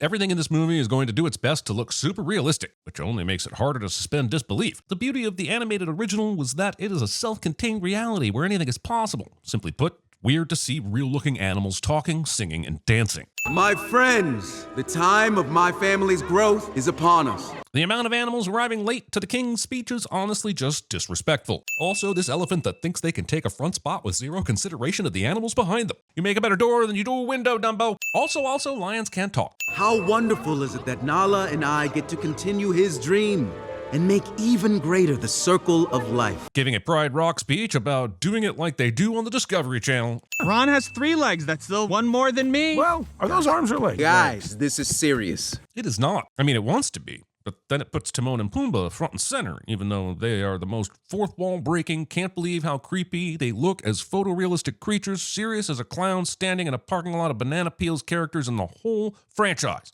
Swelling music and a close-up shot of a smiling baby animal to make the audience say "aww" so loud they forget that Disney is an evil monolith buying up IP until all parents must bow to them with offerings of cash because they own all children's happiness cliché. I could smell the fear! Timon and Pumbaa engage in historical negationism. My dad told me he defeated Scar. That is a weird way for your dad to tell that story. Hey son, want to hear about the time your uncle murdered my dad? And then we had a fight to the death where I kicked him off a cliff and into the hands of angry hyenas to devour him? Totally defeated him. Anyone want some popcorn before I start the detailed version? It's Ron, the three-legged zebra! Run for your life! This callback makes no sense logically and happens way too quickly to be funny or interesting in any way. This is also my one-sentence review of this movie. But I'm not brave like my dad.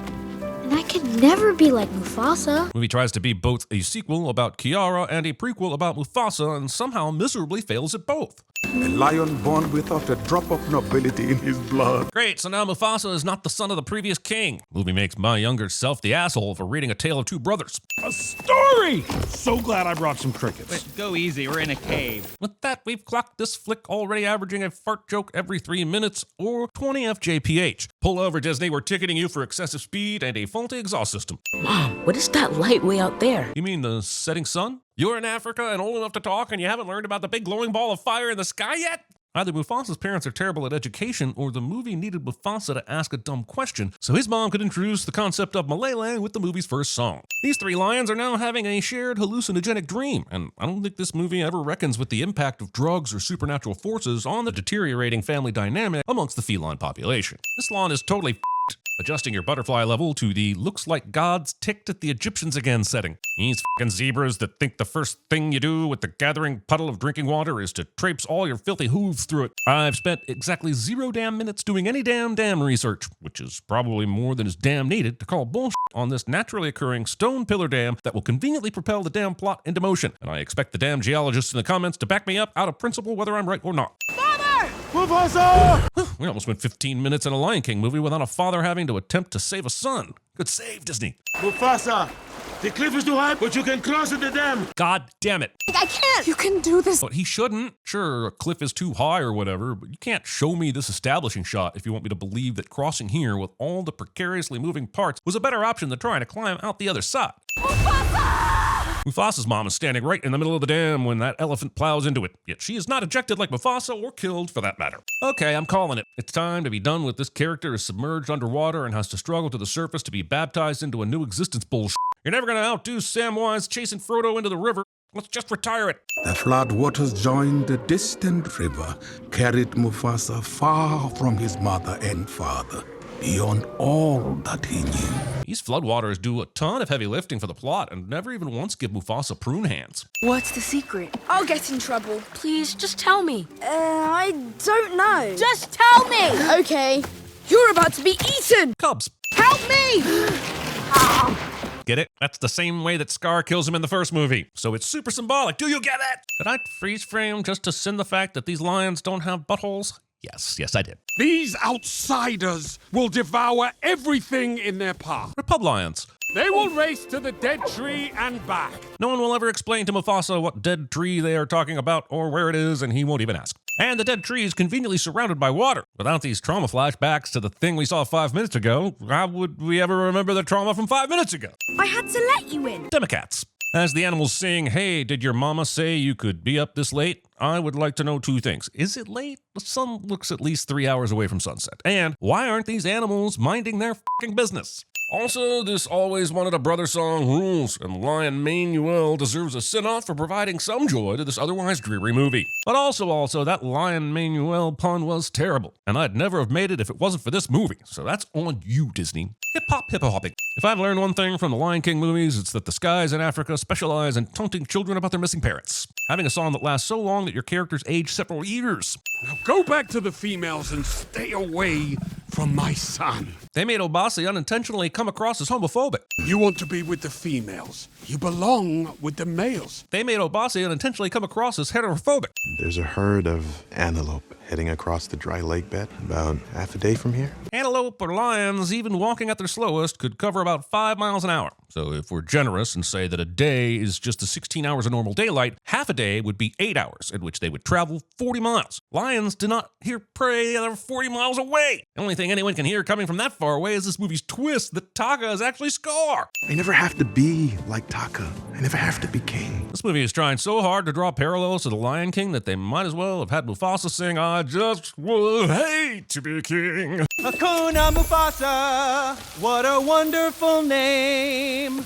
Guys, I was just joking about changing the lyrics to the old movie songs to create blatant unnecessary callbacks. Dear God, what have I done? Also, thank goodness we finally got back to these guys. I was just starting to get emotionally connected to Mufasa's backstory, and we can't have that happening. Rafiki's right, we'll get letters from legal. Bringing this up when I know you don't have the balls to make the rest of the movie about these two being tied up in litigation. This battle with a new evil lion tribe would be exciting if I could tell what the hell was going on at all. They're downwind, less than a day away. Oh, you couldn't possibly know. Bossy would be excellent, and I already covered the sins.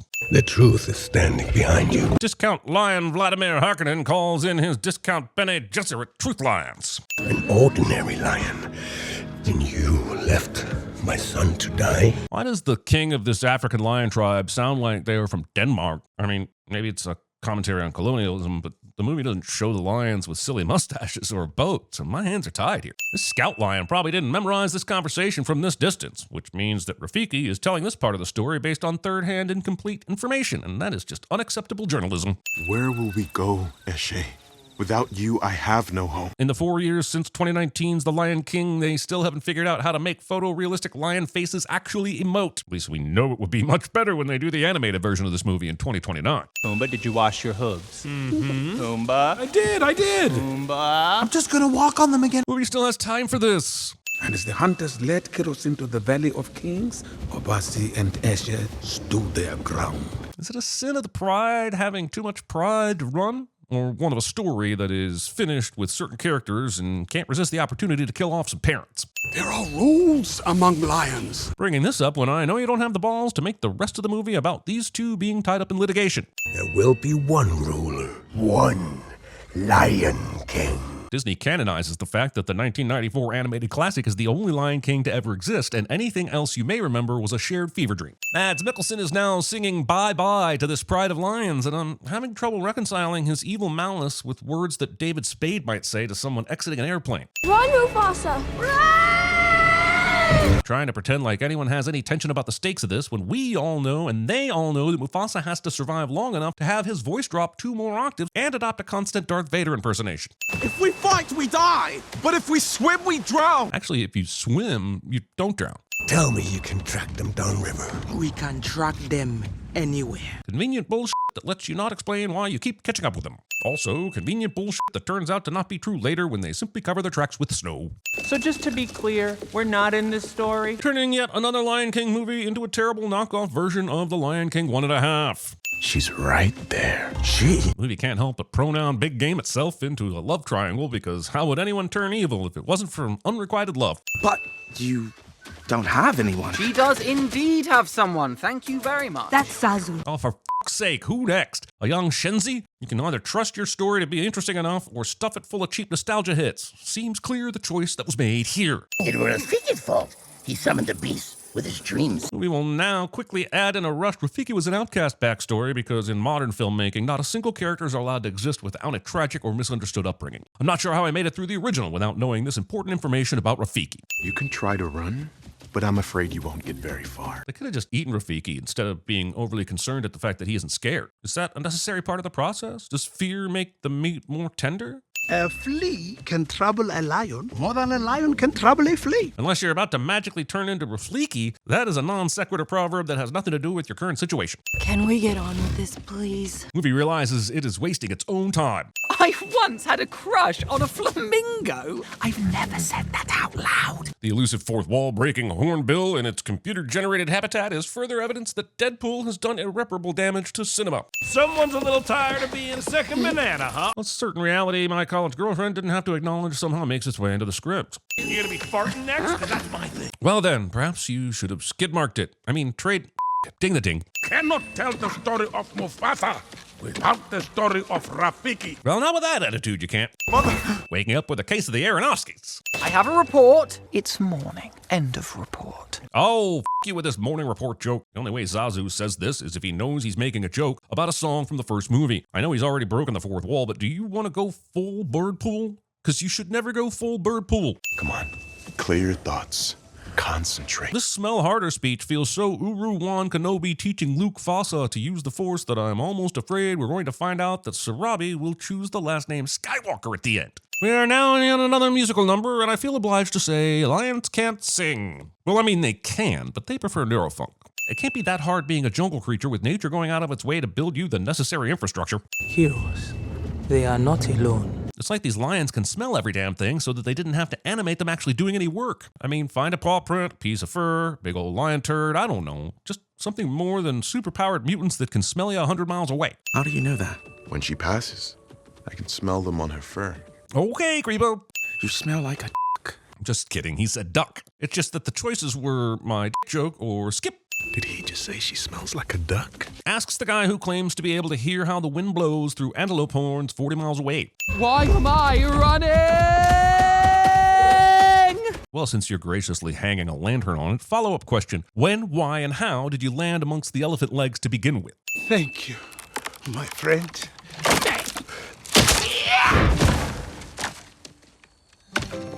Damn it, prequels. We don't need to know the origin of every single thing from the movies we love. Han Solo could just be named Han Solo. Blofeld didn't have to be Bond's brother. Sandman didn't have to be Uncle Ben's killer. Fucking stop it already. Taka saved you. The transitive power of Taka's boner makes Mufasa tell a lie. Rafiki, who are the outsiders? I'd give all the sins back if off the top of his head Rafiki listed Matt Dillon, Ralph Macchio, C. Thomas Howell, Patrick Swayze, Rob Lowe, Emilio Estevez, and Tom Cruise right now. Movie yada yada's how this crew climbed over a frickin' mountain. That's right, this movie will now imply that a tiny bird could precision mini avalanche enough snow to cover these tracks completely. You could put a full-size human up there with a snowblower and still fail at this job. Also, how is obviously disturbed snowfall any less suspicious than tracks? Which way should we go, Kiros? Definitely not the direction of only disturbed snow on the mountain. Nope, not that way. We did it. We did it. Premature celebration. You should know that this is why lions only mate in the summer, because the pride cometh before the fall. Who wants to rub against Zazu? Trying to make me sad about a bird not getting rubbed. You can smell the exact flower from my valley. I think they make a cream for that. You saved me, held me, covered me in the stampede, comforted me. That's some pretty specific memories, considering while that was happening, you were completely knocked the f*** out. Now tell me it's you.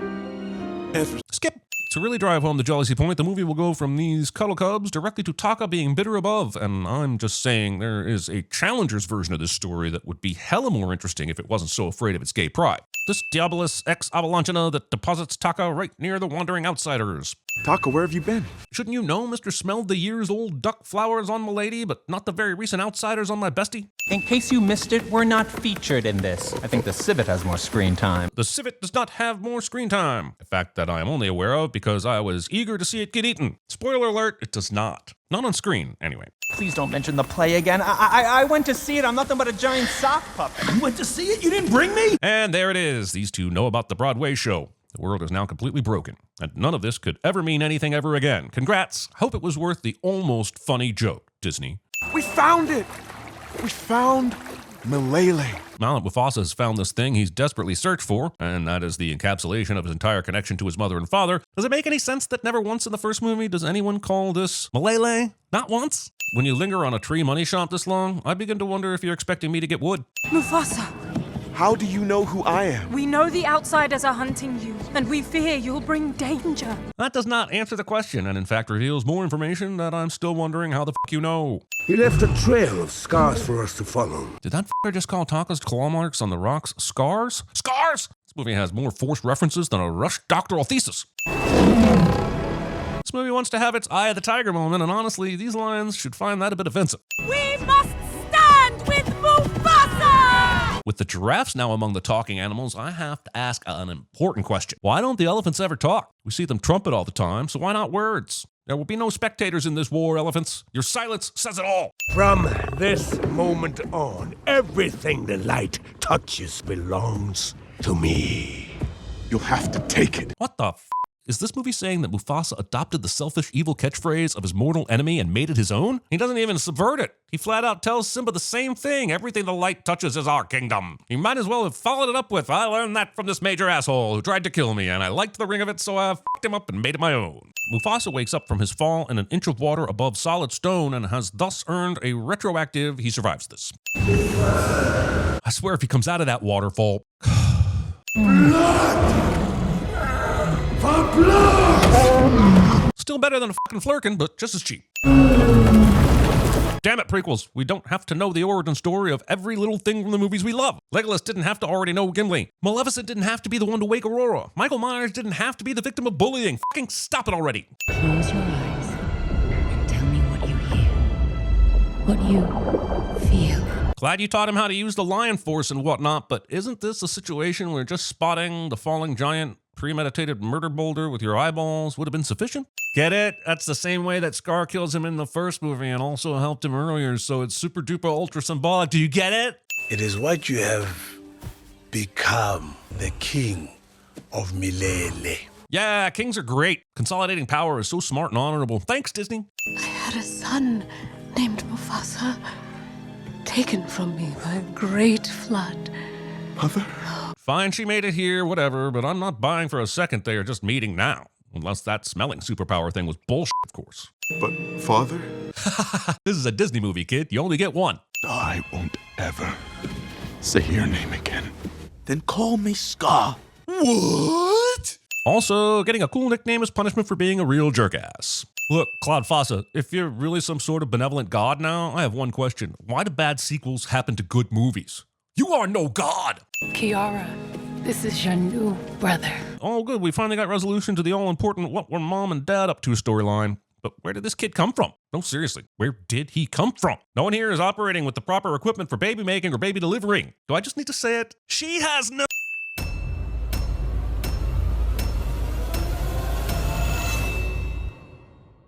Disney pleasuring itself vigorously with 42 seconds of its own logo. I see the animators have taken hints from Star Wars and are adding creatures into old scenes because they think it will somehow make the original better. Maybe cute animals do make things better. I think just making something original again would be better. But what do I know? Once upon a time. Cliche.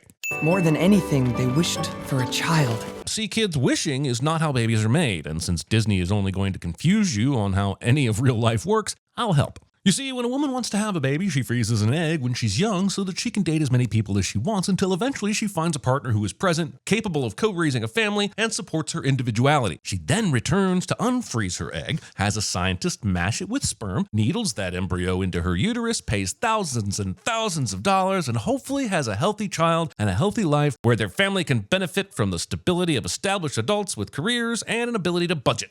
A princess was born.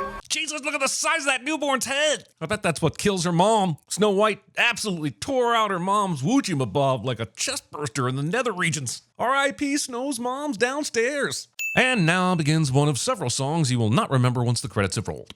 The wishing well could be a place where wishes are made and come true with some of the magic they sing about, but the movie is too vague to identify it as a source of power, and it turns out to just be a regular old boring well.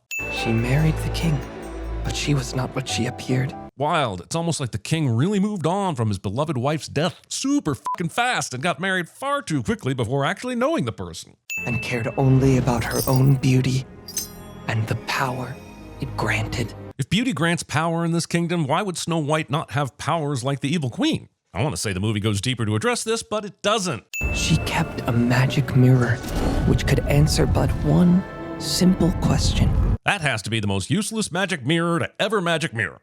But the king did not return. Taking only 7 minutes and 8 seconds to officially kill both parents. Oh, that's an important looking scepter that probably contains magic or something. Too bad there is zero mention of it or its purpose, and it joins the growing list of, well, that's just something the movie has in it, and who cares about the potential of the deeper story here list. She made Snow White a servant. Because everyone knows the prime example of servitude is a nice quick haircut. Being such a terrible mopper that you have to stand in one spot for 6 years and hope to not outgrow your shoes and dress. I'm sure if the queen was aware of how desperate things have gotten. Snow White has to know that the queen doesn't give a shit about anyone but herself by now. I mean, she's made her own stepdaughter a fucking servant. Are we supposed to think Snow White is stupid? Because that's not a great start for the movie if we're supposed to think our protagonist is this fucking stupid. My subjects don't want a flower. They want a diamond. But, I mean, you could start with an apple pie like Snow White suggested and work your way up from there. Take him away! These useless guards take an incredibly long time to remove a coat and shoes and walk Jonathan to the gate. In the time it takes, Snow White will sing her way around the castle here, and here. Get it together, guards. Jeez. Here. Look at yourself. Isn't this what you want? Go on. Speak to your people. The shit they have written for the Queen are the most loosely strung together superficial statements that make you stretch so far to find her motivation and reasoning. Look at this rose, now this diamond. People want diamonds. Look at this mirror, now pretend to speak to people. Her dialogue to Snow White isn't menacing or cruel, it's incoherent babbling from a beauty influencer. It's ridiculous. You live in a world of wishes. The word wish is being thrown around so often and nonchalantly in this movie, I feel like it's trying really hard to get us all to give that 2023 animated travesty another chance. And it's not f***ing happening, Snow White 2025. It's bad enough I have to sit through this. Isn't much. No, it isn't. Snow White had hours to sing her way around the castle, but not any extra time to get a little sack of goodies together for Jonathan? Tell me what it's like out there. Suddenly, there is time for a little chat and zero fear of being discovered, despite both of them having had a very angry exchange with a nasty queen a few song bars ago. The queen, who has shown to be the exact opposite of mercy this entire movie, chooses to just stand and watch Snow White free the prisoner and sing a few more notes, instead of forcing her evil queen magic stuff on them. Who is the fairest of them all? I said it before and I'll say it again. Defining fair would be really handy, especially having just seen Snow White be fair to the thief and give a lesser punishment. There's far too much room for magic mirror interpretation shenanigans here. Take Snow White far into the forest. Find a secluded glade where she can pick apples.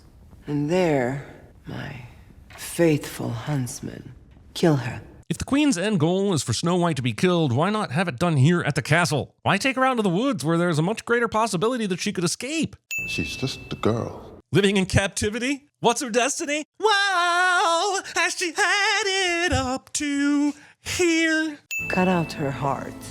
Put it in this box. Sometimes Disney will alter the story a bit when they realize that it's just too much. Like Little Mermaid's updated Kiss the Girl lyrics. But for some reason, this story fully embraces murdering a child and cutting out her heart as part of the plot line. Snow White does not her pantaloons in this scene, offering discount Bambi your leftover soggy pocket bread. Also, come on now, we all know women's clothing doesn't have pockets, especially not bread pockets. Also, don't get too excited, children. Disney likes to kill deer. It really is a shame her necklace was ripped off somewhere in the race through the woods. I mean, it will suddenly appear later on when the plot needs it, but for right now, it's sad. This fucking goofy-ass smiling turtle. In every version of Snow White, I question why she reacts so calmly to the animals swarming around her, rather than what every normal person would do, which is think, why the are these animals talking to me and touching me, while looking for a place to run and hide? Breaking and entering, bunny style. It is a wonder the house is still standing after its occupants left for work with flames burning openly on their wooden table in their wooden abode. I guess the animals wanted to lead her to the room to sleep because they knew humans really like beds. How they knew the beds were in there in the first place will not be explained. We're left to assume they break into the cabin regularly, like animal criminals. Not sure what's more reprehensible here, that Snow White is sleeping in beds that don't belong to her, or that she is almost certainly now sleeping near or in some animal excrement. Hi-ho! Let's see what actors with dwarfism Disney decided to cast in these iconic roles. Oh my god, what the f*** have they done? These magical beings have the ability to grab unlit lanterns and immediately the flame starts? Why are their powers never explained beyond this? This movie is ripe with potential, but it decides to stop trying. The lyric is, and as we swing, we always sing. And then the camera cuts to Dopey, the one goddamn person in this group who doesn't even talk, let alone sing. This song establishes that these fellas dig. Lots of gems, lots of jewels, no idea why. Are they magical gems that give certain evil queens extra power? Are they digging because they have a greater purpose within the community at large? Or is this their hundreds-year-long hobby to systematically gut the world of its precious resources for no good reason? Who knows? Who cares? We're not giving depth to this world, we're staying superficial here, people. Sudden Alfred E. Newman. And now they're headed home from what appears to be about a 10-minute workday. She awakes to see an individual in front of her, but rather than follow that person as they scamper in a singular direction, she looks right, left, right, as if she's lost track. Clearly, the instruction was to look around in surprise before the director had a plan in place for what the CGI would be doing, and it just makes her look stupid. Allow me to introduce, in alphabetical order, Bashful, Dopey, Grumpy, Happy, Sleepy, Sneezy, and I'm Doc. technically putting Doc at the end negates the claim of alphabetical order. I hate to be nitpicky, but... Oh wait, I love to be nitpicky. Maybe I'll just stay for one night. Snow White arrived as the sun rose, slept upstairs all day until the men came home, and now she's going back upstairs to sleep even more? I mean, I respect a long nap, but goddamn. That is not a boar's bloody heart. And thus begins the moment where one realizes this movie thought it was a good idea to give Gal Gadot a song, and the movie was wrong. The Queen sings, "All is fair when you're the fairest of all," but Snow White is currently the fairest. Is the Queen suddenly supportive of Snow? No, lyrics just don't matter in this movie. And don't come back without her. Once again, do you know what would have stopped all this nonsense from occurring? Killing Snow White at the goddamn fucking castle. So many moments of this movie end with a glance toward an audience and emphasize last note of song pose, which plays very well on Broadway, but in a movie, it takes the dialogue and interactions into theatrical and distant places, which subvert any desire to be drawn into the story. Now, Grumpy, you know Dopey doesn't talk. 'Cause he's a dope. That's dopiest. Just because his name is Dopey doesn't mean he's actually a dope. Same as how you're called Happy because you're happy. Are they still explaining why their names are their names? We heard about it in their introduction song, and then the character introduced to Snow section. Does Disney think we're dumb? I mean, we wouldn't watch this, so maybe they do. Breakfast is supposed to go in your mouth, not on your head. Because it can't be a kid's movie without some over-the-top bullying. Are you afraid to speak? Oh, then maybe we can start with something small. Why does she need to fix Dopey's apparent self-imposed silence? He's not asking for help. This works. You put your lips together, place your tongue behind your teeth, and whistle. That is horrible advice. Do you know how many children are dying to whistle for the first time and will hear to put their tongue behind their teeth and think that's the final clue to this fleeting feat? Shame on you, Snow White. 275 years is a long time to argue. 274. This moment has really irked me. Doc corrects the year of bickering to 274, which is the same correction he made earlier with Grumpy. A human shows up in this cottage for the first time in 275 years, and you ask her to stay? 274, to be precise. So a human showed up at their cottage 274 years ago, and the men have been bickering for 274 years? Is the movie hinting at some sort of backstory to a human fucking with the balance of the magical minors? And how would Snow White know this? It's far more likely that the movie just uses 274 years as a throwaway number to sound impressive and didn't care to flesh out the details, which we actually do care about. You clean those cobwebs. Making the person named Sneezy dust anything. And thus begins the moment in every adaptation of Snow White where we are led to believe that whistling makes working more tolerable, and that's all the bullshit. Snow White catches the feather duster she handed to Sneezy earlier because it somehow ended up in the organ. Well, it seems Sneezy chucked the duster, Grumpy caught it, and appeared to walk over to the organ and stuff it in there. Why go through all that animation detail and completely hide it in the background? This movie is dying for a little humor and buries it in the organ. Like hell they fixed that fucking clock. Whatever idiot decided to fish in a tiny creek. Movie opts for the girl meanders through the woods and happens to find the singular tree stump hiding her true love method of plot progression, rather than giving us any new dimension to this ridiculously bland main character that could have done anything else to find her way and we'd respect it more. Also, convenient potato thief being conveniently behind the tree to save Snow White from getting seen and captured is convenient. You must have mistaken me for a knight in shining armor. I don't think anyone's making that mistake. Snow White would be excellent at damn since. Snow White is no longer interested in learning from this person she came to find and opts for the glance hither and thither to find father method of searching for her family. It worked with the tree stump, why couldn't it work to find her father who has been missing for a decade? He could be hiding behind a stump. I must escape this witty man who is calling out my princess problems. I shall run this way. No, there's a flower there. I shall run that way. Oh, titter titter. Also, the potato thief is now singing a song about Snow White having princess problems, which is probably not wrong, but also seems a little odd, since Snow White is a huge reason why he's alive in the forest and not a frozen popsicle hanging off the Queen's castle gates. He just sang the lyric, "'cause you can't fix the world baking apple pies," which is a reference to an idea Snow White presented to the Queen that he was not in the room for when it happened. My name's Jonathan, Princess. Jonathan. Luckily for the bandits, these palace guards clearly attended the stormtrooper school for aiming at things. Once again, Snow White accidentals her way to a solution. Sure, she may have told the animals to go find fabric that somewhat resembles her dress because she quickly clocked that they were present in the wheelbarrow earlier, but we don't see her deducing a plan. We see her stumble on a horse after running aimlessly. Won't be needing this anymore. You came back. She did, despite the bandits dispersing after being surrounded and no doubt running to a secret space where they couldn't be found. She found them. If we can give up our meager scraps, we will inherit what was meant for all of us. It's more than any of us can imagine. These are some characters with some severe lacks of imagination. Now help him.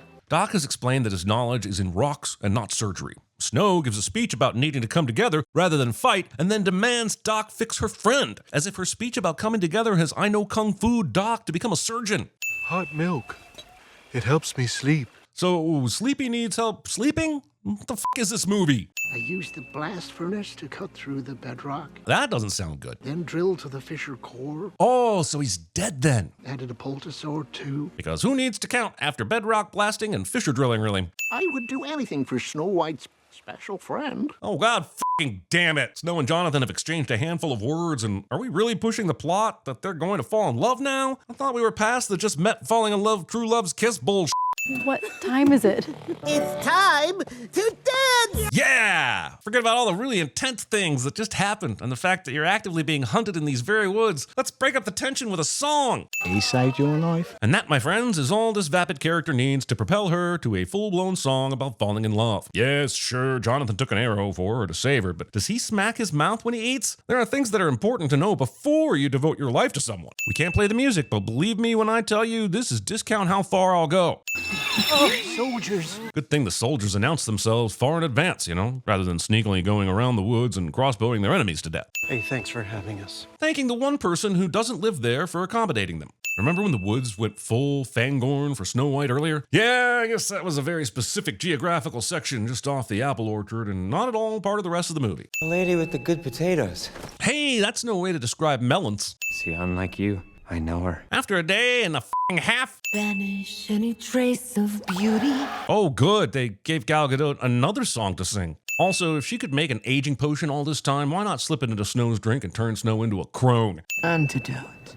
True love's kiss. Picking a poison that has an antidote when you want someone to stay comatose and or dead. That won't get you free. Why is the huntsman even still alive? With an open door to the interior of the castle like this, it's a wonder no one has invaded before now. Poor castle planning results in a need to descend something like 5,000 stairs to get from your potion room to the cauldron room. Invent the elevator! Do you really have to go? She's going? Wasn't the plan to wait here for Jonathan for a couple days? If days have passed and Jonathan didn't show up, shouldn't she be concerned about that before heading off on her own? Why does nothing they say matter? And when you find what you're looking for, you'll come back.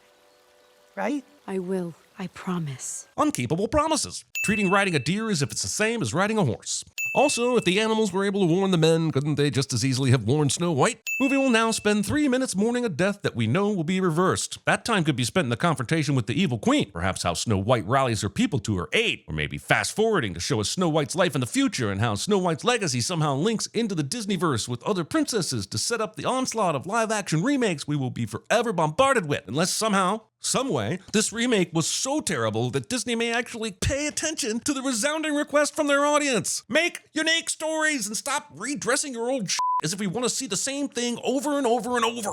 Resting Snow White outside in the elements on a f***ing rock instead of indoors on a bed. I did forget. I forgot what it was to have courage. Skip. The Queen's secret entrance lets out 1 mile from the royal stables. A mile straight up. You forgot to mention it was a mile up a f***ing cliff face. But we won't show that part. So in this universe, do people not rot when they die? Everyone seems to be really okay with her looking like she's sleeping and not dead. They have no idea that a kiss will bring her back to life, so Jonathan is currently just about to kiss a comatose corpse for reasons. Jonathan! I bet her breath smells horrible. What will we do now? I'm just gonna stare at my finger for a bit and sing a song, like normal people do when their back is to the wall. It won't be easy. It will be very easy, actually. They literally just walk in. Follow me. But after you rehydrate, right? Or maybe pee? The magical slumber thing didn't give a lot of insight into how one is able to just pop right out of sleepy time and start a rebellion. Earlier, the narrator said that everyone forgot that Snow White existed. I guess this village girl who kept a dried up flower wreath close to her at all times, just in case it ever came in handy, didn't count. I believe you're looking for me. Were they though? They sort of stopped when you died. Snow White does not call upon the birds, bees, flowers, or trees to protect her in this scene. Oh no, the weapon broke. A weapon that materialized out of thin air and could probably be rematerialized just as easily. Yay, our rebellion lasted for a few minutes. We only had to walk from the courtyard to the moat, and we didn't have to see anyone murdered for our rights. Look at them standing there like they did anything at all since entering the castle. They've literally done nothing. So it turns out that the evil queen is defeated by, let's see, dark magic shards that leaked necrotic rotting poison that only attaches itself to the second fairest in the land, and then a magical vortex detected this anomaly and sucked it back into the mirror, sealing itself to protect the land from the second fairest always dying a horrible death until there was only one fair person remaining. Did I just make a better movie? Also, to everyone else, it was seen that Snow White ran up the stairs and killed the queen, hit the body, and carried on. Why are we not talking about this super fucking powerful mirror? The movie had so much potential to explore interesting things like this, and it didn't. Snow just watched a mirror break open, suck up a lady, and fix itself. And she's just like, yep, I still look so cute in this dress after surviving in the woods for weeks. Go me. Hey, remember that time I almost murdered you? But I'm just gonna smile and bow now, and we're good, right? Movie doesn't make it clear if this is a wedding scene with all white or if Snow White turned the village into an apple-loving cult. I'm leaning cold.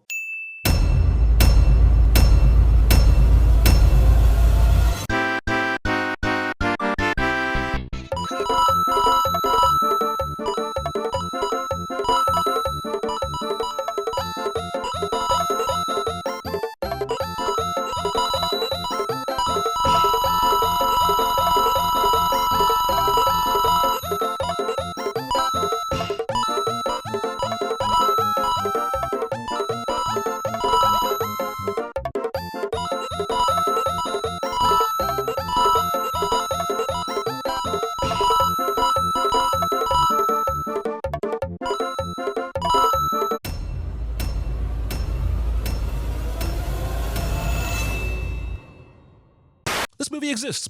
You've probably seen this Disney opening logo hundreds of times and not once thought about why so many lights are on inside this giant castle wasting electricity. But thanks to this educational film critique channel, you now understand more about the world around you and can carry forth as an upright citizen. You're welcome.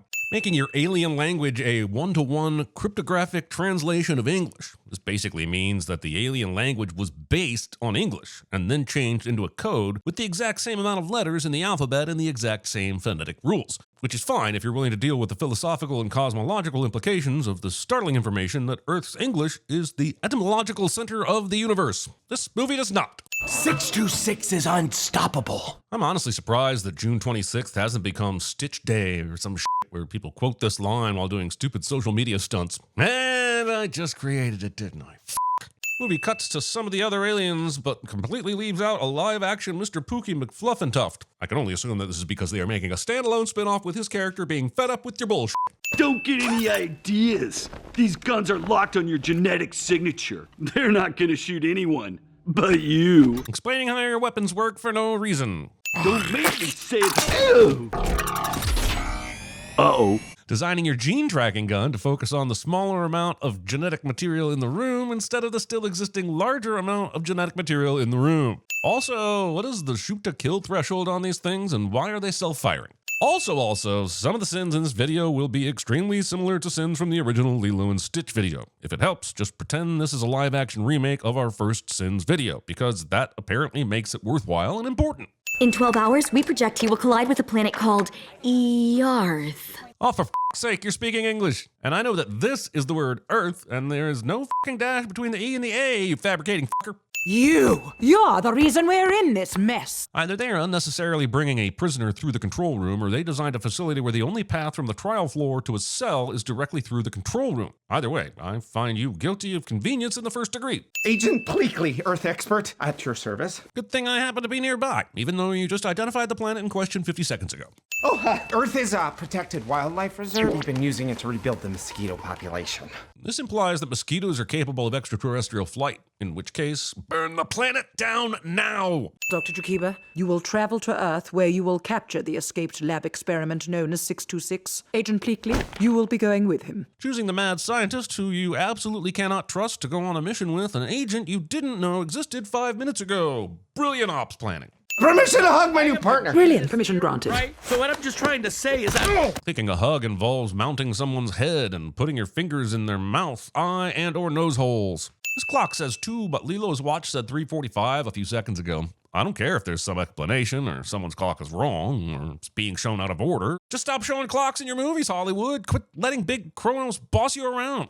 You know, silly, it's not a friendship bracelet if you don't have any friends. Kids. In fact, they should have just named this entire movie Kids, but apparently that's a whole different movie.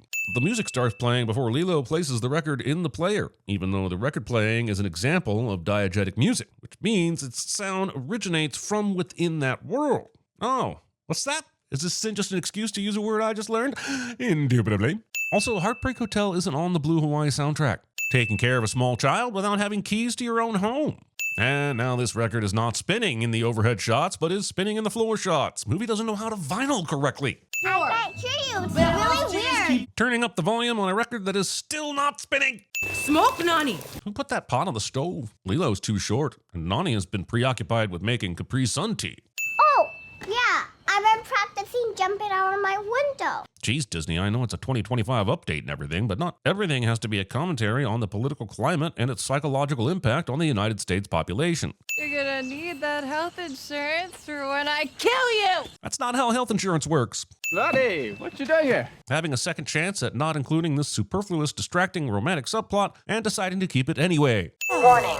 Guidance not warning. Movie had to have its can't believe this ship is headed directly toward a tiny island and a giant ocean joke earlier, and now that Stitch is destroying the guidance computer and clearly altering this ship's course, I'm left to wonder how he still hits that same plot-convenient island. People treat me different. Baby, they just don't know what to say. They call her Garbage Girl. It seems less like that they're struggling to think of things to say and more that they're bullying assholes. Not maintaining character consistency by showing us that Lilo still enjoys taking inappropriate zoomed photos of the overweight tourists in their beachwear. Hashtag not my Lilo. I wish upon a star. Disney character has to wish upon a star because Geppetto did that bullshit 85 years ago and now we're stuck with a cliche. You know, I'm right so often, I don't even enjoy it anymore. How I feel directly after I write a CinemaSins script somehow makes its way into the script. What the hell? I know, right? How is he even pushing the go pedal? You'd think the movie would at least show us how he lodged something in there to keep it down, like a stick, or a rock, or a discarded sex toy. Disney character has to fart in the tub because Pumbaa did that bullshit 30 years ago and now we're stuck with that cliche. I mean, it's a bus, but still, it's barely moving. I mean, God forbid I get hit by a bus one day, but that's all it takes to finally bring him down? He just took like 1 billion bolts of electricity and was fine, but a little bus smack is gonna knock him out? Unstoppable my ass. It's called vacation. Once every solar year, the human migrates to go see a sunlight and drink celebratory poison. Some humans, not all. Can't remember the last time I had a vacation, or even some celebratory poison, not counting Del Taco. You watched the video I sent you, right? The walking video? Yeah, but I didn't know it was gonna be like this. Disney character has to learn to walk on legs like it's super hard because Ariel did that bullshit 35 years ago and now we're stuck with it cliche. Okay, I'm done. What is it?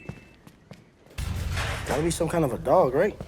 What kind of dog has 6 legs, bro? Animal Control Officer number 2 would be excellent at no one would ever believe this is a fucking dog sins. Humans have never seen a portal before. Untrue, and you can expect a patent lawsuit from Aperture Science any day now. Breaking news on a strange situation last night. A local tour bus ran over an unidentified wild animal. This movie literally just put its convenient news position in an elevator. Honestly, you have to respect how few shits were given to make this call. But it makes them happy. It makes them have diarrhea. Thai food. Highly advanced race of aliens are armed with tranquilizer darts? Did they stop at the International Bass Pro Shop on the way? Cock teases.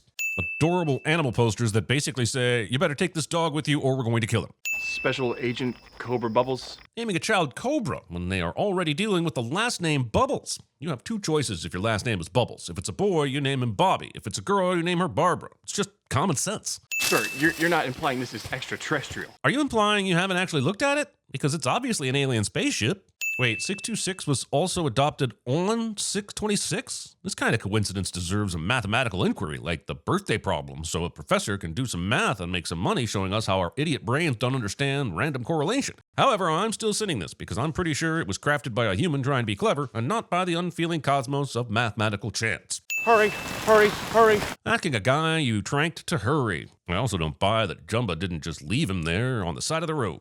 walking casually into the shark's house and throwing bits of their ceiling everywhere. Wait, Lilo!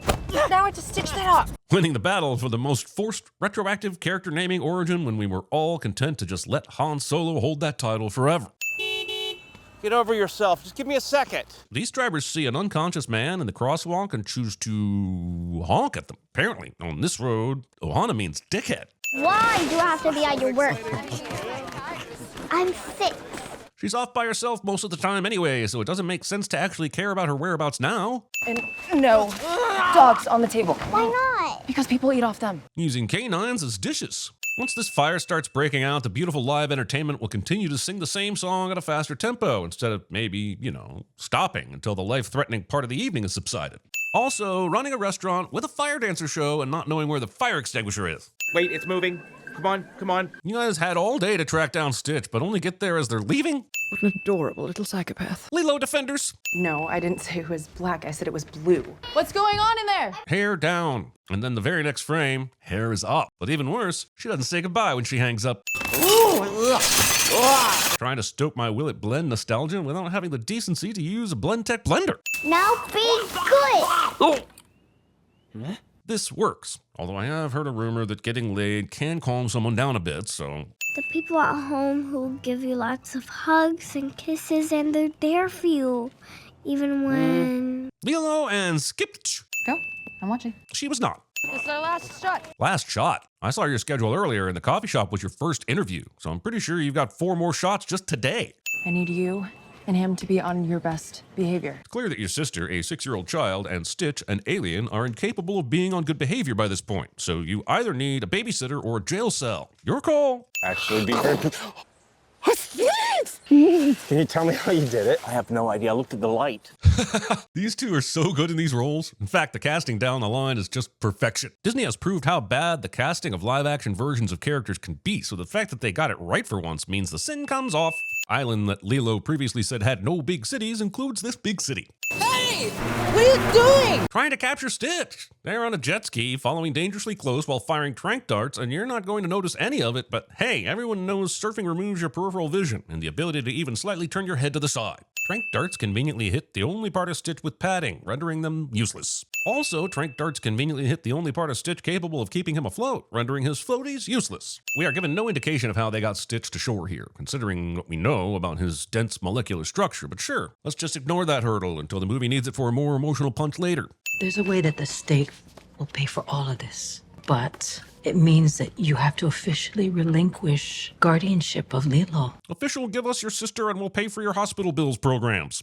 We don't say goodbye. We say ahuiho. Trusting semantics to make the pain of separation go away. We have found a glitch. Trying to sneak in roll credits for the straight-to-video sequel that you haven't made a live-action remake of. Yet.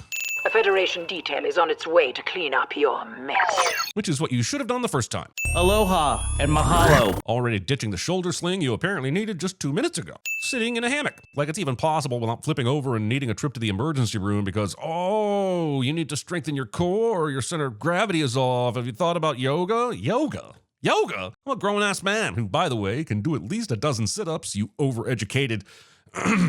Yeah, the sin is hammocks. I like you as a mom, too. Well, that's too bad, because apparently you're too expensive. That's what you get for almost drowning. These fake-ass looking frogs. She's not here. What do you mean she's not here? Being a social worker, but not understanding simple 3-word English sentences. Sometimes family isn't perfect, but that doesn't mean they aren't good. But it might mean they aren't good to be around, right? It's okay to get distance from toxicity, even if it's a family member, right? Okay, just making sure, in case someone needed to hear the non-Disneyfied version of what's happening here. He's not an animal. He's my friend. Thinking those two things are mutually exclusive.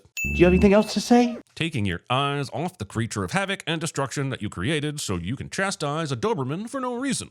This movie's portal gun operates in various ways throughout the movie. Sometimes just making it so you can see and walk through walls. Sometimes making it so you can shoot 2 portals that connect. And sometimes it just allows you to basically teleport anywhere you want. And it does all this without ever once stopping to explain it to me with some clunky exposition. Funny, I got to stare at my own derriere. I've always wanted to do that. The fact that this is the first time I've realized that inventing a portal gun might be a better route to accomplishing my dreams than surgically removing a rib. Lilo, Stitch, and childhood diabetes, all sponsored by Capri Sun. If you care about this little girl at all, you'll leave her here. That's right, the old leave 'em 'cause you love 'em sacrificial trope. Even kids' movies aren't immune from the classics. But once I remove your capacity for love, you'll be perfect. Disney stealing lines from my college girlfriend. Have you found any additional evidence? You know, besides the alien DNA and the crashed spaceship capable of faster-than-light travel. I wouldn't say that to her face. Having 4 eyes and still not seeing Lilo has joined you in the room. Having a panel in a containment cell that has wiring crucial to the ship's operations. Not so fast, pizza face. Saying your one-liner before your heroic action.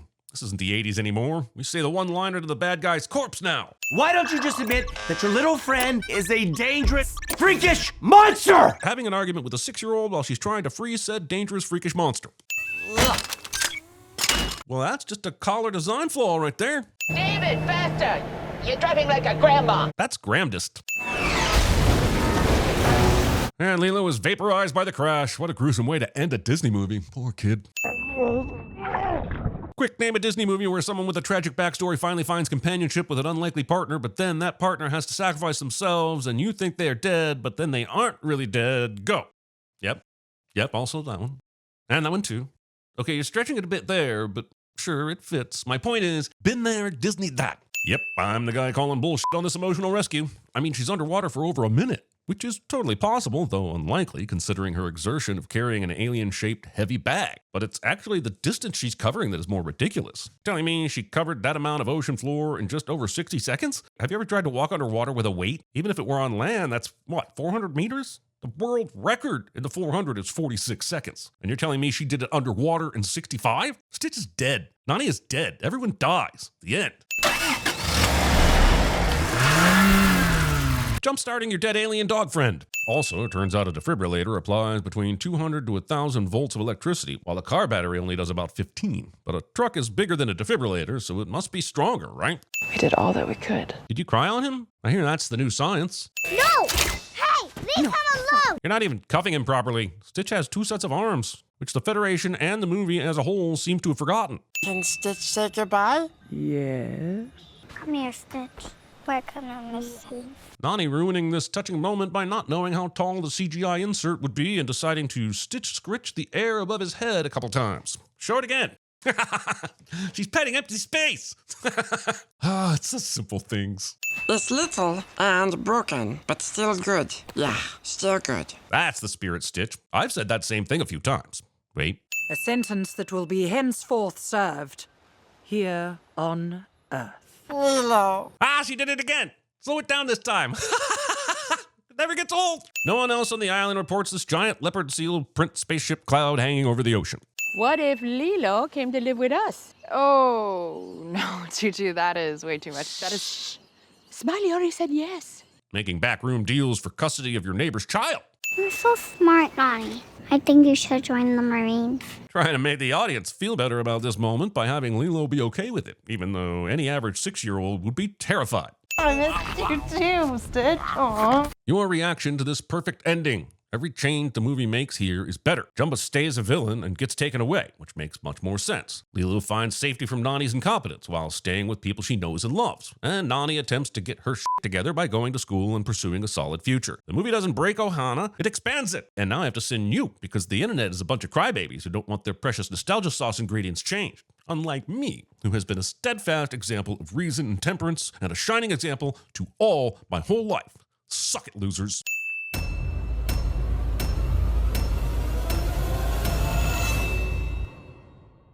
Ladies and gentlemen, it is with great honor that I present to you His Grace, the Count of Monte Cristo. Here, God, make me a bird so I can fly far, far, far away from here. Walk with me. I know the walls have ears, but apparently the shrubbery does too. Yes.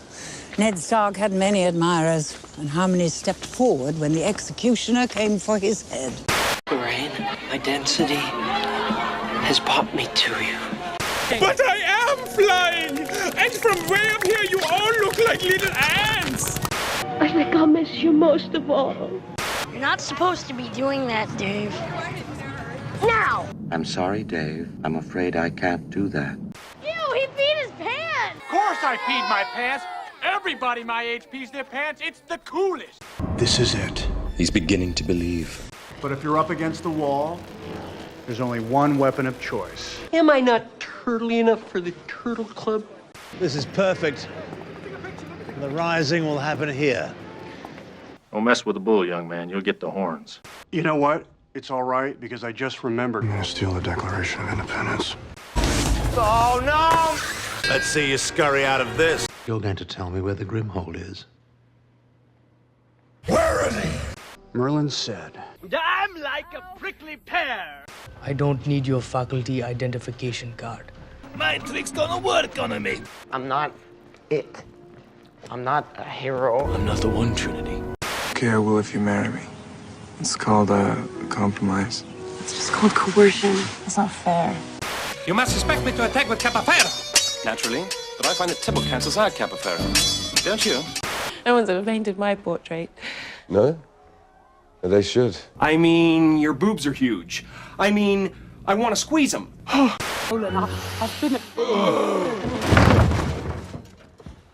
It's the yeast. And Juliet is the sun. Who are you? I'm Batman. Who are you? They call me Mr. Tibbs. Once more into the fray, into the last good fight I'll ever know. We'll be back at the end of the season when the last leaf falls. Have I got your attention now? Good. Because we're adding a little something to this month's sales contest. As you all know, first prize is a Cadillac Eldorado. Anybody want to see second prize? Second prize is a set of steak knives. Who's out there? Hello, I'm here. I didn't just survive a wreck. I wasn't just blown up yesterday. I have been stabbed, shot, poisoned, frozen, hung, electrocuted, and burned. We must destroy it before it's born. Kill Bella? Her choice affects us all. Bella's human. This is a lovely room of death. Have you ever had a dream, Neo, that you were so sure was real? Kill him! Kill all of them, I command it! Now's the time for all the men to seize the moment. It is said that time is a friend to no man. I am no man. I'm going to bed before either of you come up with another clever idea to get us killed. Or worse, expelled. Run, big, run for your life, get some help! Funny story about that. What? Get me a soda with some ice in it. To be or not to be? To be or not to be. You want to get nuts? Come on, let's get nuts. Hello, metal husband. It's a bit of a mess there, Abu. Yeah, man, it really tied the room together. Kapow! Do we need the top knot? That's my little cherry on top. Okay, okay. I put a cherry on top. Booyah.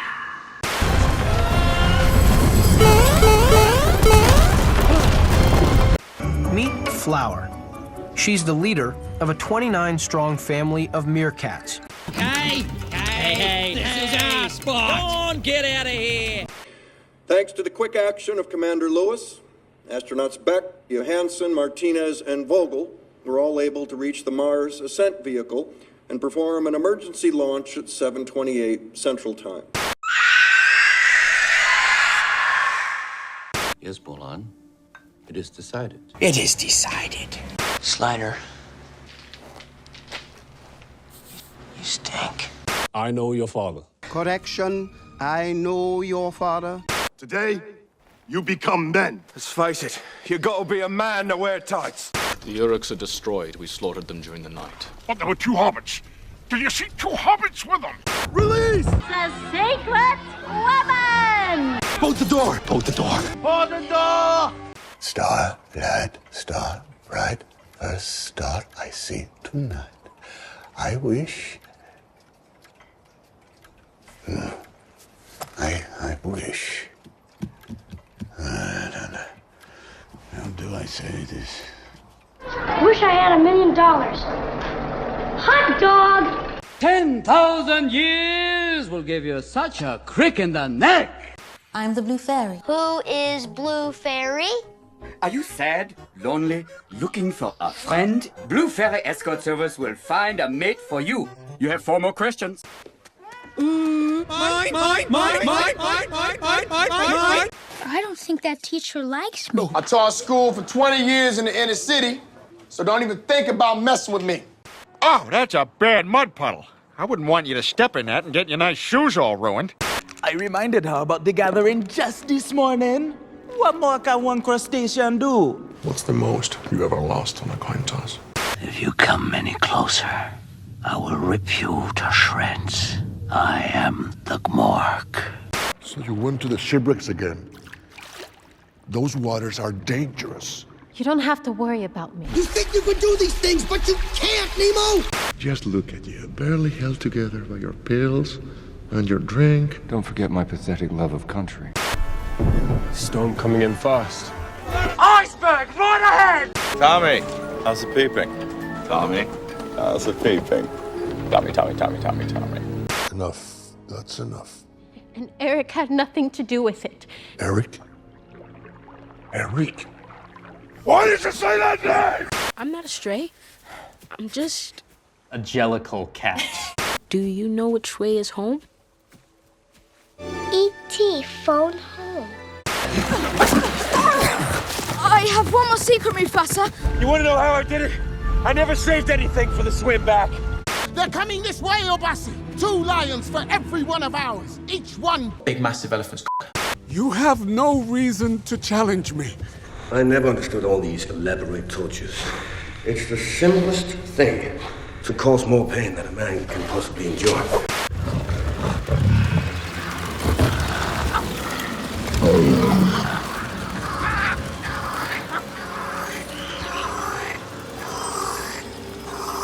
Whoa! What happened? Where'd he go? We gotta get a Peter Pan right here off of this dam, right here. Alive. She's alive. Daniel LaRusso's gonna fight? Daniel LaRusso's gonna fight! Where is he going? Back to the future. One day, lad, all this will be yours. What, the curtains? She was evil. Magic mirror on the wall.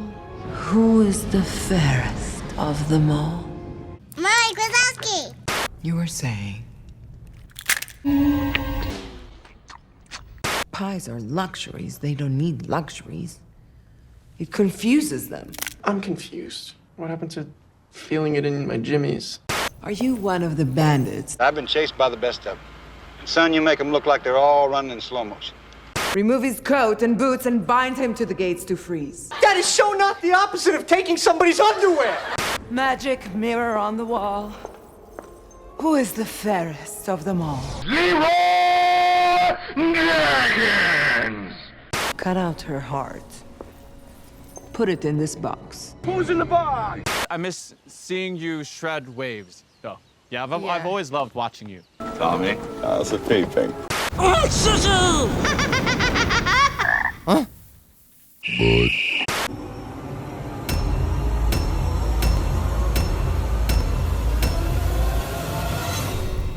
Something very familiar about all this.